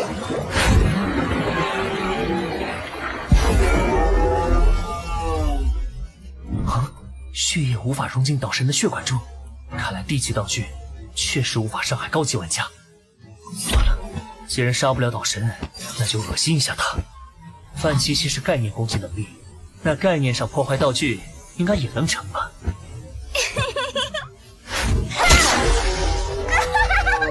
终于被砍出裂纹了！再来！你们在干什么？快住手！好硬啊！砍这么久才坏，不好玩。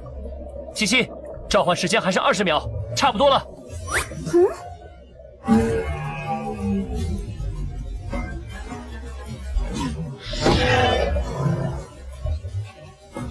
休想逃！岛神发怒了，快走！范萧到底对岛神做了什么？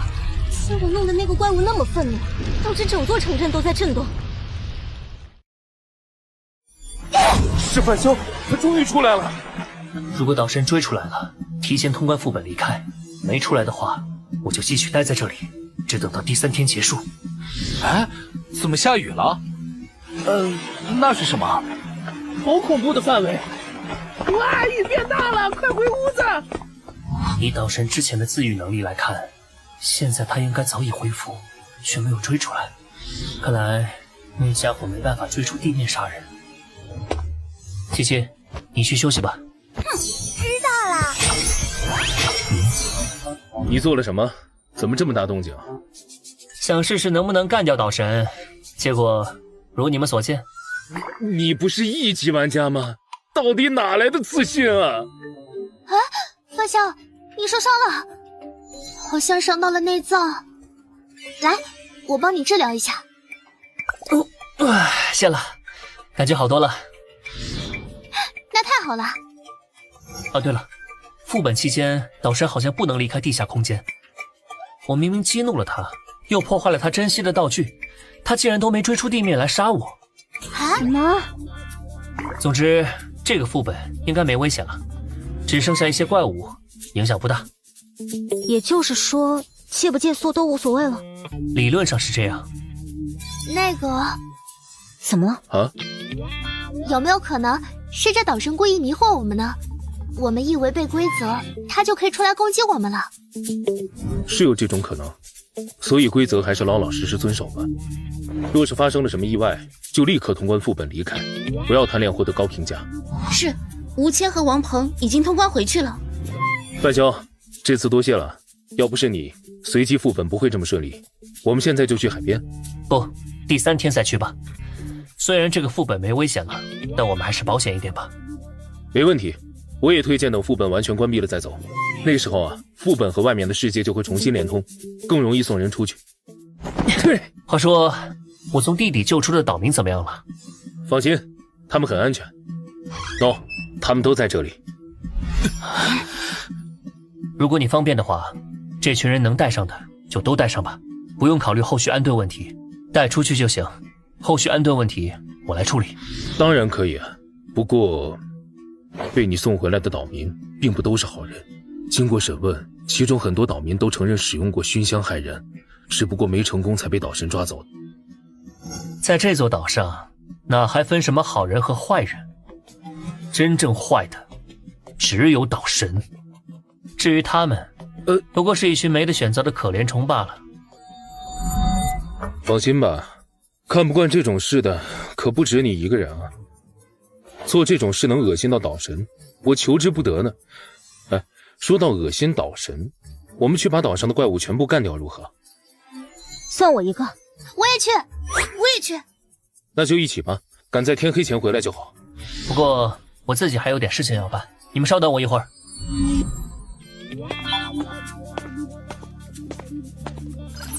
玩家海报请注意，第一级道具上位者的面具和敌级道具无尘之盾具备共融性，可消耗1万游戏币将2件道具融合为1件道具。融合道具？是否融合？没想到干掉1级玩家能收获地级道具，玩家2代还真是富有啊。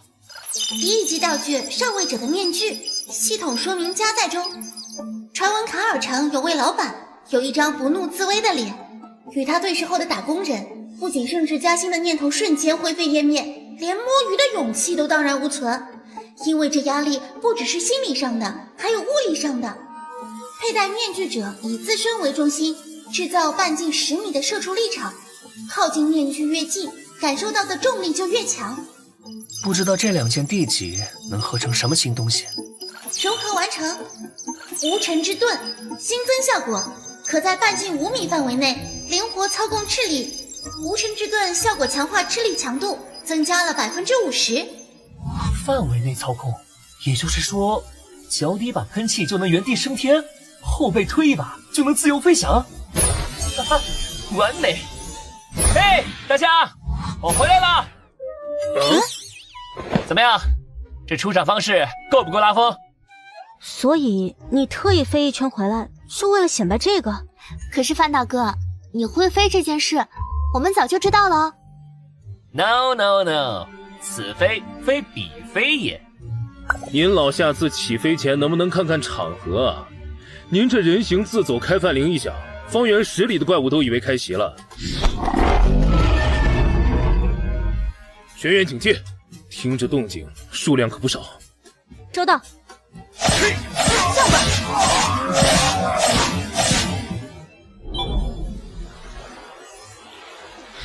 还有5分钟副本就结束了，届时岛神没了出手限制，难保不会追杀过来。你确定你真有办法拦下狂怒的岛神？答案我早就展露过了，这就是我的底牌。车票？哦，原来是这样。一旦副本结束，就可以用车票再次开启副本，这样岛神就又会被副本规则限制住。所以按约定，该你出手了。没问题。1级副本祭祀岛正式结束。我们先走了。玩家兔子副本评价 C， 回见。玩家海豹副本评价 A， 一路顺风。1级道具自适应龟甲立场。难怪杜若之前不愿透露道具具体名称，乌龟壳什么的，确实有损形象。姐姐啊，姐姐再见，我会想你们的。再见，小叶。玩家东方智子副本评价 C， 玩家人偶副本评价 D。范大哥，回见啦。回见。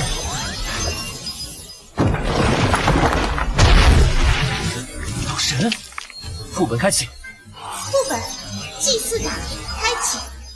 小岛恢复平静了，还是范萧那小子有办法。太好了，这是在做梦吗？小叶，我们自由了。哎，自由。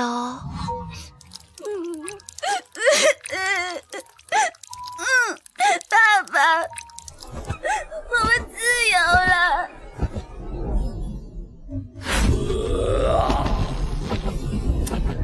来把岛民全部带走，着实把这个怪物气得不轻。可惜啊，你现在拿我毫无办法。可悲的是，就算带走了这批岛民，迟早还有新的倒霉蛋被忽悠进来，开始下一轮循环。变根就是这岛神，或者说这个该死的副本本身。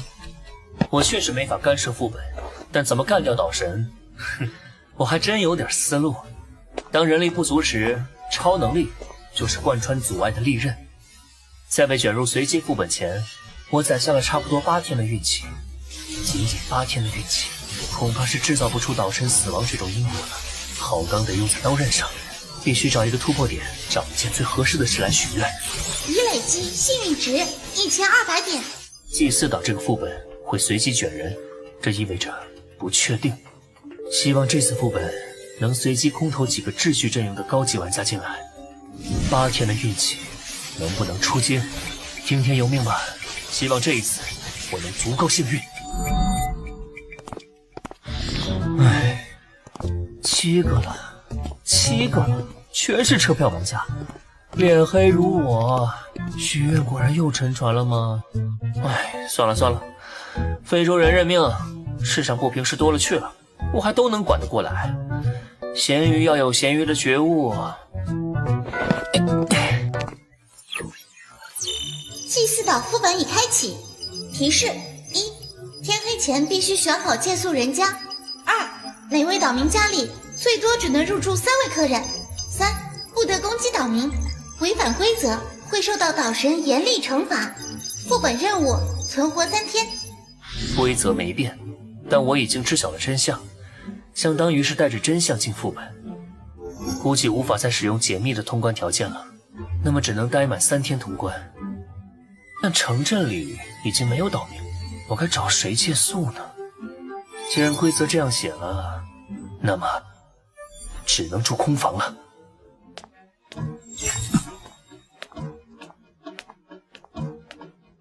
我的第6感不会错的，这个小女孩极度危险。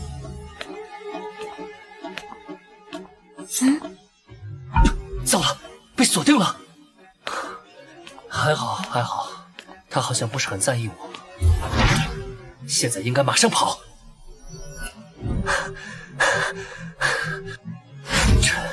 这距离应该安全了吧？警告！警告！警告！啊，怎么了？这感觉比刚才还糟，要出大事了。祭祀岛副本空间正在崩溃，所有玩家默认完成副本任务，强制转移开启。怎么回事？这他喵的又是什么情况？不好！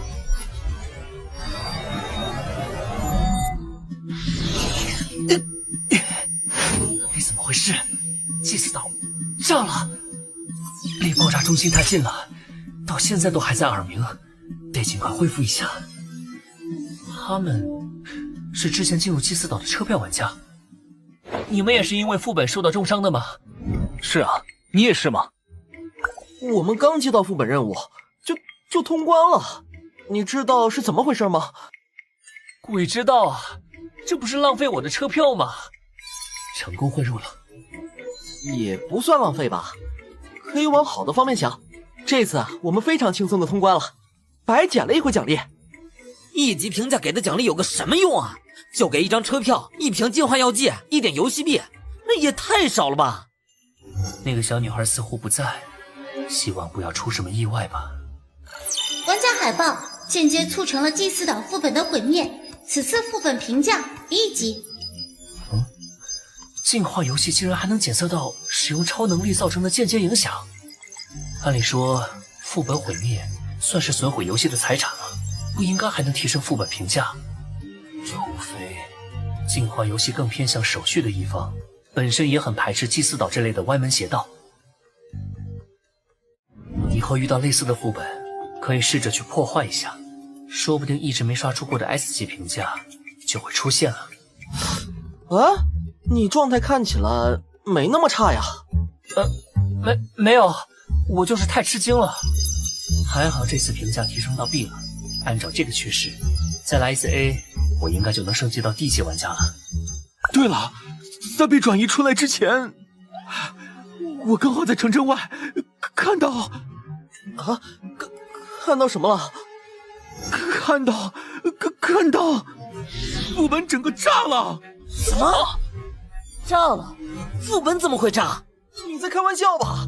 别问我，我也想知道原因啊！车来了！唉，算了，总之先上车吧。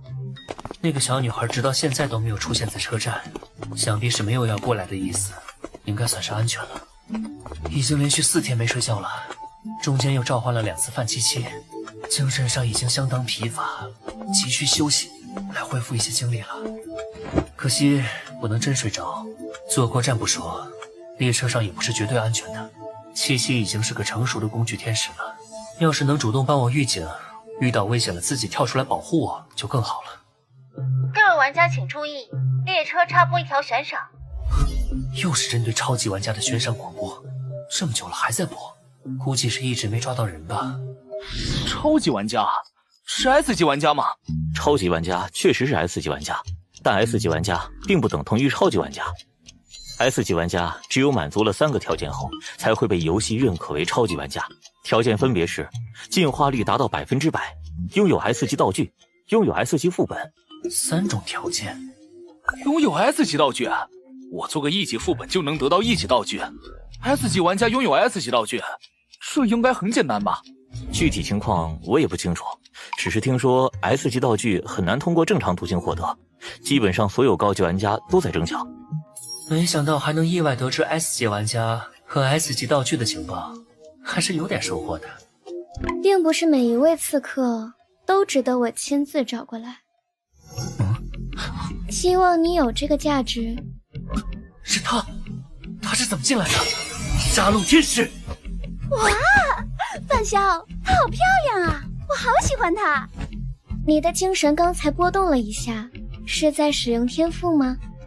不过无所谓，去。动不了了，先下手为强。七七，动手！啊！终于可以出手了。失败了，我没法摄影进在体内。既然如此，那你再试试我这一招。居然能伤到我，你好像很有趣。动不了了，那我就实体化解除，再度实体化。范潇，他好强啊，我好像打不过他，要不我们逃吧。范潇，你什么时候吃那么重啊？糟了！敬畏生命者才能审判生命，这就是我等的生命法庭。生命法庭？恭喜你合格了。能动了。等等，他的意思是，他是来自生命法庭的。还好，以目前的状况来看，对方对我应该没有敌意。既然不是敌人，就没必要结仇。七七，你先别急。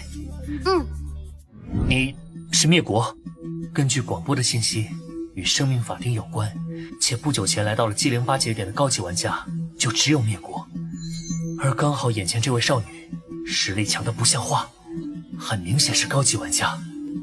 我不喜欢这个称呼，你的天赋很厉害，通过考核想必没什么问题，我允许你提前叫我一声老师。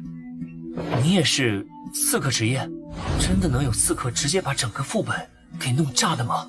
而且还是蘑菇云啊！怎么，我是刺客让你觉得很奇怪？每位刺客玩家都有自己的风格，不要局限在定式思维里。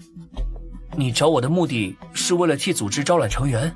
这确实是目的之一，另一个目的，我想看看是什么原因导致我被卷入了1级副本。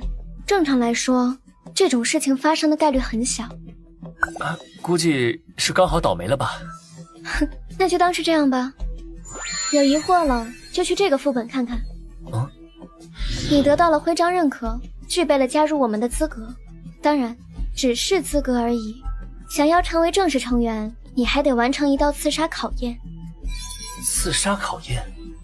等你成为地级玩家后，就来001区的罗曼城找我。再会。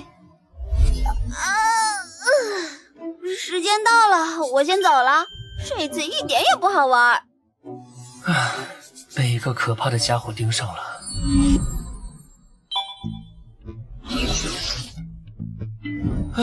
总算回来了。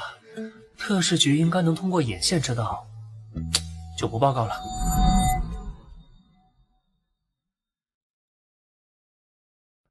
先在车里补个觉吧。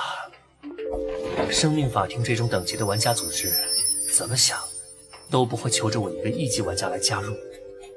灭国，但少女离开时是近似命令的让我去曼罗城找她，或许是看见七七后对我产生了重视吧。能看见范七七的玩家，他是我见过的第一个，而且还能无视时空列车的规则，甚至列车上的守卫都没有反应，难不成是怂了？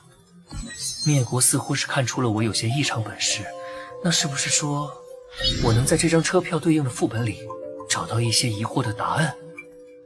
唉，算了，既然抵抗不了，那就躺下享受。唉，等成为地级玩家就去看看吧。至于现在，先睡大觉。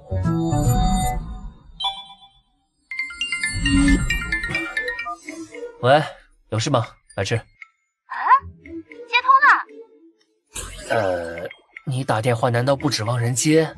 不是，姐姐说你通关需要3天，但副本和我们这里在时间流速上有差异。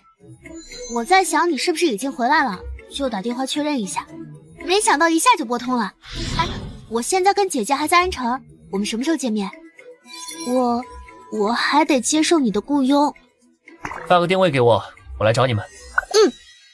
这次进入副本后，现实时间过了3天，果然每次流速都不一样。祭祀岛副本奖励发送中。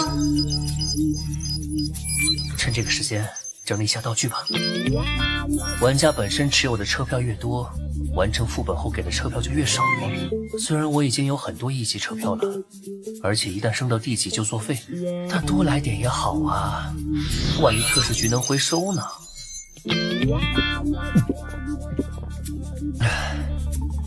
第一瓶从27%升到29%，第二瓶还是29%，恐怕1级净化药剂的上限就是这儿了。再往上得用地级药剂，还是看看新道具吧。1级道具：牛顿的苹果，详细信息如下。牛顿的苹果，下一个。1级道具：初庸刻印，详细信息如下。与血液相关的地级道具。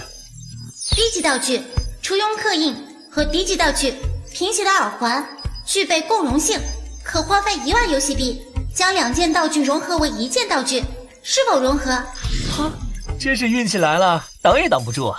嘿，当然要融合。融合完成，恭喜您获得新道具，低级道具血族。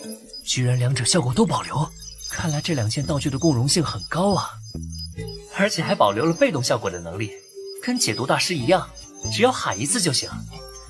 要是所有道具都这样就好了，要喊道具名不光羞耻，还容易错失先机。这个苹果，哎，算了，先留着吧，增加灵感，万一有用呢。舒服了。现在可以说说你后来把岛神怎么样了吗？你好像很笃定我会搞事啊。不然呢？虽然确实搞了，结果就是岛神已经被彻底消灭了，祭祀岛那个地方以后也不会再有人过去了。什么？你做了什么？连移民问题都被解决了，太厉害了！怎么做到的？这是秘密哟。啊，对了，特事局的人后面没有找你们吗？出副本后，吴延青上报了情况，特事局来了一队人，我们被一同带去蓝城分部做了一些记录。后来吴延青邀请我们加入特事局，姐姐以先考虑为由推脱了。那个范潇，你觉得我们是加入好还是不加入好？有好有坏吧。啊？怎么说呢？加入特事局好处就是资源丰厚，情报充足，能得到更好的发展空间，甚至家人也能得到特使局的庇护，在现实世界生活得更安稳，比当孤狼玩家要好得多。坏处就是危险系数很高，发生了事件得顶上去，就跟这次随机副本一样，权利和义务是对等的。非要我给出个建议的话，我自然是建议你们加入。毕竟有些时候，我们也不能光从利益角度出发，也要考虑一下信仰，或者说信念。什么信仰信念？你说的跟没说一样。那范晓你呢？要不要跟我们一起加入？我现在可算是半个特使局的人，你们难道没发现我一直在和他们合作吗？而且这样挺好的，我自由惯了。说到特使局，杜若回来了没？不知道哎，我们离开特使局分部后就没和吴延青联系了。那我打个电话问问。Sorry, the number you dialed does not exist. 啊？看来还没回来，估计还得等一段时间。毕竟带人出去容易，但安顿人可不容易。那范萧，我们什么时候开始啊？就是你在副本里说过的要雇佣我的事情。你们急不急去做副本任务？不急，刚从祭祀岛出来，先缓一缓。那就等3天。3天时间应该足够验证陆白芝的运气对我是否有作用了。现在就开启载运能力试试看吧。至于后续，等放松完升到D级玩家再考虑。狮子你不做后座吗？范萧在雇佣我帮忙，我觉得坐近一些可能比较好。狮子该不会在想什么有的没的吧？但是看他表情不像啊。算了算了，相信之子。我们先去吃午饭吧，火锅怎么样？吃火锅？大中午吃火锅，出来后一身都是火锅味儿。你的衣服是道具，又不会脏，怕什么？白质的话，一会儿吃完饭，顺便去买点新衣服吧，再去我家洗个澡就没味道了。而且我的主要目的不是吃饭，是实验。我得验证有陆白芝跟着时，我还会不会倒霉。比如吃火锅突然呛着了，辣到嗓子眼儿，或者夹菜的时候溅到衣服上之类的。你可真够拼的。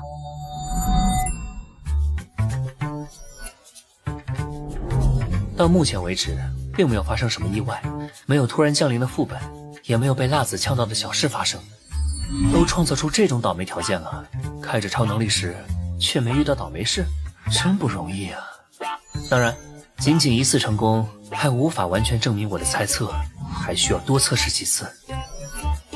即便测试成功了，还存在一个极限的问题。陆白芝的运气让他开出了 C 级天赋，说明他的运气是有上限的。他究竟能保护我多少天不受霉运困扰呢？不过极限测试不着急，可以推迟到我成为D级玩家之后。先好好疯玩一阵，缓解我们在副本里累积的疲劳和压力吧。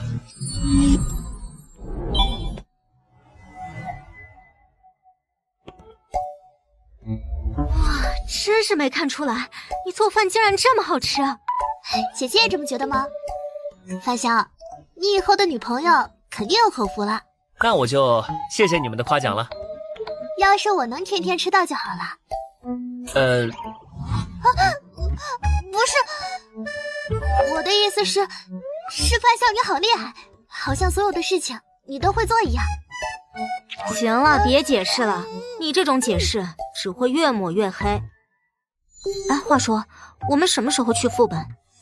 明天早上吧，毕竟不知道要在副本里待几天，养足精神后一早出发最好。现在是下午1点半，那接下来我们做什么？实验已经做完了，剩下的时间我们找个地方好好玩一下，放松一下。不是为了实验故意去体验极限项目，而是真正的玩。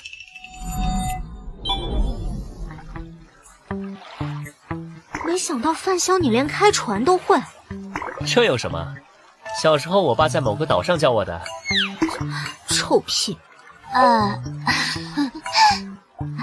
能说说你是怎么发现你的运气是能控制的吗？你还惦记着这件事呢？我就是个普通人，只是爱研究一些稀奇古怪的课题罢了。运气是其中之一，没你想的那么神秘。白质可比我要神秘多了。啊，没有啦，我也不是从小就这样的。哦，你的运气不是与生俱来的？不是的，我以前跟大家一样，运气很普通的，甚至可以说有点倒霉。比如小时候和姐姐玩猜拳，老是输。又比如买干脆面收集卡片，姐姐400包左右就集齐了，我差不多要1000包。还有，白芷小时候有点胖，经常被班里的男生骂她是胖妞，欺负她。啊，姐姐！那你是什么时候开始变得好运的？应该是在9年前，从那时候开始，我就没被什么人欺负过了，运气也变得比姐姐好了。9年前，我那一年下楼梯撞到了脑子，回想起了关于姐姐的模糊记忆。陆白芷和我的情况似乎没有什么关联，但又都跟运气相关，会有什么关系吗？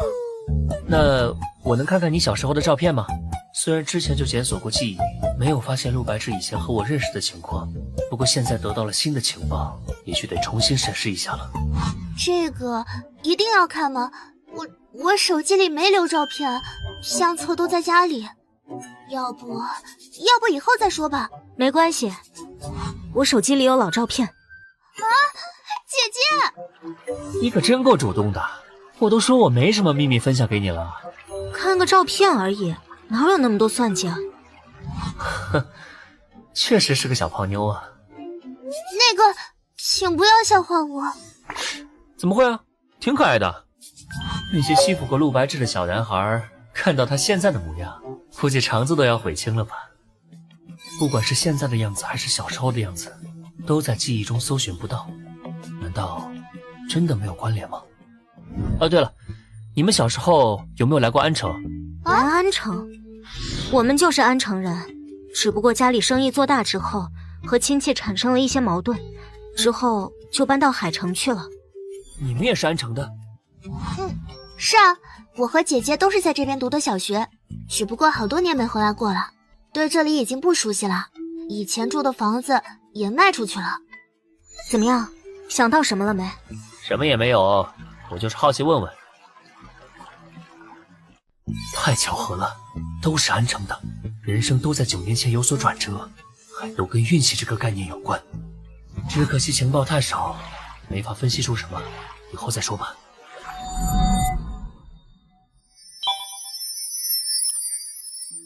杜组长，你交上来的资料我已看过了，不过其他人还不知道具体情况，你先挑重要的点给大家讲一讲吧。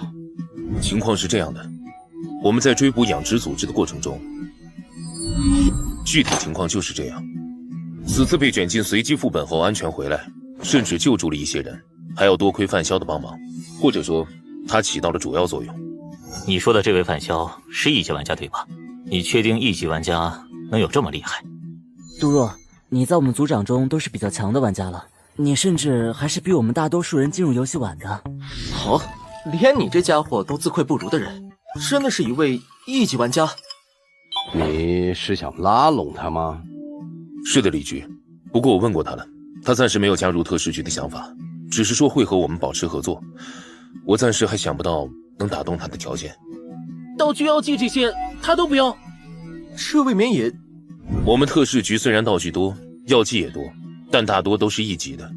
而范潇跟我一起经历过的副本，最终评价都是 A， 再加上他自己经历的其他副本，手上D级道具估计好几件了，根本不缺资源。什么？1级玩家通过副本获得好几件D级道具？这难道是天生的玩家？我们有这么多的同胞，诞生出一些天才不足为奇。其实关于怎么拉拢他，我倒是有个主意，这也是我这次聚集你们开会的原因。加上这一次的祭祀岛随机副本已经出现过7次，频率随着进化游戏的不断加剧呈现上升趋势，已经牵连超过100位民众伤亡。之后的伤亡数量肯定会持续增加，我们必须采取措施了。还好随机副本并不是没有办法避免，安全区，我们要效仿其他世界分区的做法，建立属于我们的安全区。根据总局那边的情报，建立安全区需要幻想物质这种特殊材料，这种材料目前只在001世界分区获得，但001世界分区只有地级玩家才能前往，所以获取幻想物质这项工作需要由你们来完成。幻想物质具体是什么？很遗憾，暂时不清楚，只知道有这种材料作为辅材建造出的安全区，才能从空间层面隔绝随机副本卷人，从而保护大家。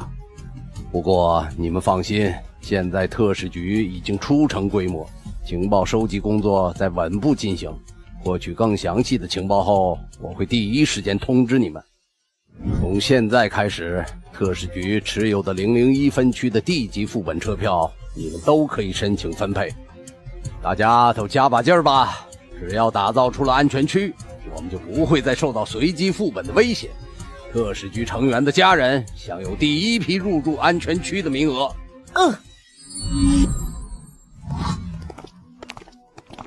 李局，你是说我能用安全区的名额去拉拢范潇吗？不，拉拢不是靠交易。陆组长，你的眼光要放得长远一些。拉拢靠的是持续的善意，既然他愿意和我们合作，说明他心里有国家，有时候缺的只是个契机而已。你调查下这位范潇同志的家人情报，根据具体人数给我上交一份申请上来，这算是特使局给予他此次帮忙的奖励。没问题，是我欠缺考虑了。李文栋父女我已经安顿好了。啊，谢了。花了多少？3万游戏币。3万？你没趁机虚报吧？这都值3件1级道具了。你就是这么看我的？我可是把他们安顿到了安全区啊！安全区并非只是个名字，建造它的辅材里有幻想物质这种特殊材料，故而安全区可以隔绝随机副本卷人。我这么一说，你应该理解筑建安全区的名额的价值了吧？好吧，我之后转给你。不过，幻想物质是什么？哼，果然好奇了。这个我也不清楚，目前只知道个名字，以及在001区有获取途径。你那边若是有什么情报了，可以提供给特使局，我们会视情报的价值给予一定的报酬。001区嘛，我记下了。先说到这里吧。001区我迟早会去的，灭国还在等我呢，或许还能从他那里打听打听。等等，先别挂，我也有重要的事。你这次帮了我们很大的忙，特使局决定给予你特殊奖励。国家目前在筹备建立安全区的计划，一旦建成，你的家人将享有第一批入住资格。怎么样，这个奖励到位吧？啊，谢了，恩情我记下了。这下加入特使局的优势又多了一个，你们可以好好考虑一下。安全区还没建成呢，现在讨论这件事还为时过早。我打算等成为地级玩家之后，再考虑加入特使局的问题。我和姐姐一样。也好，那就成为地级玩家后再说吧。走吧，我们在外面吃顿饭，然后休息一晚，养足精力，明早进腹。这杜若还有什么事吗？是妈呀。妈，班长，我今天打电话到你公司去了，他们说你早就辞职了，怎么回事啊？唉，甲方太难伺候，就辞了。你为什么要骗我啊？是不是嫌妈管你太多了，还是嫌妈照顾弟弟妹妹没有关心你啊？没有，这不是怕你担心吗？我最近有点忙，没时间过去。你都辞职了，还忙什么呀？既然你闲着，就过来待段时间吧。我们很久没有见过面了，你妹妹小玉啊，也成天闹着要见你。妈，我真没空，忙着和女朋友玩，现在正在约会。女朋友？啊？真的？当然是真的，你不信我发张照片给你看。那你发过来吧，正好我帮你看看合不合适啊。啥？好，您稍等，我就客气一下。我妈怎么还当真了？这下怎么办啊？那帮个忙？演女朋友？啊，一起拍张照就行，当个挡箭牌。那个，还是我来演吧。啊，姐姐她不喜欢男生触碰自己。我确实不喜欢男生触碰，但从来没有排斥范笑。难不成白芝她……白芝，我来就可以了。还是我来吧，姐姐你的表情太冷淡了，估计不怎么讨阿姨喜欢。白芝，一下就试出来了。那麻烦你拍张照了。好吧。真麻烦你们俩了。那你可得多请几段。姐姐。没问题了。嘿嘿。总算应付过去了。下次我妈再打电话问，就发和陆西宁的合照，说前一个因为不合适已经分了，这个正在花时间追，如此又能拖一段时间，简直完美。啊！好了，出门吃饭。总觉得那家伙在谋划什么。吃饱后进副本吧。好。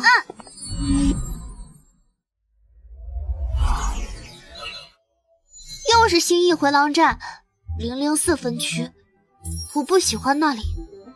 那里是高级玩家的天堂，低级玩家和普通人的地狱。除了有实力又想为所欲为的人以外，没谁会喜欢那里。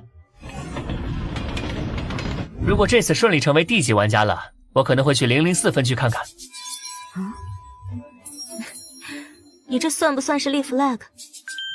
嗨，我立的 flag 多了去了。各位玩家请注意，本次列车即将抵达兴义回廊站，请要下车的玩家提前做好准备。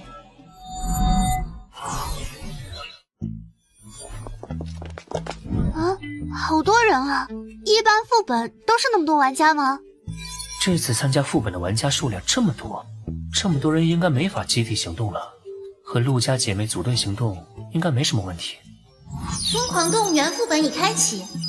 背景介绍：陈院长是位善良的动保协会成员，哪怕是面对会让人产生强烈不适的奇形怪状的动物，他也会一视同仁。为了给这些动物们一个温暖的家，陈院长推翻了此地的旧设施，建造了这座动物园。他细心地照料着所有动物们，和他们玩着互动游戏，10年如一日，不曾有丝毫懈怠。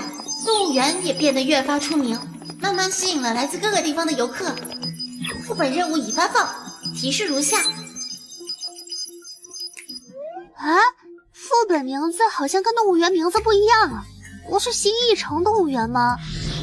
确实，虽然没规定必须一致，但白芝注意到的地方可以重视一下。另外，你们发现没有？游戏提示里说夜晚不能外出，又说集齐10枚徽章后可以外出，而集齐10枚徽章就可以直接通关副本离开的，没必要继续留在这里。所以我推测，集齐10枚徽章很可能是完成第2个副本任务的前置条件。没错，以此来推理，这座动物园的一些秘密可能要在晚上才会呈现出来，白天恐怕找不到什么有用线索。不过还是先进去看看再说，光凭几条游戏提示推理，很容易因为信息不完整而出错。看起来和地球的普通动物园差不多，白天果然看不出什么吗？投喂用的食物，请在此处购买。啊？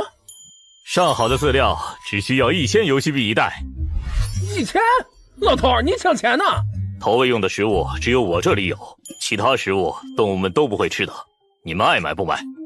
不过我可得提醒你们，好朋友徽章只能从动物那里获得，而想要动物把徽章给你，你必须得先完成一次投喂，让他们舒服了才行。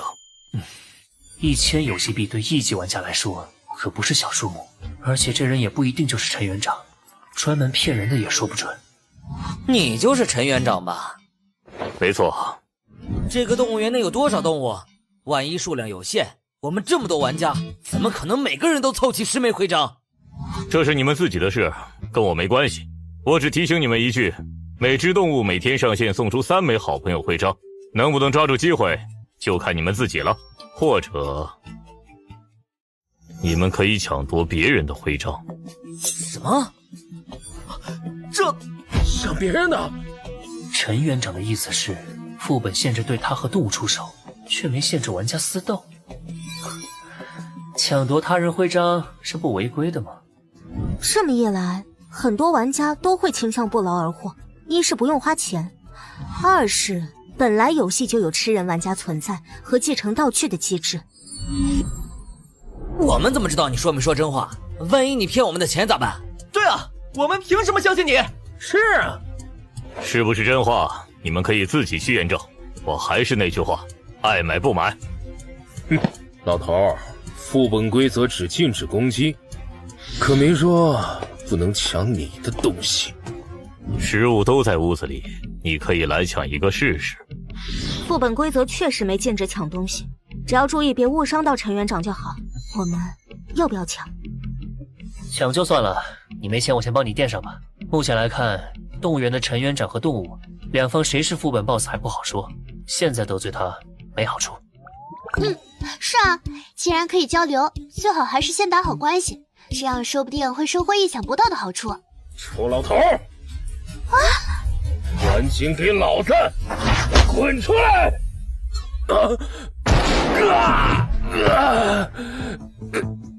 居然毫发无伤，难道那木门，还是说房子是道具？要买的就来买，不买的就离开。怎么办？再看看。给我来2袋。我要1袋。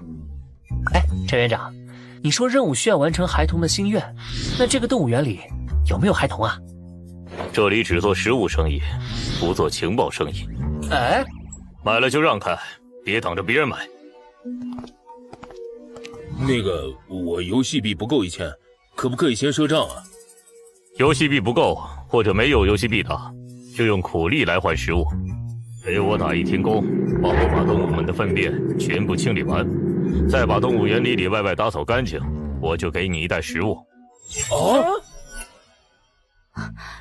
有人盯上我们了。兵来将挡，水来土掩，暂时先别管他们了。我们先去动物们那边吧。每只动物每天只会送出3枚徽章，我们必须要抓紧时间才行，可不能被其他人抢先了。3枚徽章，你们说会不会早中晚各送1枚？如果是这样，3餐跟我们人类一样的习惯，说不定这些动物原本都是人类。是人类也不足为奇，说不定都是进化失败的进化者。别忘了副本的背景介绍里提到过，陈园长养的是一群奇形怪状的动物。那这座动物园确实够疯狂的。万有引力！终于舍得出手了。围城！动手！火箭好雨，同体自燃，手忙脚乱。身体燃烧起来了！赢！无尘之盾！什么？还有后招？可恶，看不清他们在哪儿了。找到了，就是这个方向。制毒大师，锁定！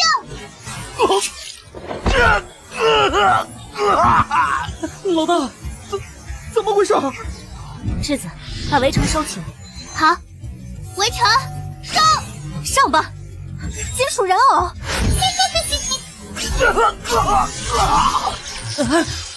居然毫发无损的干掉了老大！我可不想随便死在这里！快跑！记住他们的相貌就好，省点力气吧。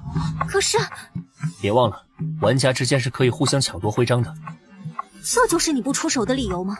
怪不得你都没出手，确实值得放长线。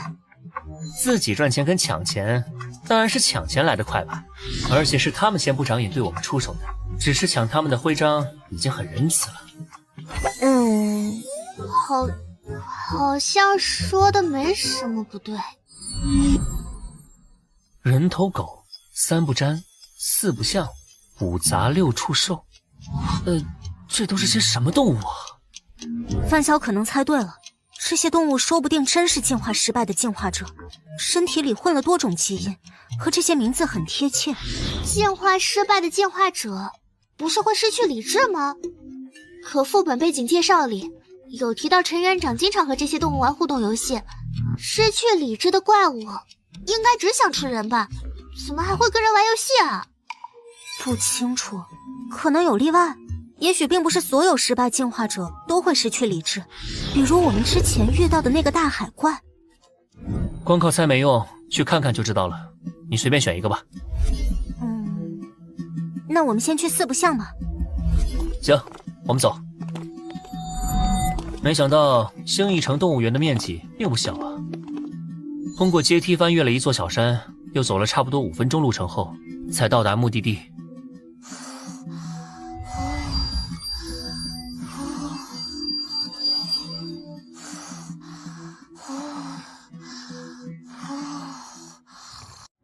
这是什么呀？世界上哪有这么奇葩的动物？绝对是失败进化者没跑了。你们注意一下，离我的距离不要超过5米，我能保护你们。啊？这里有提示立牌。这是什么意思啊？是让我们跟这只猩猩玩游戏吗？估计是吧，先进去看看。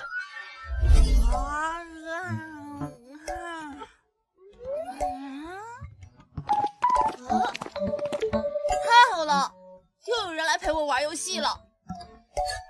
这个东西竟然说人话了，星球崛起。他竟然还会说话。这个怪物怎么想都不会是高级玩家吧？总不可能有玩家愿意被圈养在动物园里吧？还是有理智的怪物，可应该得是岛神那样，被游戏认可的高级玩家才能保持理智吧？你们怎么不靠近了？还玩不玩游戏啊？停一下，我们带来了你的食物。熏肉干儿，熏肉干儿！呵呵。小朋友，我们给你熏肉干，你把好朋友徽章给我们，好不好？那我给了你们徽章，你们还会和我玩游戏吗？当然会啦，哥哥和姐姐们最喜欢玩游戏了，你看怎么样？这样啊，但是我拒绝。啊？你们都是笨蛋，笨蛋！外来的家伙真好骗。所以，想要得到徽章，必须先和你玩游戏。是啊，等你们赢了我，再给我喂完熏肉，我就把徽章给你们。那要是我们输了呢？输了你们也要给我喂熏肉，但我不会给你们徽章。赢了我们，你就别想吃熏肉了，我把它丢掉也不会给你的。不给就不给。陈叔叔说了，有的是人带着熏肉过来，抢着和我们玩游戏。你们要是不给我熏肉，下次我就不陪你们玩了。哼。这狗日的陈园长真会做生意，不光垄断销售，游戏输了居然还要喂食物，反复割韭菜啊！这是。怪不得这座动物园这么干净，估计是很多玩家被反复坑钱和食物，最后只能打工换取1袋投喂食物。这也侧面反映出，想赢下互动游戏恐怕并不容易。你要玩什么游戏啊？猜拳扇耳光，我们先猜拳，赢的人扇输的人耳光，谁能连续打对方5个耳光，谁就赢。这规则明说了黑猩猩可以用力打人，但玩家却不能攻击他，真是毫无公平可言啊！另外，我只和你们玩1个小时，1个小时后没分出输赢，那就是你们输，输了也要喂我熏肉吃。这不公平！你们是大人，当然要让着我吧。好，我来和你玩。智子，有把握吗？猜拳的话，没问题。决定好了吗？我肚子好饿哦。决定好了。放心，输了也没关系，我帮你挡着。规则没说不能用道具，用无尘之盾挡住冲击力还是没问题的。我们开始吧。小姐姐，我得提醒你一句，猜拳输了的人一定要挨打哦。不挨打就跑掉，我下次不和你们玩喽。来吧，石头剪刀布。不好意思，你输喽。好，愿赌服输。嘿嘿。哼，第一把而已，是我让你的，再来。再来！再来！再来！我不信，再来！大你已经输5次了，我们的游戏结束了。为什么不让我？你们大人好过分，好过分！你这大怪物才过分吧？反差感太大了，有点恶心。那乖，把东西吃了再哭吧。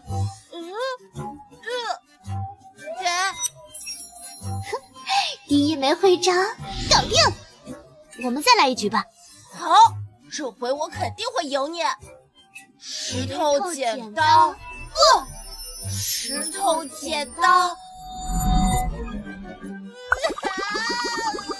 为什么赢不了啊？这个副本好简单啊！姐姐，饭香，给。谢谢。我觉得第2个副本任务完成孩子们的心愿，可能与这些动物有关。那只动物的嗓音听着跟儿童一样，会不会其他动物也是这样呢？他们会不会就是所谓的孩子们？我也觉得很有可能跟孩子沾边。目前只有黑猩猩是儿童嗓音了，但要是其他动物也这样，那孩子8成指的就是他们。就是不知道这些动物的心愿是什么。黑猩猩很喜欢玩游戏，如果其他动物也和他一样，估计孩子们的心愿就是和人玩游戏吧。或许我们陪这座动物园里的所有动物都玩一遍游戏，任务条件就能达成了。都玩一遍吗？目前看来，不仅动物有问题，我看陈园长8成也有问题。啊？说不定他表面是动物园园长，背地里却是个科学怪人，喜欢搞人和动物的融合研究。这里的动物，搞不好都是他的杰作。不知道你们注意到没？副本的背景介绍里提到过，陈园长推翻了旧设施，建造新动物园。这里的旧设施指什么？会不会有猫腻？这有可能是游戏给我们的情报暗示。姐姐觉得会是什么？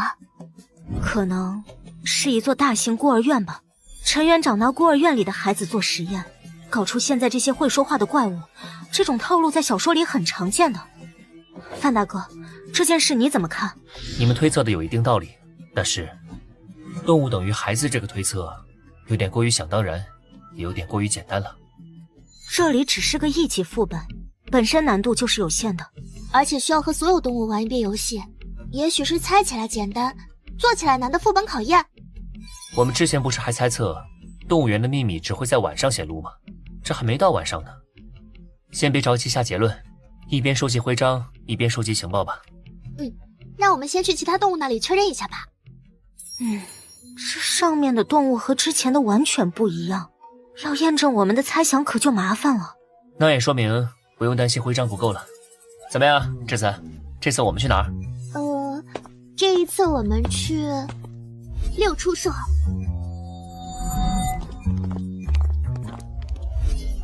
就是这里了。好高大的门啊！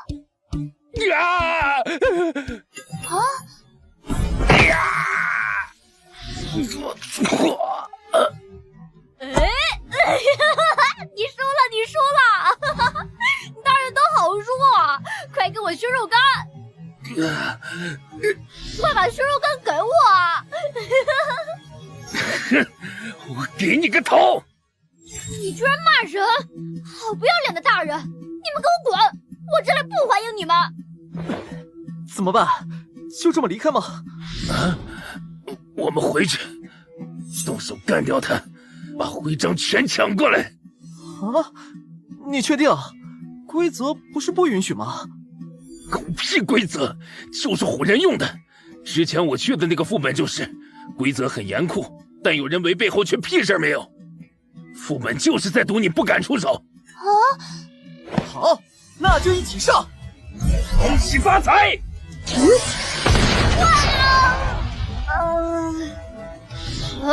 我没事。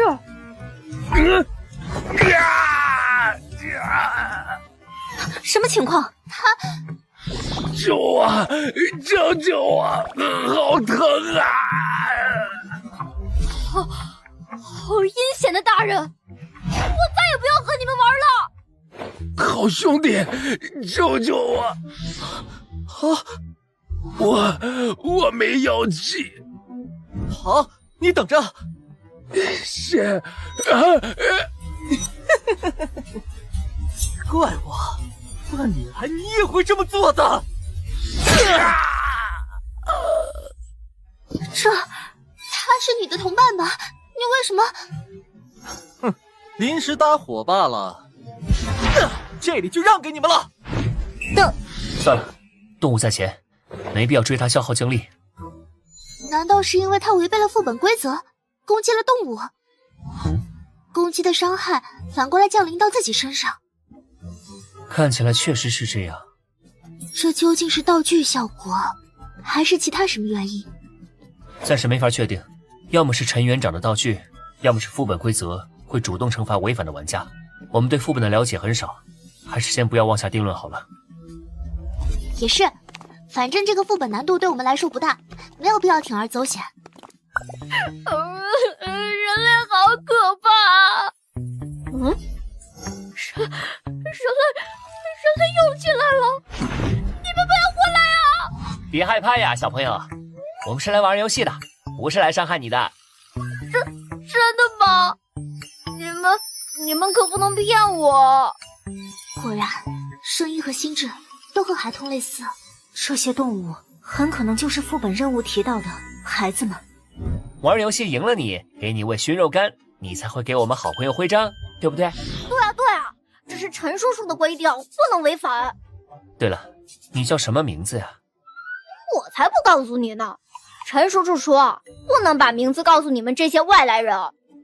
你悄悄告诉我好不好？你悄悄的跟我说，你的陈叔叔又不知道。不行。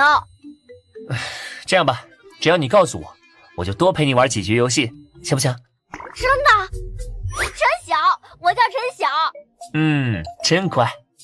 那我们赶紧玩游戏吧，快点！别着急，你还没介绍你的游戏规则呢。对啊，我的游戏是比铁头功，看看谁的头更结实。哦，怎么比？很简单，用脑袋撞脑袋，谁的脑袋先流血，谁就输了。跟他撞脑袋，肯定是我们先流血啊！栀子，上吧，交给你了。你之前不是挺兴奋的，一直想和动物玩游戏吗？姐姐，你就别数落我了，人哪能撞得过牛啊？要不我们去其他地方吧？不行，你们必须和我玩，不许耍赖。放心，我来和你玩。好呀！范潇，你放心交给我吧。你很有气势嘛。无尘之盾，血族。好了，我们开始吧。那我可要上喽！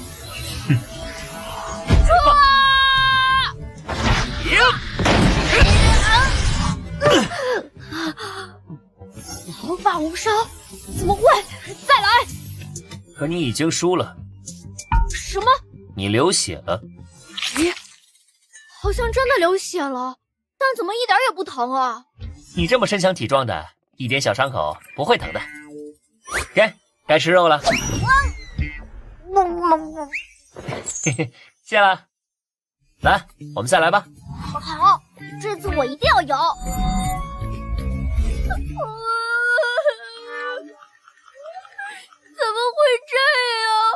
怎么会这样？下次有机会再陪你玩。我们先走了。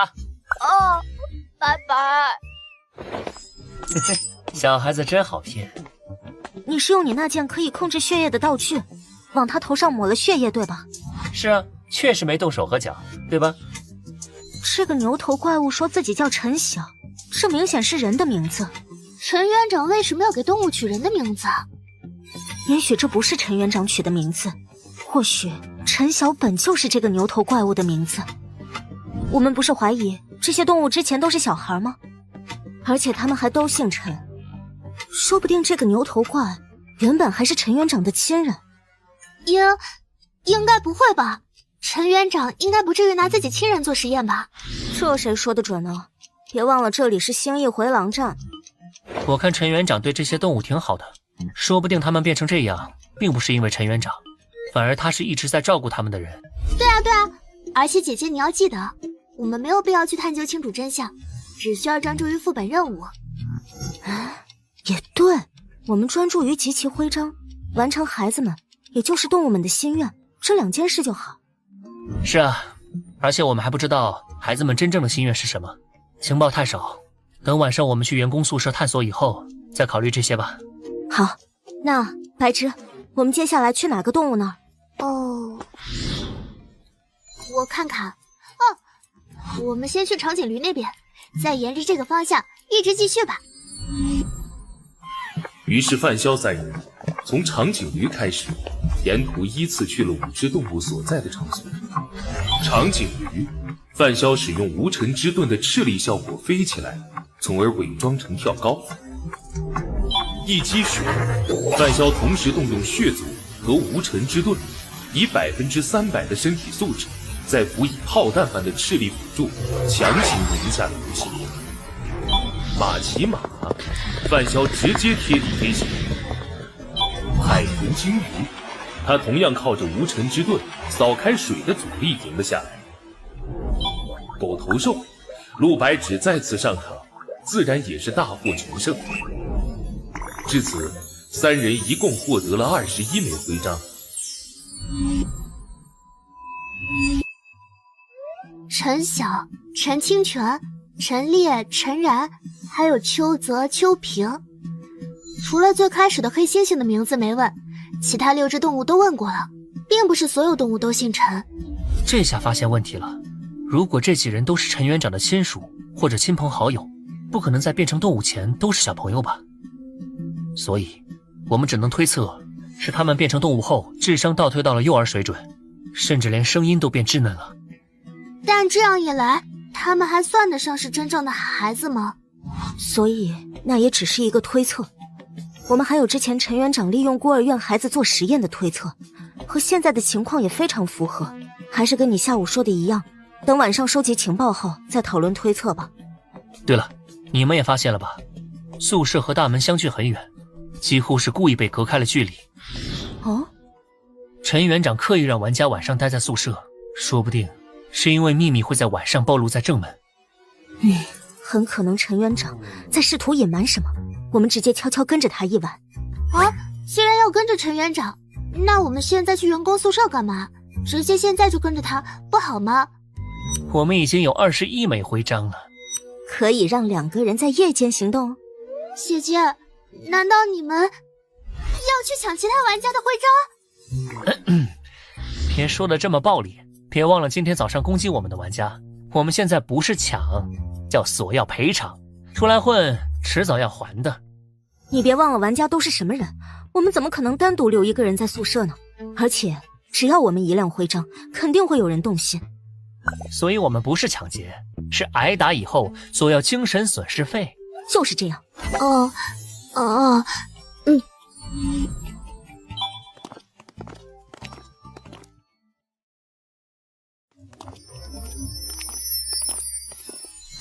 看那边，那2人是上，控制住他们。万有引力。怎么突然身体变得好重？血族是。糟糕！好久不见啊！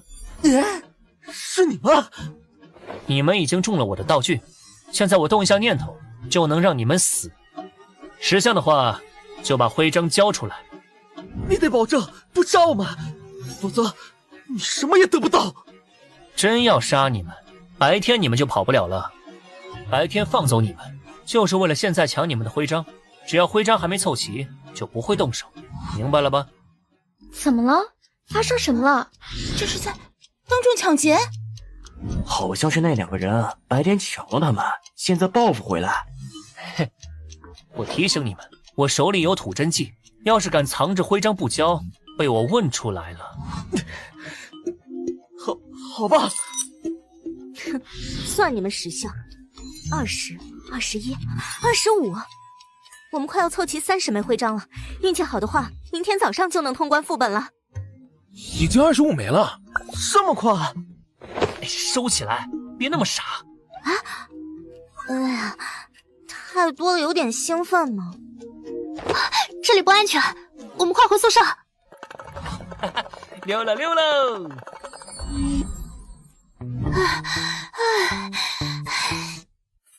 能成功吗？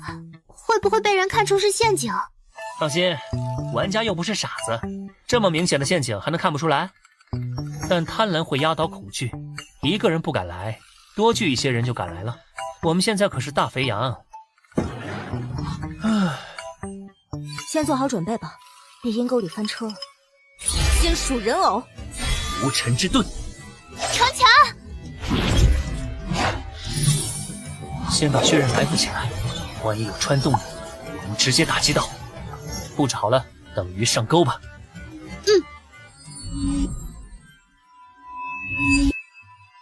随手伪造的请假条。来了，道具。请假条，精神干涉类道具，但是只影响注意力的集中点，不影响身体的其他动作，那就没什么用了。血刃。又闯进来一个，注意戒备。啊，这是踢踏舞，总觉得这只兔子怎么这么欠打啊！血刃，我的人偶不太对劲，怎么会？我控制不了人偶了。制毒大师，停不下来。控制解除了，来了。我树礼貌，小心，注意闪避。想躲，灰色沼泽。地面陷进去了。哎，把徽章交出来！不对，快退！神之盾向上。窗户进来的交给我。金属人偶。好像有点麻烦了呀。门口的几个，我来解决。血刃。什么？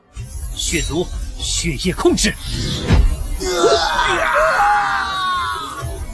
不好，那个玩家有闪避道具，玩偶打不中他。快跑！姐姐，手忙脚乱。剧毒大师。糟糕！都解决了吗？还有扔兔子玩偶那个没进来，让他给跑了。别管他了，这里有5名玩家，就算每人只有1枚，也足够凑齐了。那么，你们是想挨揍，还是乖乖交出徽章？交，我们交。赚了赚了！让人强行注射的纸条，让人强行攻击的玩偶。按照游戏定位，这属于强控技能，能瞬间扭转战局或者抢占先机。精神干涉类的道具真危险啊！也许这次副本完了，你也能得到1件。他们的徽章还挺多的，拿到了11枚呢，不知道多收集一些，能不能提高副本评价？怎么，抢上瘾了？不劳而获，确实挺上瘾的。比起徽章数量，应该是通关时间更影响副本评价。为了收集徽章延长时间，算是本末倒置了。既然如此，我们抓紧时间吧。你们拿着，这样每个人都有10枚以上徽章，可以在夜间自由行动了。确实得抓紧时间了。陈园长可能在9点会有动作，我们现在赶过去。这是时间紧张，我直接带你们飞过去，准备好了吗？原来你能带人飞啊？能带，但消耗挺大的，不是紧急情况一般不用。我们要不要再靠近一点？光线太暗了，远了看不太清。姐姐，我们还不确定陈园长是否危险，还是暂时别靠太近了，被发现了就不好了。其实靠近一点也没关系，但不能太过火，否则有10枚徽章就能夜间行动的规则就太像摆设了。观察的事情就交给我吧，我的道具能让我有夜视效果。夜视？你的道具效果还真是五花八门的。初拥刻印和平邪的耳环融合后，除了不能初拥别人，不能物化、蝙蝠化，我和真正的吸血鬼区别不是很大了。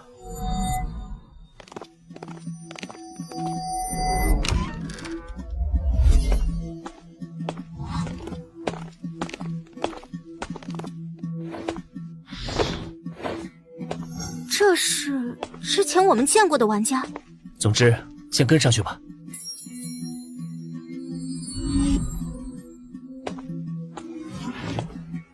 陈园长肯定是玩家，3具尸体不是普通人能扛起来的，更何况还走得那么快。可是他总共找到7具尸体，为什么只选择了其中3具啊？我有看到他在检查尸体手臂上的编号。啊？难道遇到灰色和黑色的，他才会装入袋子里，白色的他没理会。陈园长收集的是亚人玩家和吃人玩家的尸体。亚人玩家和吃人玩家体内都会有其他动物的基因，而人类没有。他盯上亚人和吃人玩家，会不会是因为这个原因呢？不好说，不过我白天看过了，那个小屋子的内部不具备什么搞实验的环境条件，总不至于是在替玩家收尸吧？要么实验室就在那间小屋的下方，要么那间小屋子有通向其他地方的暗道。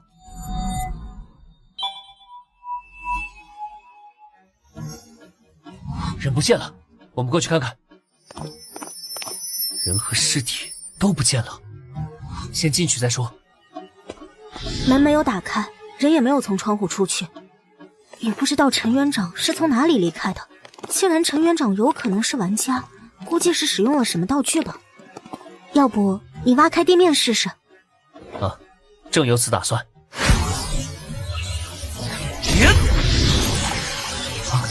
下面还真有猫腻，再加把劲儿。成了，我先去确认安全。看起来是专门建造的设施，没问题了，你们可以下来吧。这里有点像是地下研究所，我们造成的动静不小，是不是该赶紧离开这里啊？一边躲藏一边搜集情报吧。这里有分支路线。侄子，你来带路，跟着感觉走就好。好，那我们往左边走吧。这是实验台、刀具，还有人类头骨。这边房间有一些散乱的奇形怪状的骨头，有些是人形，有些则完全是怪物的形状。看来陈园长果然有在背地里搞生物实验。这些头骨不出意外，应该是人类变成动物后留下的，有些连骨骼形状都完全改变了，那些还能看出是人类的骨头，从大小判断，应该是小孩子的。不管这里之前是不是幼儿园，根据现状基本可以确定，这处地下研究所曾经在搞很残酷的人体试验，牺牲了很多小孩。可恶！姐姐，啊，那里好像是档案室啊！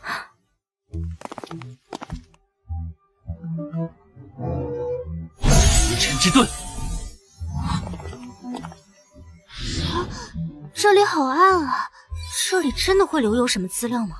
我粗略看了一下，除了普通藏书和笔记，我们想要的资料并不多，资料都积着灰，估计很久没人打扫了。我们把能用的资料都运到走廊吧，那里有光，不用摸着黑看。无尘之盾。到了。话说，为什么平行时空的文字跟我们地球上的文字是一样的？我跟其他分区的玩家对话时注意过，口型里传出的声音有违和感，很可能是游戏直接帮我们翻译过了，只是我们没有察觉。这个功能真实用，要是外语考试的时候也能帮我翻译就好了。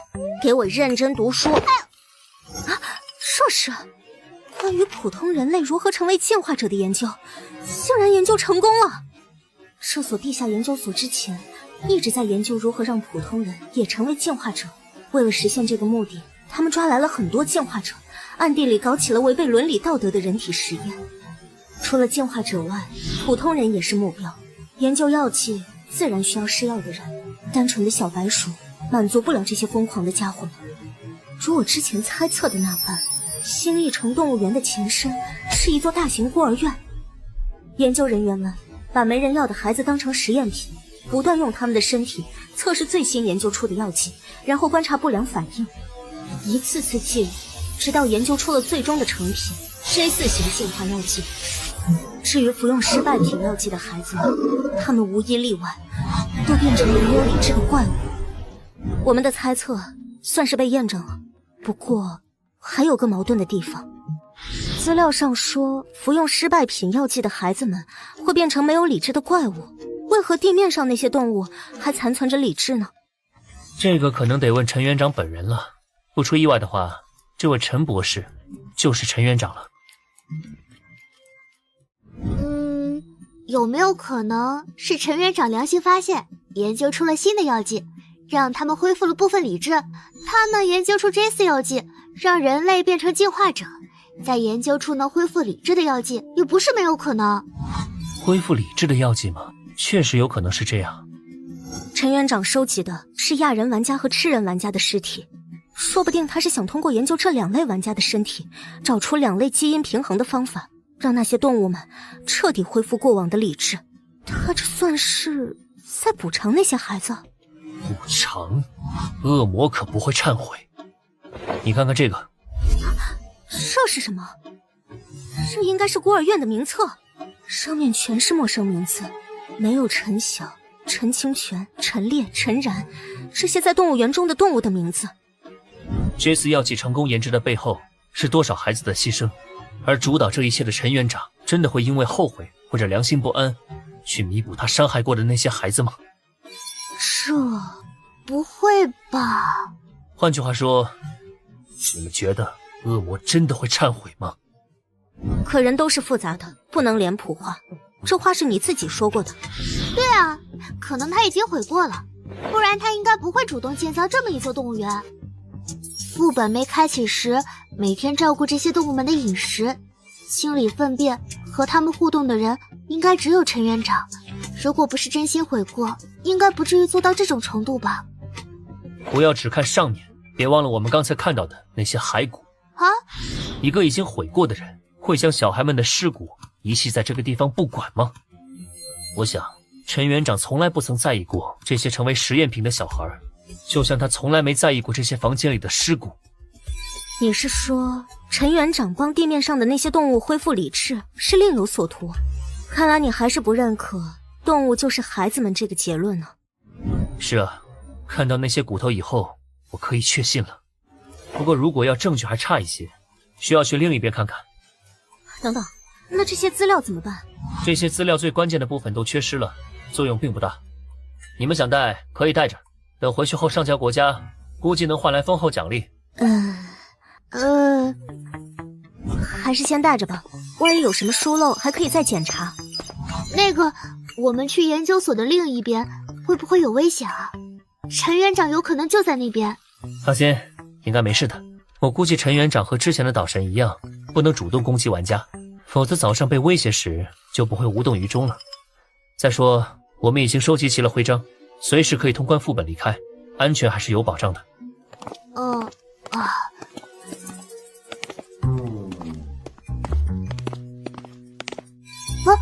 这里有股腐败的气味。可以了，不用继续往前走了。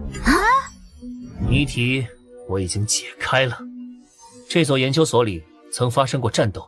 战斗？而且还是玩家间的战斗。看出来了，这些破损痕迹像是来自稀奇古怪的各类游戏道具。我觉得可能研究所抓进化者进行人体实验的行为犯了玩家们的众怒吧，所以玩家闯入了这里，毁掉了大量研究设施。这座研究所从那之后便废弃了。除了众怒，可能也有部分玩家的亲朋好友被实验所抓来做实验了，所以他们前来复仇。你们觉得就复仇而言，怎么做才能令自己最爽快？当然是以彼之道还施彼身了。敌人对我做了什么，我就全部一或者加倍奉还回去。等等，愤怒的玩家们抢夺了药剂，把失败品药剂用在了陈园长的家人身上。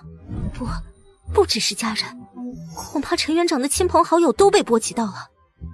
玩家们最后没杀掉陈园长，是故意让陈园长活了下来，想让他后半辈子都活在对亲人的愧疚和痛苦中。竟然是这样的吗？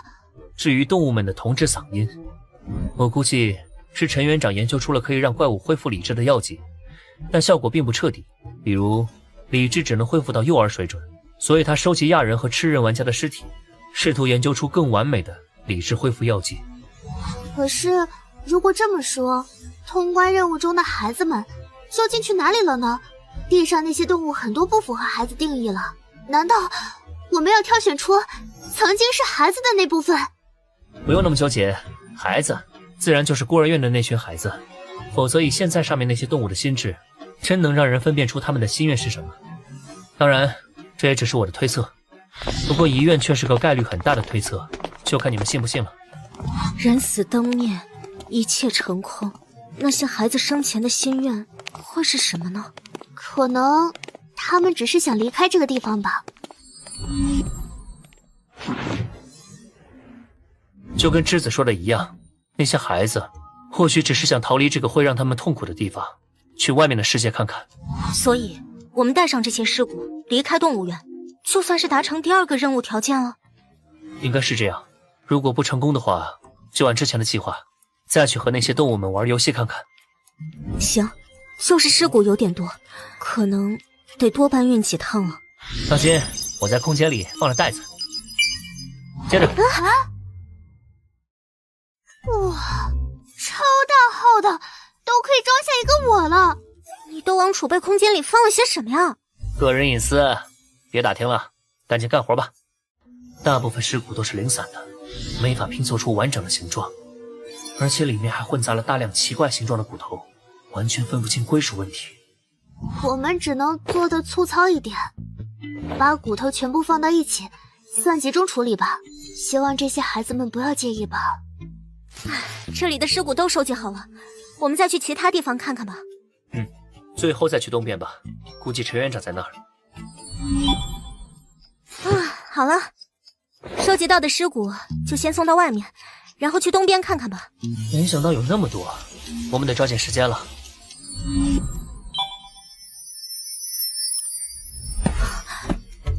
怎么办？要破坏这道封锁门吗？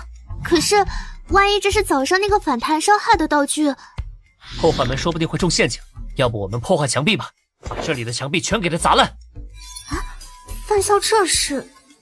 对了，陈园长说不定就在这门后面，我们可以故意说要破坏这里，逼陈园长现身。这样不好吧？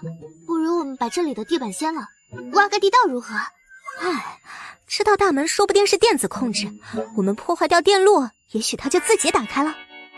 还是别了吧，我估计陈园长就在里面，他不是爱堵门吗？我们用道具把这里封住，让他自己也出不来如何？动手！够了！你们不要太过分了！你好像一点也不意外我们会来到这里，你应该有着知晓玩家位置的权限，你是这个副本的 BOSS 吧？你们给我滚出去！你让我出去我就出去？你在教我做事吗？只要不攻击你，你就奈何不了我们吧？所以我们凭什么听你的？站住！知道我是副本 BOSS， 你们还敢这么放肆？不要逼我出手，玩家我也不是没杀过。哼！你们到底有什么目的？就进去看看，只要你不阻止，我们就和和气气，也不会搞破坏。这个地方对你很重要吧？我们真的就是进去看看。你要再拦我们，我们就用道具毁了这里。我只是在这里做一些研究而已，你们要进去看可以，但别损坏里面的设施。只要能保证这点，我可以让你们进去。你是副本 BOSS， 难道不知道我们的第2个副本任务是什么？副本 BOSS 也不是持有所有副本权限，有时候游戏会给玩家发布些我不知道的任务。也就是说，收集徽章不能攻击动物的规则是你定的，你为什么不制定些对自己更有利的规则？制定副本规则没那么随心所欲，进化游戏要是不认可，你制定了也没用。那你是怎么让这座动物园成为游戏副本的？副本的诞生可不是我能决定的，我只不过是因为和这里联系密切，幸运地成为了副本持有者。我知道你想问什么，就别白费心思了。你想知道的情报，我也想知道。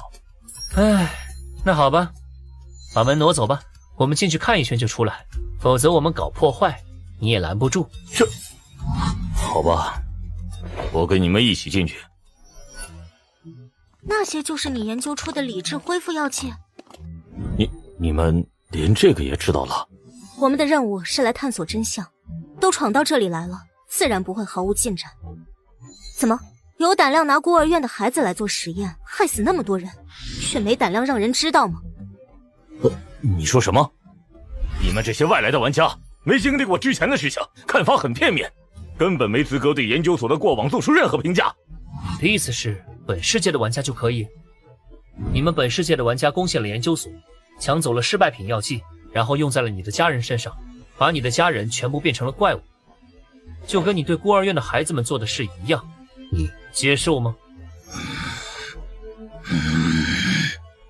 他们就是一群疯子，一群没有理智的蠢货，一群只知道发泄欲望的侏罗。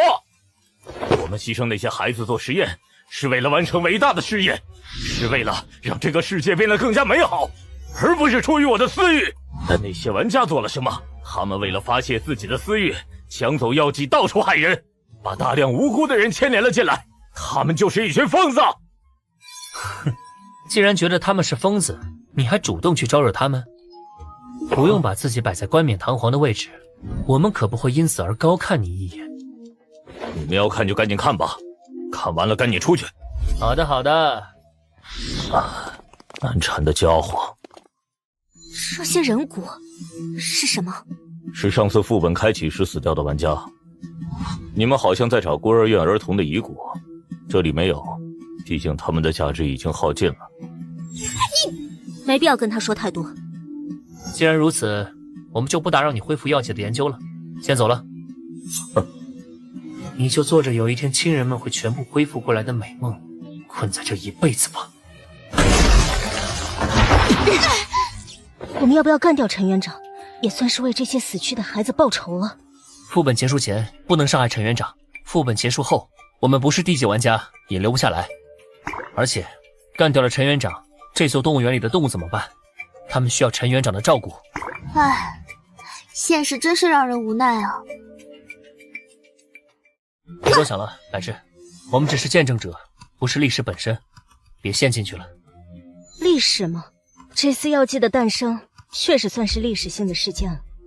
这些孩子是历史的推动者，但也是历史的尘埃。你们不愧是两姐妹，都说了别伤春悲秋了。题外话，等做完正事后再说吧。先把尸骨带回动物园，看看我们的猜测对不对。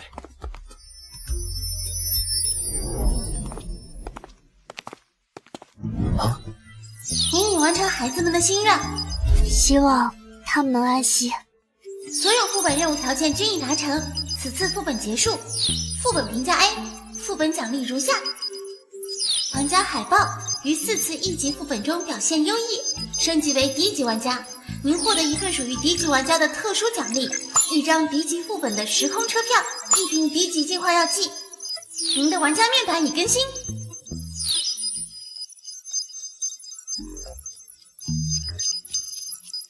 您的等级提升到低级，获得1次天赋提升机会，是否使用？低级玩家，还真被我给猜对了。1级道具兔兔公爵已发放，道具背景故事如下，道具效果如下。之前在员工宿舍就被人用这个东西偷袭过，该说不说，这强控类道具确实好啊。看你的表情，得到好道具了吧？算是吧，除了道具外，玩家等级也提升了。对了，你们也没被传送走。我们虽然完成了全部副本任务，但这个副本的关闭时间还没到，所以只要不主动选择离开，暂时还是能留在这里的，就是去不了副本外的世界。啊，范大哥，你成为低级玩家了。低级玩家和1级玩家相比，有什么变化没？最明显的变化就是可以同时装备4件道具。哇！而且游戏还给了升级奖励，1张D级副本的车票，可以凭 D级进化药剂。除此之外，新增了个世界地图权限，就是可以在副本结束后自由选择是否前往副本外的世界分区。对了，这次你们回去后可以自己先去做副本，白芝你就不用等我了。啊，那个，我不是还在被你雇佣吗？雇佣关系先暂停，这次我不跟你们一起回去了。啊？我要去一趟004分区。这些孩子生前都是孤儿，也不知来自何处，该葬于何处。我想了想，还是为他们举行一场海葬，希望他们最终都能飘回自己的故乡吧。除此之外，别的世界分区是什么情况，我一直蛮好奇的。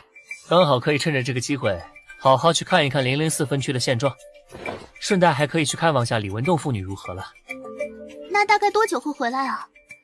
放心，不到1周就会回去。我只是去看看，相当于旅游，能待多久？刚好趁我不在，你们多去做几个副本，争取早点升级为D级玩家，然后大家再一起组队。我会的。啊，对了，这些1级药剂我用不上了，你们俩谁有需要就用吧，尽快提升实力。我不缺，我的进化率本来就是26%，这次副本奖励还给了2瓶，足够了。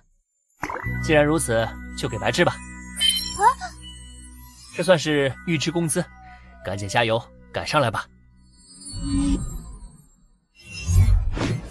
把研究资料留给了陆家姐妹，希望她们能顺利带出去给特使局，这样能换来不错的好处。我也该试试新的进化药剂了。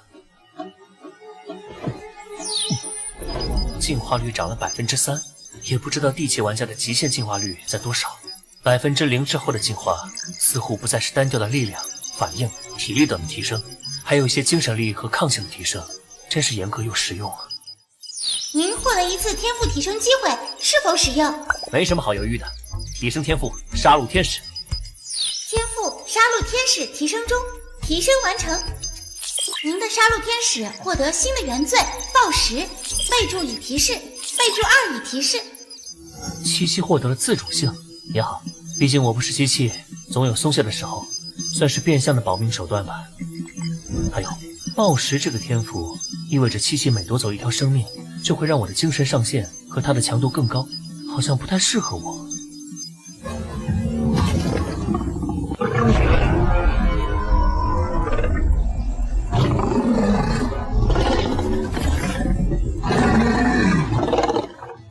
怎么会有这么多怪物聚集在一起？难道这也是副本？没猜错的话，远处的城市应该就是星翼城了。可是为什么会在城市周边聚集那么多怪物？星翼城里的高级玩家扫荡掉这些怪物应该轻而易举。对了，祭祀岛也是这个分区的。嘿，也就是说，这些怪物应该是这个分区的商品，供高级玩家交易的。杀戮天使，范香，这次有什么好玩的事吗？先把他们都杀掉吧，然后试试你的新能力。七七最喜欢玩玩具啦！怎么老是这种玩具？算了，总比没有好。七七卷袖子，帮着怪物撕肚子，热肠子，戳脑子。七七是个好孩子。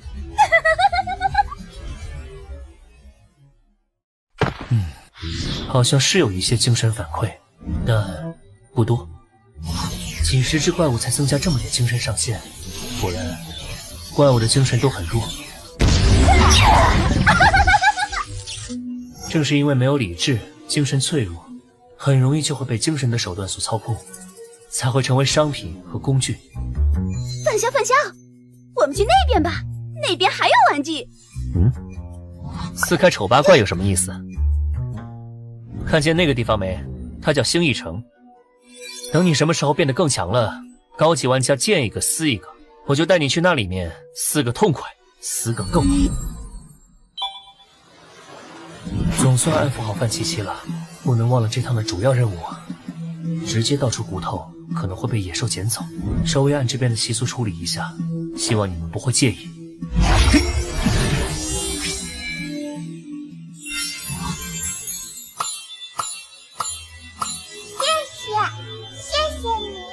谢谢你。真是群有礼貌的孩子，希望这些孩子的灵魂都能被大海送回他们的故乡，落叶归根。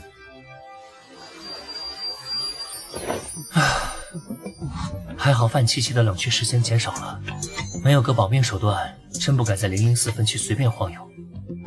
除去花掉的8天，后续在副本里攒了3天运气。接下来可以去看望李文栋父女了。给我指个方向吧，我记得那边是……会长，已经调查清楚了，岛神那个家伙是被一位玩家给随手秒杀的。随手秒杀？岛神虽然进化出了问题，变成了怪物，连带脑子也变得不灵光了，但好歹也是个 B 级玩家，他的基础实力摆在那儿。我们这里有能秒杀他的玩家？不是我们004区的，是一位路过的玩家，灭国。灭国？怎么会去祭祀岛？他不是在旅游吗？我们004分区可不是什么旅游观光的好地方。祭祀岛可是具备随机副本特性，灭国因为倒霉被卷进去，这种事不是没可能发生。当然，我承认这其中的跨度实在是太扯了一点。事出反常必有妖，不过算了，本来岛神和我们的关系也不深，不是我们该关心的事。城外的民众会觉得越来越多了，我们得加紧从001区再弄一批幻想物质回来，建造新的安全区才行。这可不容易啊！现在 G08 节点的世界分区逐渐增多，幻想物质供远小于求。别说我们没钱了，有钱也不一定买得到。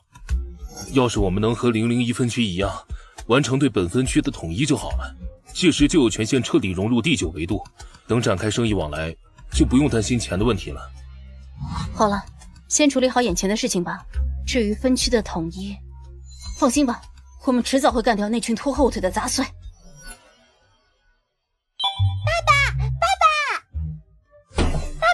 我又赚到钱了！不用给我，这是你自己在花店打工赚到的，怎么花你自己决定吧。可是我没有需要花钱的地方啊。那我把钱送去城外，给和我们一起出来的邻居们吧，他们应该很需要钱。可以，不过你可别一个人出去啊，等吃完饭我们一起去吧。好。这么巧，那也算上我一个吧。范萧哥哥。饭点不请自来，是我唐突了。不过不介意添双筷子吧？看来你们在这儿过得挺好的。范萧哥哥，你打算在这里待多久啊？这个嘛，暂时还不确定。放心吧，我可是大人，要走的时候会好好和你告别的。范萧哥哥，别找了，他刚才那句话就是在跟我们正式告别。日期和离开时错了4天吗？我和白芝先去副本了，勿念。范萧，我和姐姐呢先去副本了，等回来后我再帮你的忙。不出意外，他俩应该是从我家用车票去的副本，那出副本时就会碰到，没必要多此一举。而且现在有更要紧的事要解决，再不睡觉，或者D级玩家也得猝死，所以得把血刃的问题解决掉。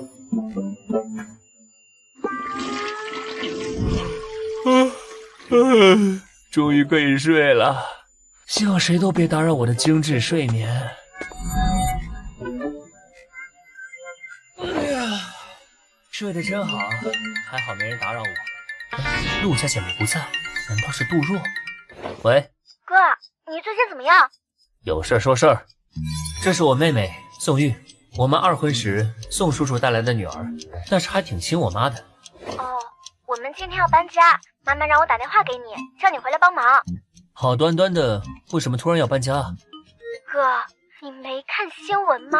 我们小区发生命案了，陈叔叔和王叔叔他们全家都……总之，事情是昨晚发生的。爸爸说这个小区不安全，我们要搬到唐仙街那套别墅去。哥，你回来帮忙吧，我有好多东西要搬。好了好了，我知道了，马上回去。宋叔叔家住的是高档小区，安保一向严格，一晚上有2家出事，该不会……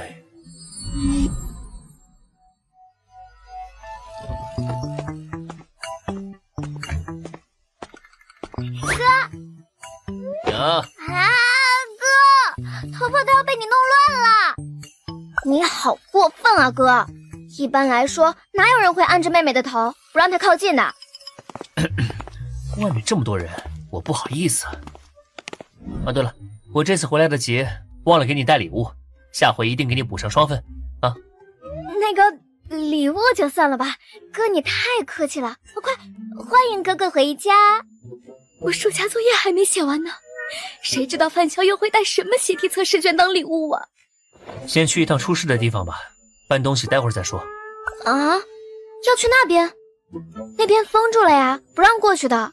而且那边可是有人死了。你负责带路就好了，放心，是我看，又不是你看。你待会儿在外面等我。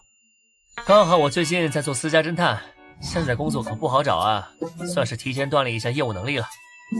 那个哥，你不用工作的，我可以用零花钱养你啊。我有女朋友了。啥？她也很有钱，可以养我，用不着你。我们到了，这里是其中一家，另一家在左边，隔得不远。啊，那是……你在这里等我一下。王队长，好久不见。啊，你是范潇？最近有一段时间没看到过你了，怎么现在成玩家了，去祸害副本了？您这话说的。哥哥真的认识警察？哥哥不会是什么警察卧底吧？好了，题外话先不说了。我们初步怀疑这次案件是一起净化者犯罪案件，等到调查完所有状况确认后，就会将报告发给特事局那边。关于这方面的事，你肯定比我专业，帮我看看，到底是不是玩家干的。啊，行。这状况一看动静就不小啊，除非用重武器或者炸弹，否则人类光凭身体是做不到这种事的。另一处别墅跟这里差不多，大门也是这样被砸开的。你这种说法，心里已经肯定答案了吧？这样，你等我打个电话。喂，说吧，你又卷进什么事件了？啊，我没事，就是向你打听个事儿。咱们010分区诞生副本没？这才刚出来不久的事情，你就知道了？你从哪儿打听到的？我遇到一起案件，我猜应该是外区的地级玩家做的。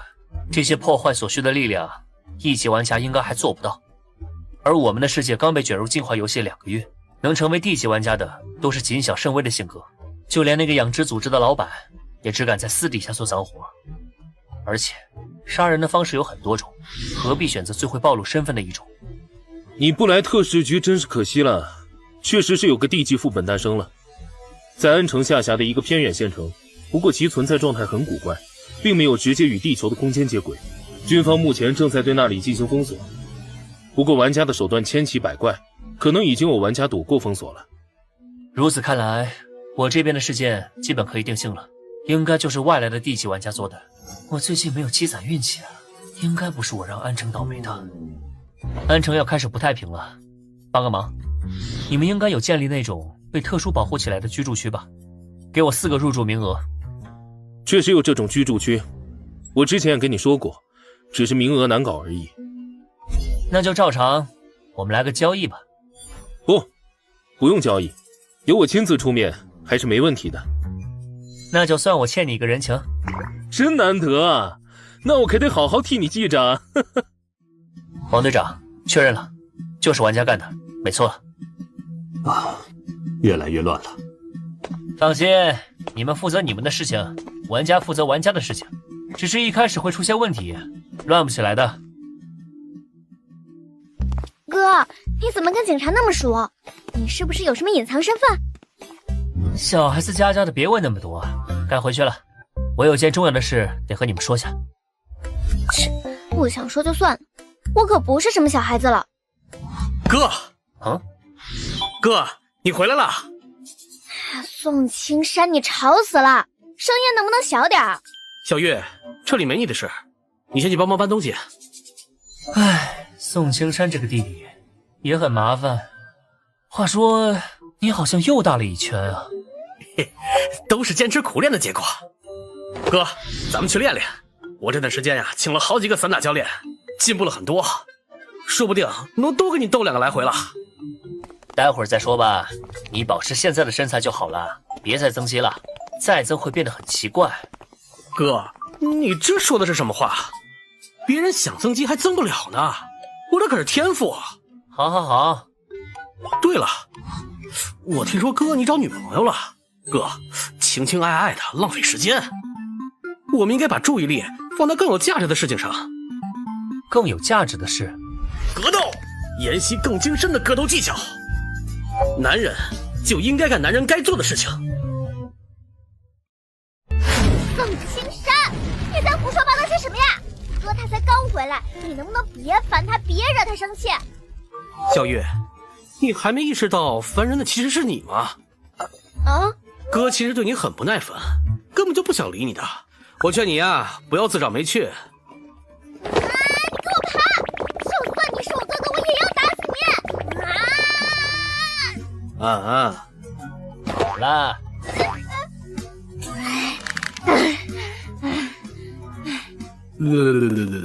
你们2个别闹腾了，先进屋吧，我有事情要说。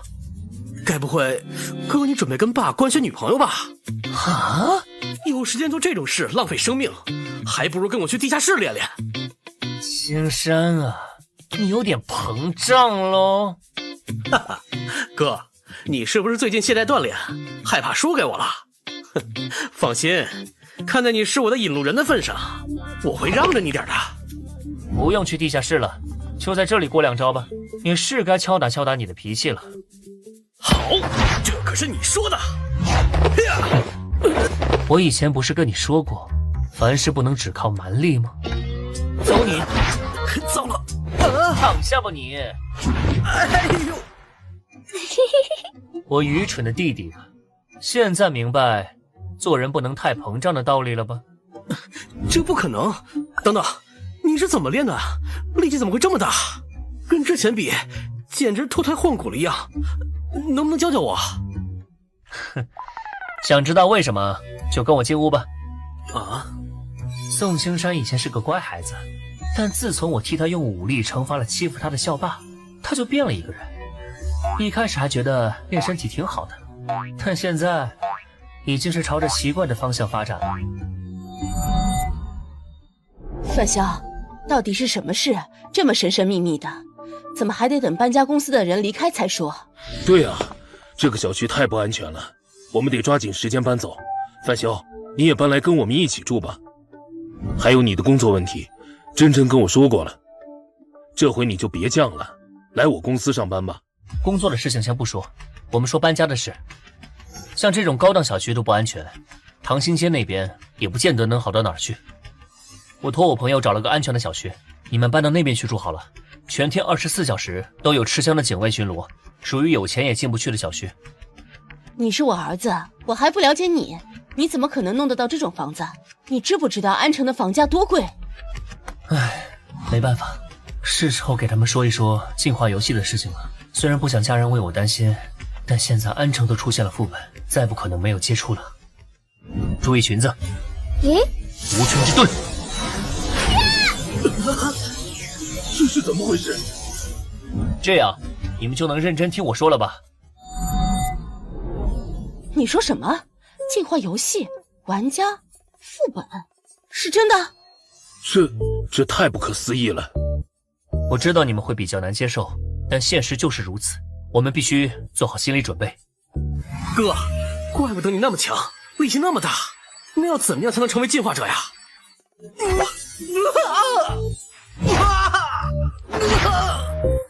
玩够了就躺下吧。冷静下来了吗？哥，别打我，我一定听你的话。眼睛好花。我也不是要故意吓你们，我想说的是，进化游戏很危险，成为玩家后，要是心性不合格，第一个副本估计就得死于非命。你们别看我表面光鲜亮丽，暗地里在游戏中我可是吃了不少苦头的，好几次差点被别的玩家给杀了。这么可怕的吗？那我还是晚点，等强一点再考虑吧。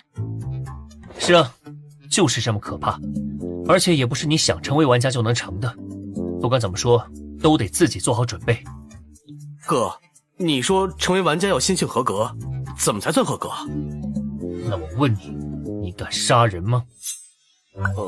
没试过，不过侠义五分尽，身怀利刃有条心，遇到该出手的状况时，我不会犹豫。除心性之外，脑子也得用起来，善于思考，会提高玩家的存活率。哥，你不反对我了？现在每个人都有成为进化者的可能，不排除你和小玉也会。反对是没用的，还不如提前训练一下你们。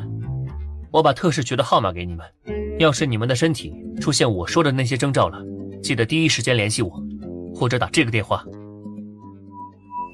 杜若推荐的小区还真有点东西，这样以后再安排专车接送，应该就可以杜绝危险了。更何况我还消耗运气祝福过家人，这要是再出事，那真是天意难违了。等到以后安全区建成再搬过去，阻隔了随机副本的威胁，就算是彻底安全了。到时候跟特使局交易几番也未尝不可。陆白志的号码，看来他们回来了。范香，你回来了。啊，听吴小姐说，你去帮你家人搬家了。原来范香你也有兄弟姐妹啊？是我妈再婚对象的孩子，也就是继父和义弟义妹。是这样吗？说说动物园副本之后的事情吧。李文洞父女那边我去看过了，他们过得挺不错的。那里的安全区叫光耀城，是他们当地的玩家组织光耀会建立的。你们这次副本怎么样？通关中没出什么事吧？很顺利，配合白芝的运气，侥幸得了次 A 级评价。我的是 B 级。A 级评价可不好得，看来之前是我限制了你们的发挥。限制了我们？我没感觉到啊。或多或少有一些吧。当团队里有个擅长动脑子出谋划策的画事人，其他人会下意识的以他为准，减少自己的思考。你们回忆一下，在副本里，你们是不是经常询问我的看法？这好像确实有经常问。思考谁都会，做决定才是最重要的一步。所以说，我没跟着一起，你们反而有所成长了。看来人还是得走出舒适区才行。这话我赞同。我们白芝现在就正在纠结这个问题呢，想听听你的意见。我和姐姐没有相同的时空车票了，正在考虑要不要以这次为契机，开始分头行动。那个，范香，你觉得我们该不该试着分开啊？不管从客观的车票问题，还是主观的成长方面来看，你们分开进副本这件事都是必然的。不过什么时候分开行动也是有讲究的。先说说你们都有什么道具吧，我帮你们判断判断，现在适不适合。道具你不用担心，防御、攻击的道具我们都已经单独凑齐了，而且他的比我的豪华多了，担心他是多余的。哦，你有一次 A 级评价，都没白质的豪华。这一次副本，我又得到一件制毒道具，和制毒大师融合后出了一件 D 级道具。现在制毒大师有一定可能随机到 D 级的猛烈毒素，而且使用限制增加到了每天10次了。姐姐说，相当于手握10次无视距离防御的致命攻击了。不止，再加上围城这件防御道具，以及上个副本获得的攻击道具，他的防攻能力可以说是堆到1级玩家的极限了。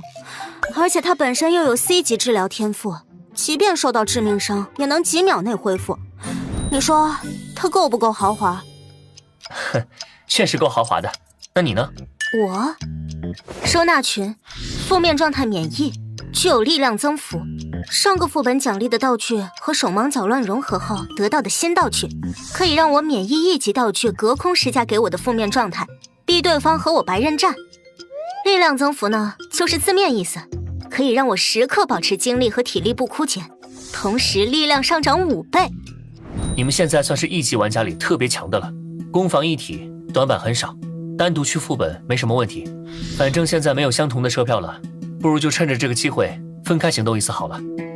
正好白质这段时间需要陪着我，你不如先自己去副本试试。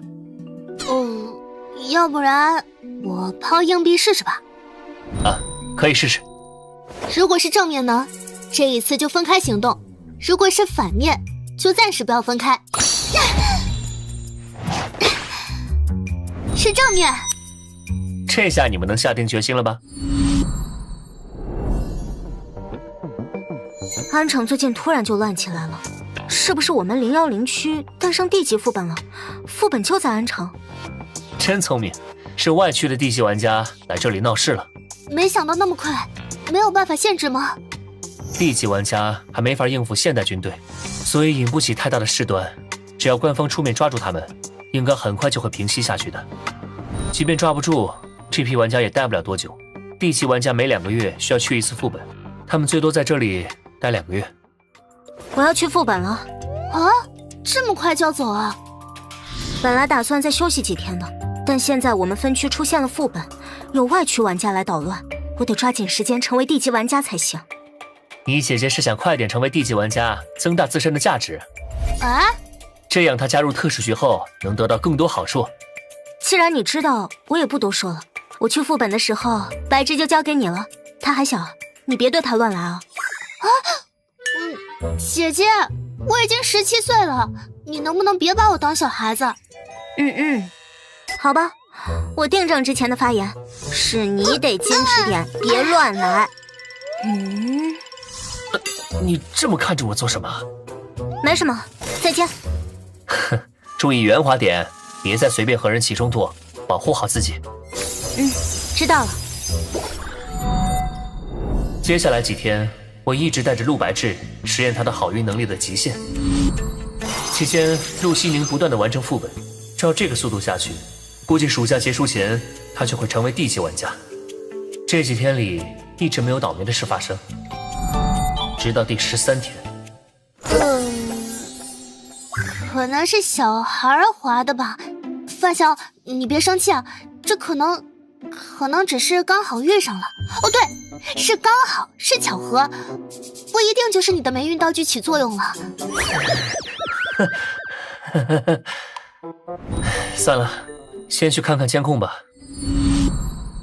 没想到监控刚好坏了，去修车又遇上车祸，没怎么撞到人，还被家属讹。唉，看来可能真是你的霉运道具发挥效果了吧。现在基本可以确定了，你的运气对我的作用极限是12天，从第13天开始，霉运就会突破界限，重新降临。那个，可能这次也是个巧合。雇佣并不是一次性的，一次到极限后，下一次可以从头开始，以后的雇佣次数多着呢。啊，真的？我骗你干什么？不过你说的也有道理，这些都有可能是巧合。毕竟人总有倒霉的时候，不能一遇到不顺心的事就赖给道具，所以再看看吧。那我们接下来做什么？先去给车补漆吧，然后吃个饭。我们1天没吃东西了，就去我们之前经常去的那家饭店吧。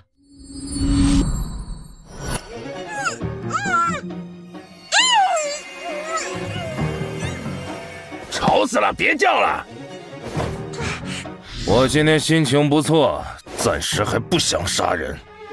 老方，兴义城那伙人的邀请，你觉得我们应该怎么回应？别理那群疯子，他们无非是想利用我们，把这个新分区变成他们的养殖场。为啥？我听说兴义城会提供高级道具援助我们。拿了这些道具，成功了当然是好，若是失败了，你觉得兴义城会放过我们吗？那我们还是别掺和了，反正地级玩家去哪儿都一样。况且这儿的生活条件不差，食材和玩物都唾手可得。话说，你从刚才开始就一直往窗外看，难道又有人发现我们了？不，暂时还没有。我是在物色新的猎物。我去，极品货色呀！那今晚的主菜就决定是他了。怎么了？来的路上还有零星人，而这附近却空旷无人，你不觉得古怪吗？你是说这附近有吃人玩家吗？保持警惕。好。哟，小姑娘，跟着这种小白脸多没意思，跟叔叔走，带你体验点儿大人的乐趣。老王，你跟他废什么话呀？直接带走就完事儿了。那老王，你去把他那个小男朋友解决掉，我就不动手了，得给小姑娘留个好印象，免得她待会儿闹情绪，坏了兴致。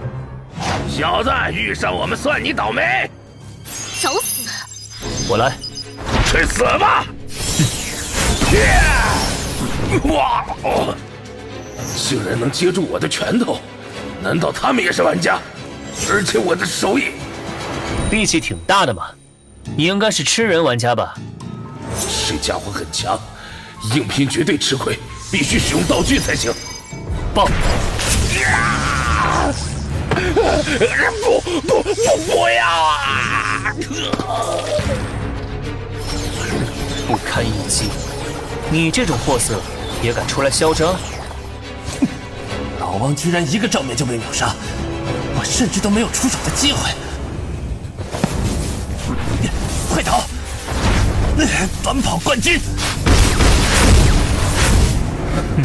那就比谁的速度更快吧。无尘之盾。该死，这都能追上来，只能使用道具了。暴躁的电风扇。兔兔公爵，这是强制嘲讽类道具。糟了，身体不听使唤了。结束了。搞定。范大哥，他还活着吗？只是昏过去了，留个活口，看看能不能问出点情报。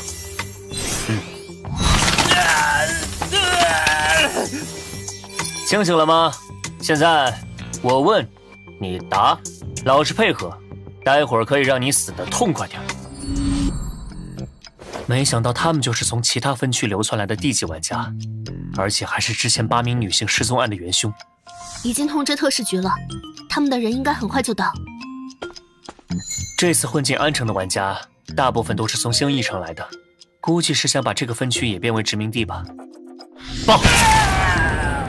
好了，答应的给你个痛快。走吧，先去救人，还有4名女性被捆着呢。结果还是折腾到大晚上才把绑架案搞定，还是来看看获得的新道具吧。一级道具飞毛腿，效果为佩戴后奔跑速度提升90%。一级道具无人问津，使用后可使进化率不足1%的人在潜意识中产生远离你、无视你的念头，作用范围方圆50米。无人问津，干涉精神的道具吗？估计以后能用得上，先留着吧。范潇，特市局有联系你吗？我有点担心。还没有，有情况杜若会通知我的。不过有件事要和你说，我们的雇佣关系先暂时结束吧。啊，这么快吗？已经13天了，你姐姐都进了3次副本，你却1次还没去过，这样下去不行。而且继续跟着我，你会遇到更多危险，暂时分开行动比较好。现在已经确定，陆白志的幸运只能庇护我12天，从第13天起，我的霉运就会波及他，而且会越来越危险。好吧。不过，你让我帮忙，真正的目的并不是测试倒霉道具吧？能告诉我实情吗？确实另有目的，但现在还不是时候，等时机成熟了，我会告诉你。你当初对我可不是这么说的。当初我问你攒运问题的时候，你可从来没有正面回应过我。怎么，你现在搞区别对待？怎么会？姐姐，你回来了。这次副本如何？玩家等级提升了没？拿到了 B 级评价，但等级没变，估计在下一次副本就能升级了。对了，白痴暂时不能借给你用了，我们出来时和爸妈说好，1个月后就回去，明天该动身了。这不正好？我刚和白志说，暂时不需要他在我身边帮忙了，你们按原计划回去就好，不用顾虑我。回去报个平安，以后想过来随时都可以，不必拘束。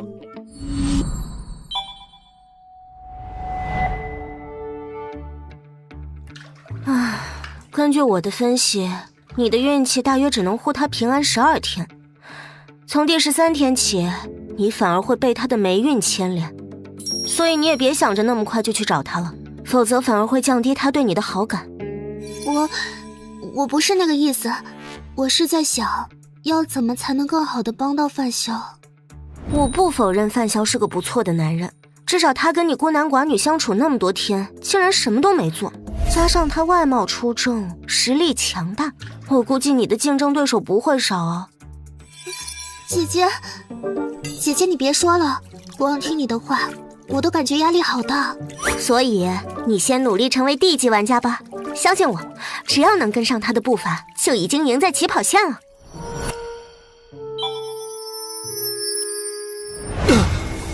有情况！小老鼠翻窗台，跳进来被猫逮。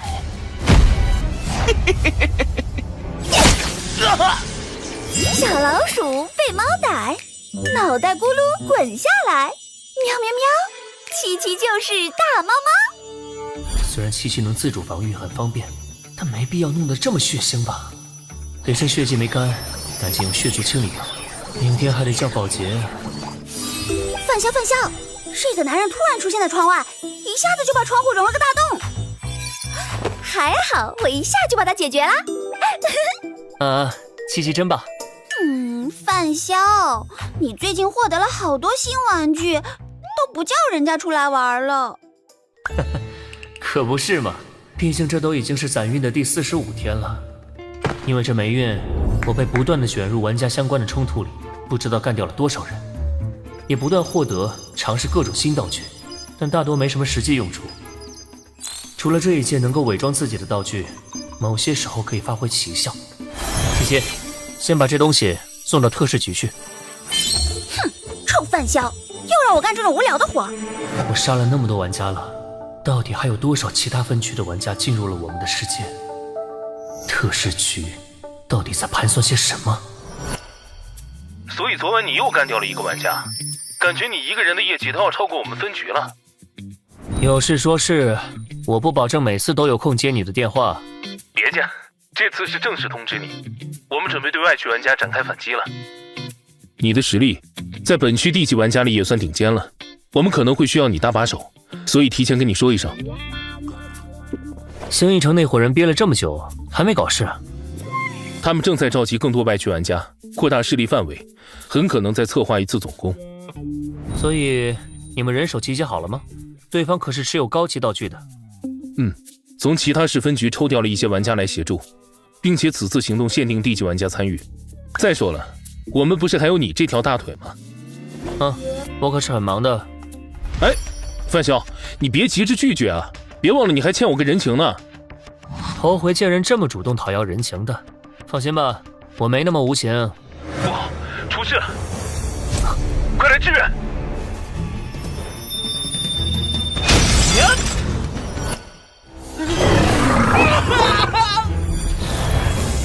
这灾难的规模远超预期，比想象中严重太多了。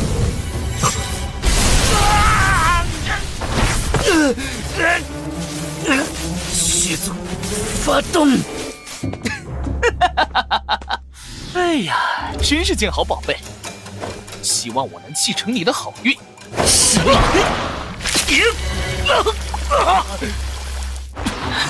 操控血液，果然有点本事。不过，我可没那么好对付。挺雷针，血爆！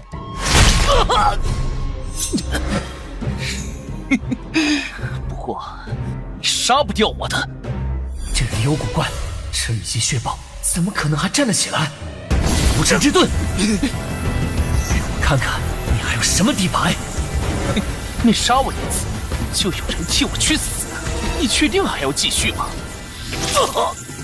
什么？共享毒素！不要！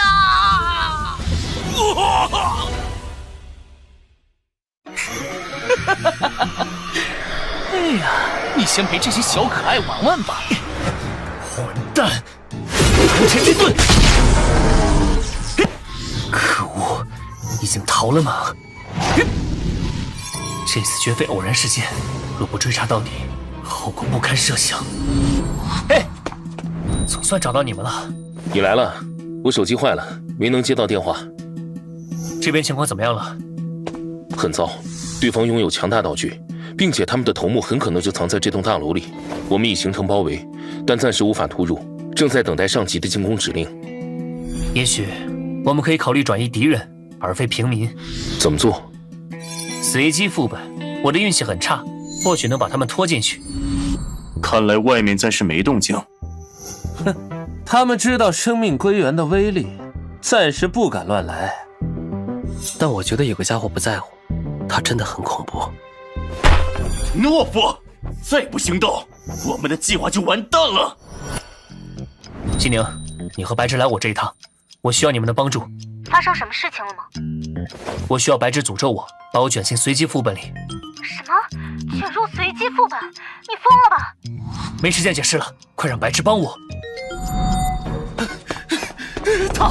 他来了。是谁？范潇，他可怕的就像个恶魔。别自己吓自己，我们还有生命归元。你们听见了吗？啊，什么鬼？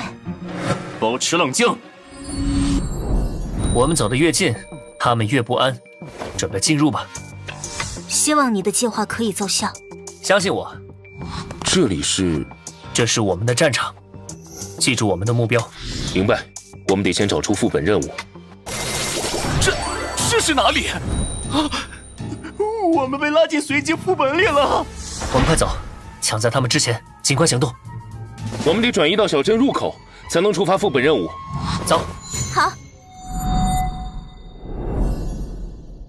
在这里等着，总会有新的任务浮现。但愿如此。以为这样就能逃？付出代价吧！冲啊！来了，七七，净化他们。好多玩具，好多玩具啊！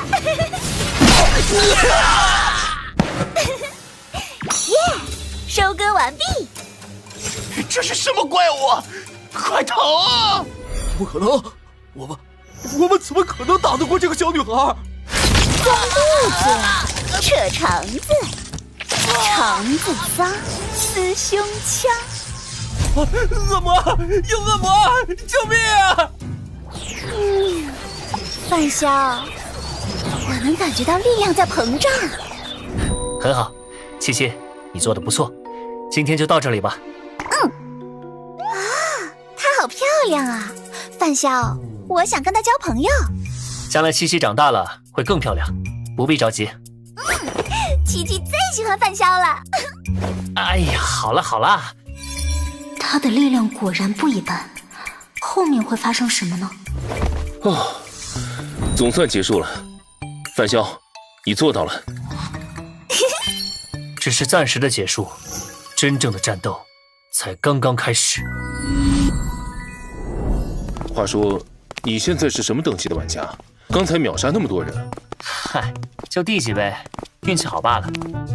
不是我多嘴啊，你档案里那精神疾病治疗记录是真的吗？不好，他发作了，快拿道具！至于吗？我就开个玩笑。你别瞎搞啊！副本里杀人哪能每次都搞得血肉横飞的，也太暴力了。这没办法呀，我天赋自带的效果。都别愣着了，介绍下自己，后面好称呼。我是黄成，你们叫我黄老板就行。晋州安，昵称九州客。你真的就D级，有点不信了。刘雪，副本里叫我6月的雪就行。我周杰，昵称杰哥。他是……别叫我范潇了，现在叫范莎。我也改了，叫路人甲。你们俩至于这么谨慎吗？你们看，这周围全是枯草，有点怪啊。不会突然从这枯草里蹦出什么怪物吧？就你胆小，别自己吓自己。这望乡镇邪乎得很，好多 C 级玩家都折在这儿了。真的假的？那有攻略不？有钱买攻略的早去简单副本了，谁来这儿遭罪？望乡镇副本已开启。我们走，去镇子里。副本提示1：不要反抗你的父母。提示2：夜晚最好不要外出。提示3：每晚必须对你的弟弟讲一个睡前恐怖故事，争取吓哭他。弟弟，我们的亲人怎么会跑到副本里来？莫非是扮演诡异的亲人之类的？别打岔，系统正说着呢。对不起。副本任务1：存活7天。副本任务2：找到严可可的日记本。副本任务3：完成所有人的心愿，另外达成任意任务条件即可通关本次副本。这是一个存活类副本，这类副本难度相当大。那现在该怎么办？我们先回家吧，也不知道家里的父母会是什么。那不有个老妇人吗？也许知道点什么。老奶奶，我们是外面来的，来找一个叫严可可的人，您认识吗？那个老妇人有什么奇怪的地方吗？你们看，她的腿是瘸的，而且舌头也被割断了。据望乡镇的情报来看，这里的镇长为了能够增加当地的人口数量，动用了某项政策。什么政策？不清楚。我在想，这些女性会不会都是人口买卖进这个镇子里来的？我在网上看到过，有些村子为了防止被拐卖的女人逃出去，就打断她们的腿，割掉她们的舌头。应该就是这样了。先这样吧，现在马上是夜晚了，我们应该各自回家了，先看看父母的情况。看来这个副本给我们每个人脑海中已经灌注了家在哪里的思维。回家之后情况允许的话，就来这里会合，不允许那就再看。我家在这边，看来要暂时分开了。这个是子母猪的子猪，大家分一分，到时候就可以互相感应各自的位置方向了。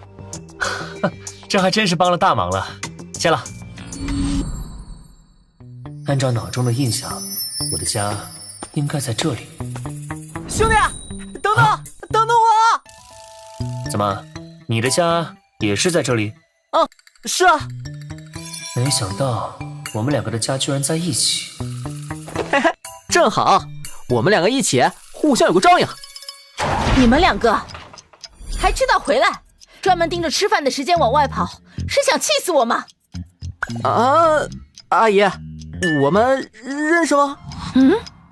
小花，你还给我装傻充愣是吧？先老实的，不要反抗。你还敢躲？做得好，小翠，你可比你姐姐乖多了。嘿嘿，应该的。赶紧进来。这是怎么回事啊？游戏里的3条提示，明显是在暗示我们会以镇民家中一份子的身份融入这座小镇里。现在的状况很明显，我们的身份是这家人的女儿，你是姐姐小花，我是妹妹小翠。可是我们两个是男人啊！副本里一切皆有可能，先进去吧。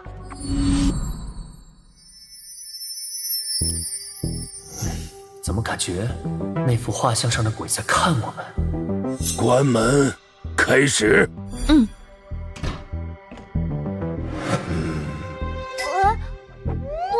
要！我昨天刚被扎过了。瞧我这记性，那今天不扎你了。到你们了，过来。小花，你先过来。好。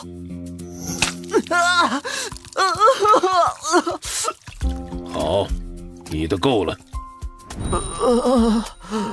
再抽下去，我就要不行了。该你了。好，这么快就满了，够吗？要不要再来点？够了够了。你还不快过来和我一起拜？这次再是个赔钱货，看老子不打死你！都怪你们两个不争气的东西，看我不打死你！你个赔钱货！哼，没用的东西！打吧，反正你们累死也破解不了我这无尘之盾。再不反抗，别说做任务了，怕是会先死在这里。够了！你们在干什么啊？还不快走！走了。真的试试看，现在能否使用出那种情绪魔法了？去！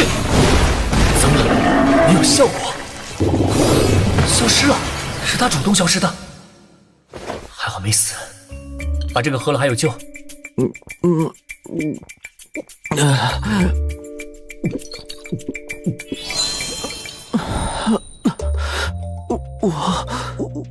我没死。小花、小翠，还不快过来！五鬼大人用完餐了，该我们了。刚才李健受的攻击，应该就是忤逆父母的代价。但是刚才攻击那只怪物的时候，我的招式怎么一点作用都没有？你说，他们会杀了我们吗？放心吧，不会。你为什么这么肯定？我们还要在这个副本里待7天。从之前的对话判断，这种祭拜仪式每天下午都有。要是我们死了，他们明天抽谁的血呢？比起那个，我更在意的是，我们为什么会是女儿？谁知道呢？而且，刚刚发生了那么恐怖的怪物袭击，他们却像是什么也不知道一样，依旧保持着那套令人作呕的态度，这实在太邪门了。父亲、母亲、弟弟、女儿，如果我们顶替了女儿的身份，那真正的女儿去哪儿了？所以，我们得想办法套出更多的情报才行。喂，你们两个嘀咕什么呢？还不赶紧吃饭！这东西真的能吃吗？赶紧吃，不要耽搁后续的祭拜。祭拜什么？鬼吗？因为我们这个小镇被一个天杀的家伙给下了诅咒。有人说祭拜五鬼可以冲散诅咒，求来儿子。是谁说的？住在3组的李仙秋，你得喊他李叔叔。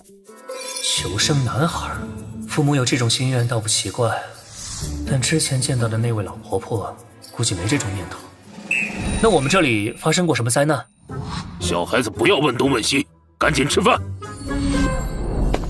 饭都吃完了，还不快进来？好的。他们这是在干嘛？祭拜。姐姐，咱们来玩骑大马好不好？啊，好呀。你把他弄晕了。没错，我们今天的时间不多了，现在待在这里很难获取新的信息。走，我们先去找李仙秋看看。我先去探探情报。好。问到了些什么？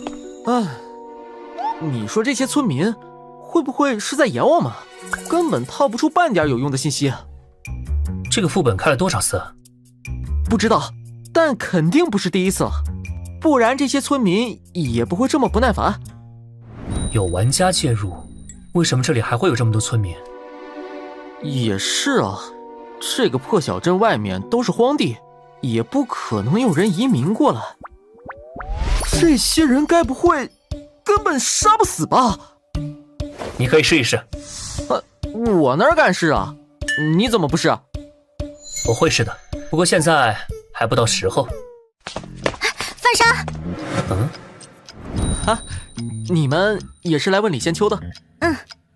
我问过李仙秋了，所谓五子送鬼的祭拜仪式，只是他根据民俗传说篡改出来的。和我猜的差不多。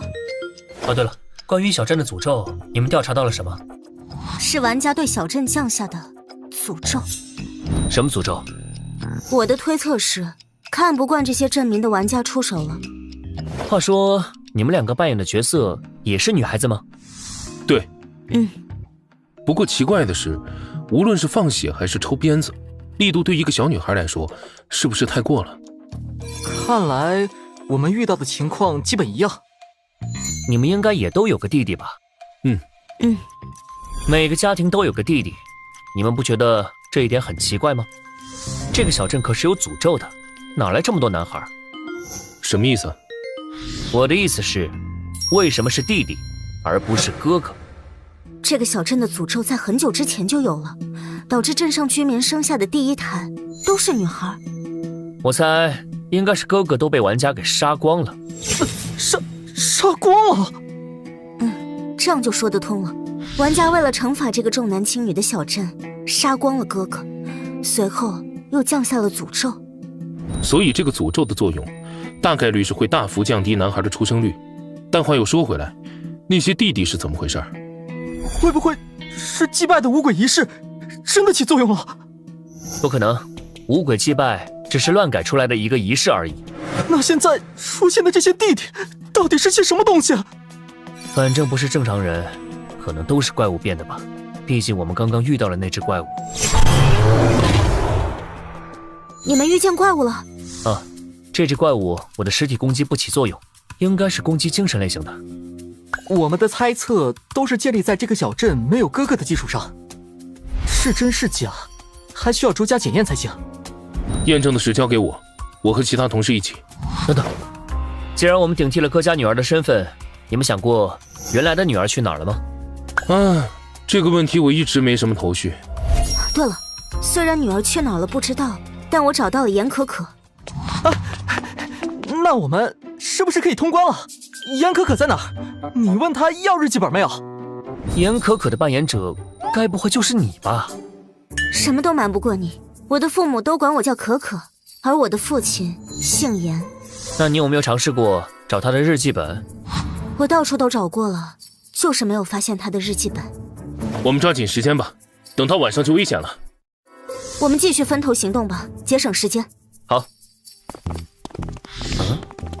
站住！把你们知道的事都说出来。有意思。上吧！尘之盾。呀！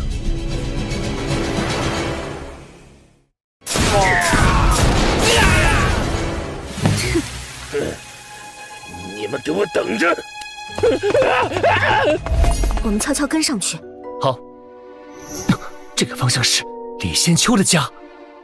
这些人行事强硬，现在又在我们这儿吃了亏。你们说，如果他们找到李仙秋，会做些什么呢？严刑拷问，甚至可能为了立威，当场杀一个人。